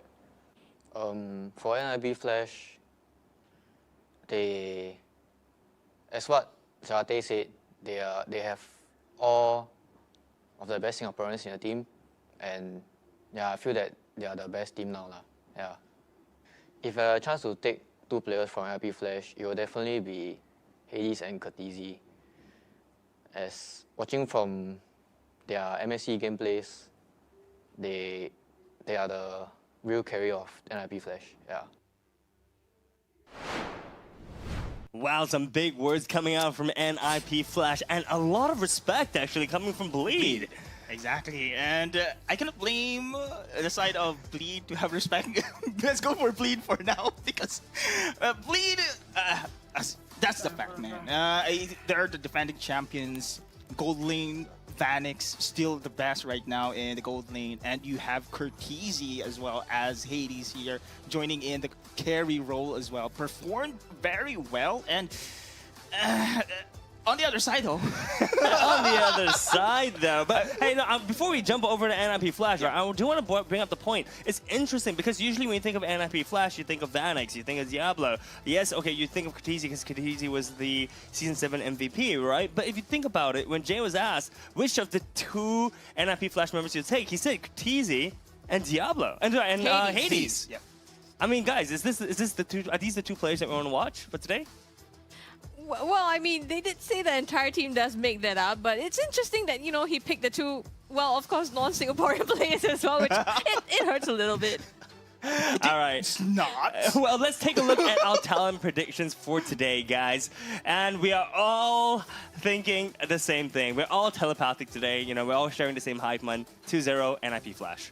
Yeah, I also do like that, you know, when FMM was talking in an interview, he also pointed out that, you know, in the meta, maybe Diablo's going to play something different. So I like that they're thinking about how, you know, maybe potentially there are strategies we can employ or exploit that might turn the tides a little or work in their favor. So they're still trying to be creative about it and not giving up all hope and be like, you know, they're just going to win, it doesn't matter anymore. But they're trying. No, for sure, you know, and I think this is what the teams need to do, right? They can't just give up, because, I mean, if they give up, then what's the point, right? They need to look for little, like, cracks in the armor, chinks in the armor for them to exploit, right?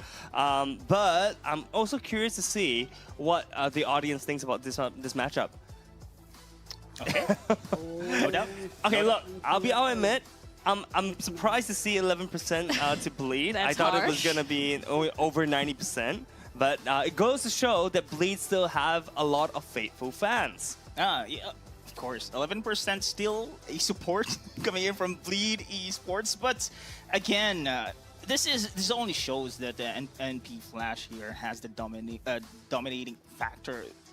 The wins, players themselves, and their performance yesterday as well. They experimented on that game, they won rather, still win. They still win. And of course, Scrubby Cheeks mentioned this one. They can be creative in Diablo's playstyle, hero pool, but it will not suffer on the other lanes here because the players themselves perform very well.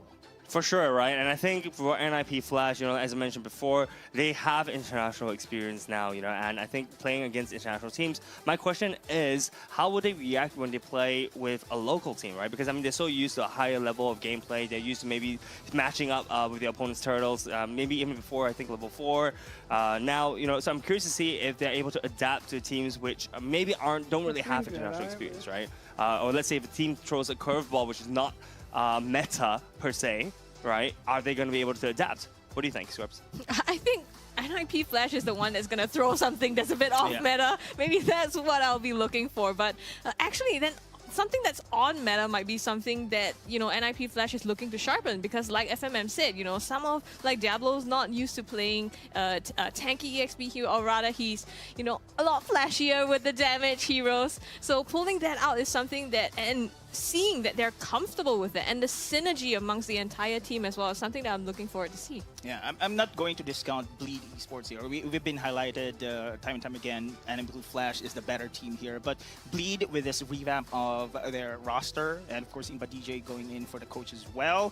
Dominic, the import, as well as Folkmar here in the jungle lane. Let us see if they can be the key to this Bleed Esports new lineup and perform against the top team in the league. Yeah, and don't forget, right? FMM last season was playing Rome. He's back to being a gold laner this time around. You touched a little bit about that before, but I'm curious to see whether FMM will be able to deal with the one and only Lord Vanix. All right, let's go straight into the pick and bans. We do see it from the side of Blade. We see a chip ban out immediately. Once again, having a 100% ping ban rate. And on the other side, we see NIP Flash being very respectful, actually, banning out the Aethys as well as the Phoveus. Yeah, still the Phobias has been considered as one of the top bans when it comes to the EXP lane here, and the chip as well. However, of course, we've seen that the side of Bleed Esports, they try to go for the Volkmar strategy here, because right now Volkmar is the new jungler for the side of Bleed Esports. I'm looking for how be able to go up against Hades this time around. Same thing as we are being hyped up a while ago, FMM versus Lord Vanex here. Yeah, you know, and we do see that they do not, that Bleed does not want anything to do with Hades' Fanny, right? Fanny being one of the premier picks of this meta, and Hades being a very, very well-known player to play that Fanny. NIP Flash locks in the ban of the Harif, not wanting to give away probably some, I guess, minion wave control, hey. Oh, and of course the Ling ban. Of course. They're respecting Hades here on his assassin place, and right now Hylos is pretty much open right now, and we have seen the open of the Zask as well, and we have seen Diablo now transitioning for this tanky EXP. We've seen that one on day one, and with the EXP, Hylos is viable here for the pick for the side of enemy Flash, and there you go. Yeah, look, Hylos, we've explained earlier today, right, why Hylos is such an incredible pick right now. Being able to split up the team fights, being able to create a zone where your team is able to get accelerated and has additional mobility, whereas almost slowing your opponent to a halt. Yeah. Right? I think Hylos is indeed showing why he is one of the premier picks of this season right now. And honestly, letting Hylos through, a little bit questionable, but I'd rather deal with a tanky horse than not being able to deal with two assassins flying around the jungle. I agree. And now with the Zask pick coming in from Bleed, we all know that Hylos is a great counter for that one. Once that Dominator's Descent been laid down, it's an easy counter with that glorious pathway. And I'm surprised as well here in the day 2, it's not a prio ban anymore. The Hylos has been really given for the teams here. Well, you see, the thing is that for the side of Bleed, you're kind of forced into a weird position, right? Do you want to ban out the Hylos and not deal with the utility he brings, or would you rather deal with the assassins that Hades is so well to, is known so well to play? And honestly speaking, I think it's the better of two evils, right? It's like pick your poison. Do you want to deal with the horse or do you want to deal with the knives, right? Of course, you throw away the knives because at least with the horse, you can hope that you either cleanse it through or you are able to, beat the horse with superior positioning. There's ways around that, right? But when it comes to the assassins, you blink and you're dead. Yeah. All right, so pick off there for sure. So, and I think Bleed is forced into picking the Zask, right? Because if they don't pick the Zask, then NIP Flash is gonna take it away. Yes, and it's just even worse, right? So they're forced in this kind of positioning, and I really, and I don't think it's a bad thing. Right, you have Zask, you have Terizla, you have Roger. You have a pretty good core trio right now. Roger can easily be flexed into the jungle, like we saw earlier today. So honestly speaking, Team Bleed, pretty decent composition so far. Yep, they have the damage, they have the team fights, and Roger here will be most likely in the gold lane against against Vanex here in the gold lane on his Moskov. And as you can see, assassins are the prio bans for Bleed Esports. They don't want Hades to have a very, very good game here in this match. Yeah, that's for sure. But the thing is that Hades' champion pool is so deep and wide, right? That's the thing. Honestly speaking, can you even ban out Hades? Yeah, you've banned out the Haya. Yeah, you've banned out the Nolan. Yes, you've banned out Ling. Yeah, sure, Fanny as well. But he's just gonna pick something else. Okay, Hanabi here. Basically, we're going to say, yeah, you can ban the hero, but you cannot ban the player here in this game, man. Hades still has a hero pool, as you mentioned here. Deep hero pool, it's still going to be viable. When it comes to assassins, though, okay, there's a Ling has been banned here, Hayabusa as well. Julian, Alpha, probably? Still on the table for them. I haven't seen yet an Alpha for Hades here. Personally, I haven't seen him. But if they can go for this one, I think it's still viable here. They have an aggressive play with Curtizi, always with his follow-up on the mage. Guys, there's also Guinevere, right? I mean, Hades has been picking the Guinevere. Yeah, Hades has been picking the Guinevere for since towards the end of last season, and we saw him playing it during MSC as well. I'm not surprised if we do see the Guinevere coming out from Hades. There's also some pretty good synergies between Guinevere and Hylos, right? Additional movement speed with Guinevere, like, hello.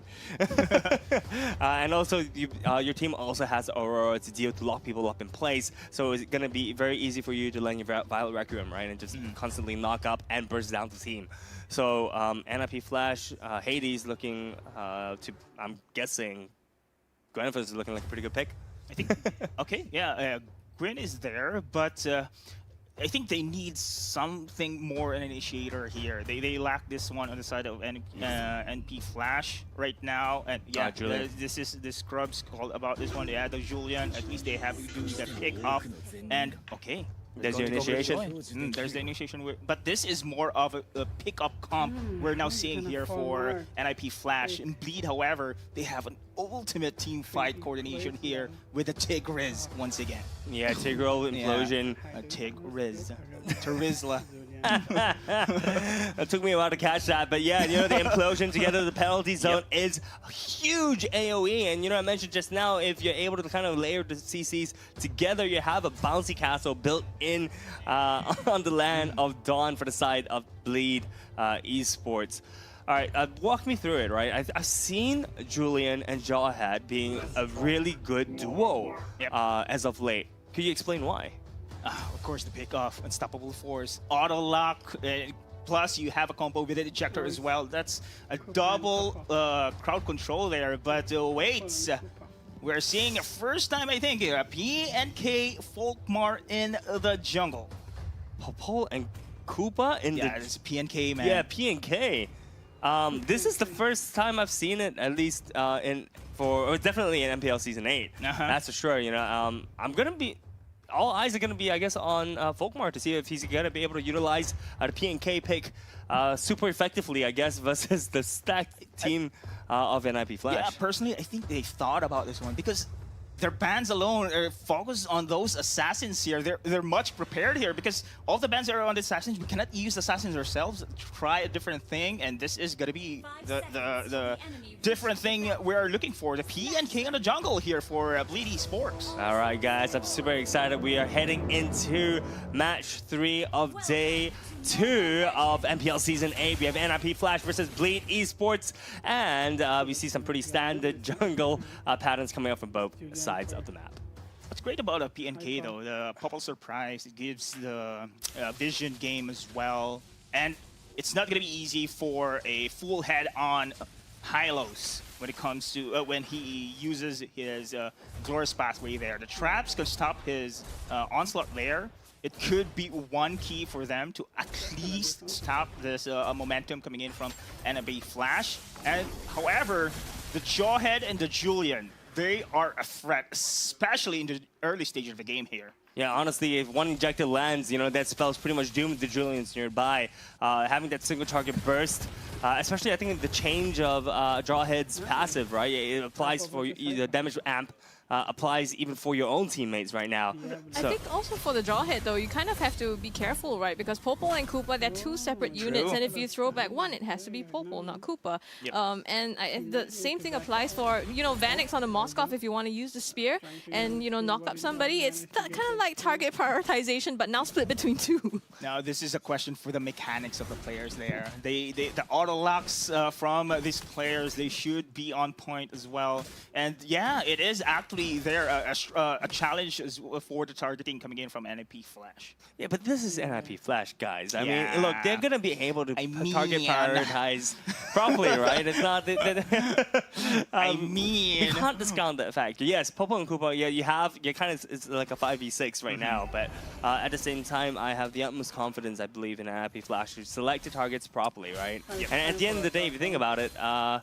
The spear coming out from Vanix from Moskov, right? You can technically pierce Popo to Koopa, and you have a dual stun, right? So it could work against you. It will be a highlight if I see that one, man. But now the turtle is up. And we haven't seen the aggressive playstyle I'm expecting actually from NIP Flash there. It's a good thing for Bleed though, because ultimates, you need these ultimates to be online for the first turtle takedown. Implosion, the penalty zone coming in from Dominic as well. It could be a great key here for Bleed. And look at this one, ultimates are up. The flicker and the implosion together with the Sacred Hammer. JPL though has to back out here. Dominic taking some damage first. Blood landed onto JPL. Dominic with the penalty zone to zone out Curtizi as well as Hades, as now Bleed turned their sights to the turtle. And this is what I'm talking about here. Ultimates are up. It's going to be a big advantage here for Bleed Esports. And just like that, first turtle objective's been in their favor.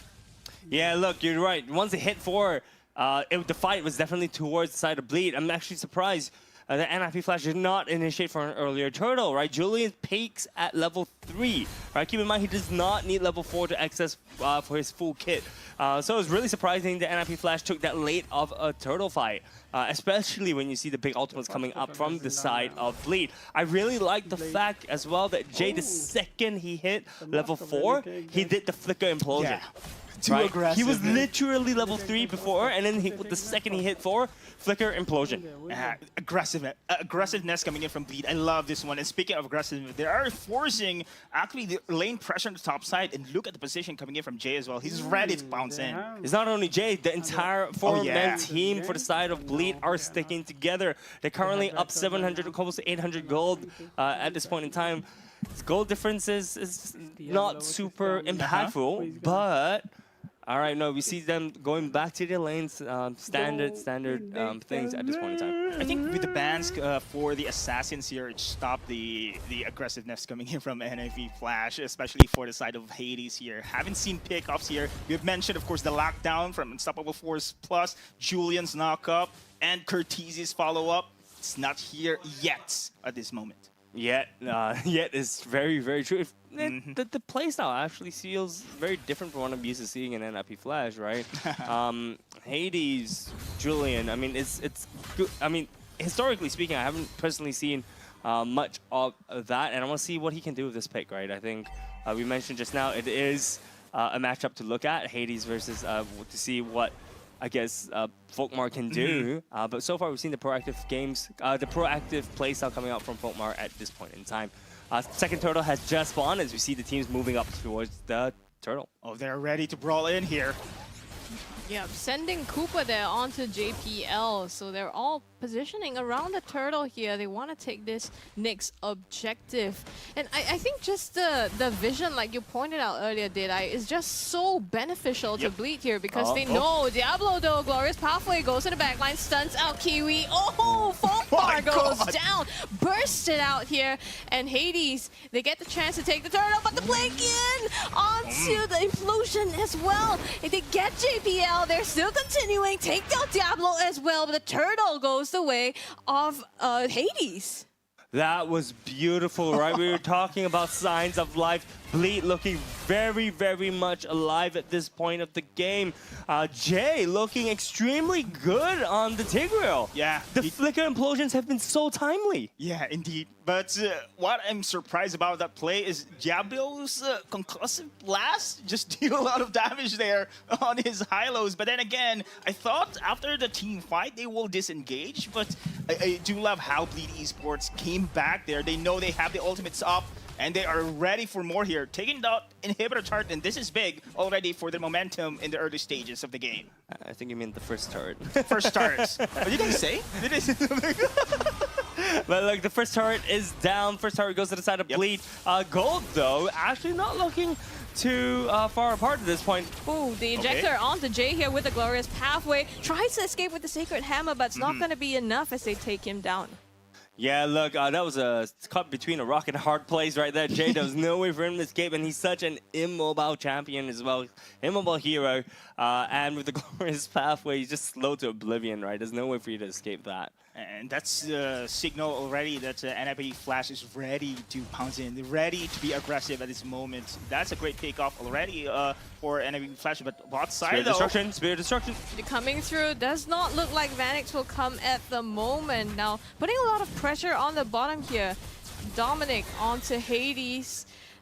I like that they also, rotate to the top bleed, right? Because, Vanix is it's a huge win condition usually for NIP Flash. So the fact that they grouped up just to take down the turret kind of forces Vanix into a spot. Of course, he is still able to do that. Jay with the flicker, again implosion. Flickers out, JPL still safe at the moment. A lot of ultimates expended here on the side of Bleed. Cortese's Glacial is so that stopped the fight. You're like, you want to fight? Well, look, you have to, get frozen first before coming in, and it just completely stops the fight from happening, which is so good on the side of NIP Flash. Cortese showing why he was the MVP from Season 7. This is a threat of Vanix as well. The macro plays we've seen from NIP Flash. We've seen Vanix on the top side, soloing, going to push. Oh, Dominic with the penalty zone all the way in the backline gets to, but Jay is also behind that. Hades gets the retry on the turtle. Dominic trying to run away here. Hades does take him down. He's in trouble now, tries to back out. Will it be enough as they surge forward? FMM manages to put him in the dirt. And now still in the backline though, FMM can't carve an escape route as Lord Vanix himself takes him down.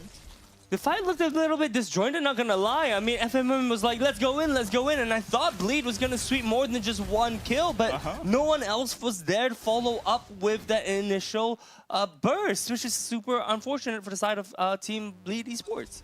Man. This game right now I'm seeing here between Bleed and NIP Flash, this is more than I expected to happen here. I thought this was just a blowout here, but actually Bleed's doing pretty good. And you have mentioned, of course, Jay's on his initiations there. He's been very aggressive as a Tigreal here. It gives so much opportunities here for Bleed to actually go in layering their skills all out there and picking off NIP Flash here. Yeah, we do see that the fights are really close, and honestly, I think props to Bleed for not just throwing the towel of raising the white flag super early. Right now, the team kills are even, but NIP Flash is ahead of Gold by about 1.2, 1.3K at this point, and this is definitely got to do with the macro plays. Oh, just one person that Hades taken out to the entire team of Bleed just there waiting for him. All right, guys, I've got a question for you. Implosion on one person, worth it or not? It was Hades. It was Hades. It was Hades. And I think, look at this one. That kill alone gave space here to push on the top side. And this is now actually what Bleed is doing here. Cutting off the hero pool from Hades on this mobile assassins. Go for the pickoff. Don't give him any great game here at this moment. And gives wonders right now for Bleed.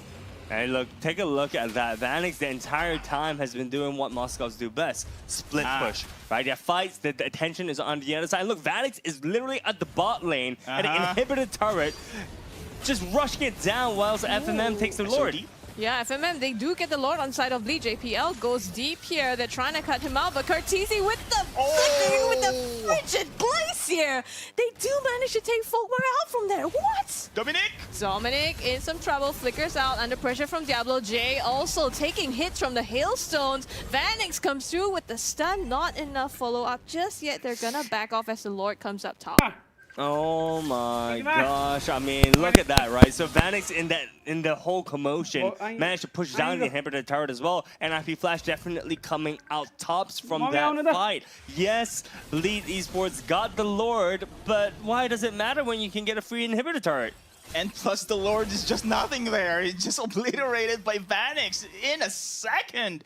Plus, inhibitor turret on the bot side. The macro plays once again, man. We have to highlight that NIP Flash is just doing pretty good with this play. And now Vanix on the split push. We have seen 5-man commitment from Bleed just to go for that Lord.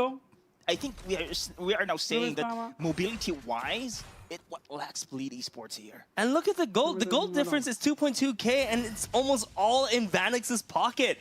It's crazy. He's got his Holy Trinity set up already, and he also has the Wind of Nature as well. So, dude, honestly speaking, Vanix is looking more and more unstoppable as the game goes by, right? We know Moskov does super well in the late game, mid to late game. And guess what? We're in the mid to late game, guys. Again. What? Did they have a tier 2 turret? Huh? What tier 2 turret? What tier 2 Wait, turret? what? Where's the tier 2 turret? Enhanced change knocks out Dominic. In turn, he responds with a penalty zone and a throwback ejector onto him as well. In the meantime, Diablo in the back taking out Folkmar as much as he can, but doesn't matter. 1 for 2. FMM tries to clean up here. Focuses onto Vanix. The Sacred Hammer shuts him down. A triple for FMM. FMM finally getting his triple kill. You know, he's been playing very aggressively throughout the game, and finally we see that when FMM, you know, pulls the trigger, his whole team is there with him. Guys, are the tables turning? Okay, that was a great play, to be honest. That was a great play for Bleedy Esports. They need one. They really need one. However, though, NIP Flash still in the game. I cannot say it turns the table, but it gives Bleedy Esports the time to recover at this moment here. Because without the inhibitor chart on the bot side, still the pressure is against them. Look, I want to point out the fact that it was actually Hades who initiated the fight with the enhanced chain, right? There was just a fight that NIP Flash chose to take, but Bleed comes out top of that. Like, how does that even work out? Again, their team fight is very strong. We have seen the macro plays work because, again, this positioning, look at this one. It is always Vanix on the other side of the map, while the other players in the team just going to have this diversion play against Bleed Esports. Look at this positioning coming from Bleed. That's, again, another 5-man commitment here. I mean, they're doubling down on their composition, right? Yep. It's very divey, very all-in as well. And, you know, even FMM himself, you have to dive right into burst and clean up everyone else. While on the other side, NIP Flash can just keep doing this. But right now, they're pulling the trigger. Lord already going down. The implosion, the ejector from Jay as well in the Frigid Glacier. It's just mayhem. They split up the fight. Kiwi goes down as Vanix tries to fight and blasts through everyone on Bleed. A triple kill for this man here. The moment Vanix comes in. Oh no! Again, the power of SOD. Triple kill. Oh man. Twice in a row we've seen this one. They are giving away this Lord for major team fight win. Look at this one. I mean, they don't need it. JPL, ejector, flicker, and onto Fogma, burst down, and he's gone. Vanix does all the damage, and now they go straight for the turret. It doesn't matter. You don't need Lords. You just need to go for the base. Who needs the Lord, man? I mean, look, when you have the base, I mean, yes, objectives are great, but the key objective of the game is the crystal. Yep. Right? Who needs Lord if the crystal's just left wide open? And I want to highlight, right, that that tower, inhibitor tower, was gone like 6 minutes and 8 minutes into the game, right? And that was all thanks to Vanix that was just doing what he's supposed to do. Push the lanes, gain a nuisance, and join the fight later. True. And this was highlighted as well by Scrubby Cheeks, right? You can't experiment on one like Diablo there, and it's not really detrimenting to the team as a whole because, like, they shut down Hades. This is one of the games that Hades haven't been performing consistently. He always carries the game, but now Vanix this time around is a real threat in that one. Yeah, man. I mean, look, it was triple kill back to back, right? You had the first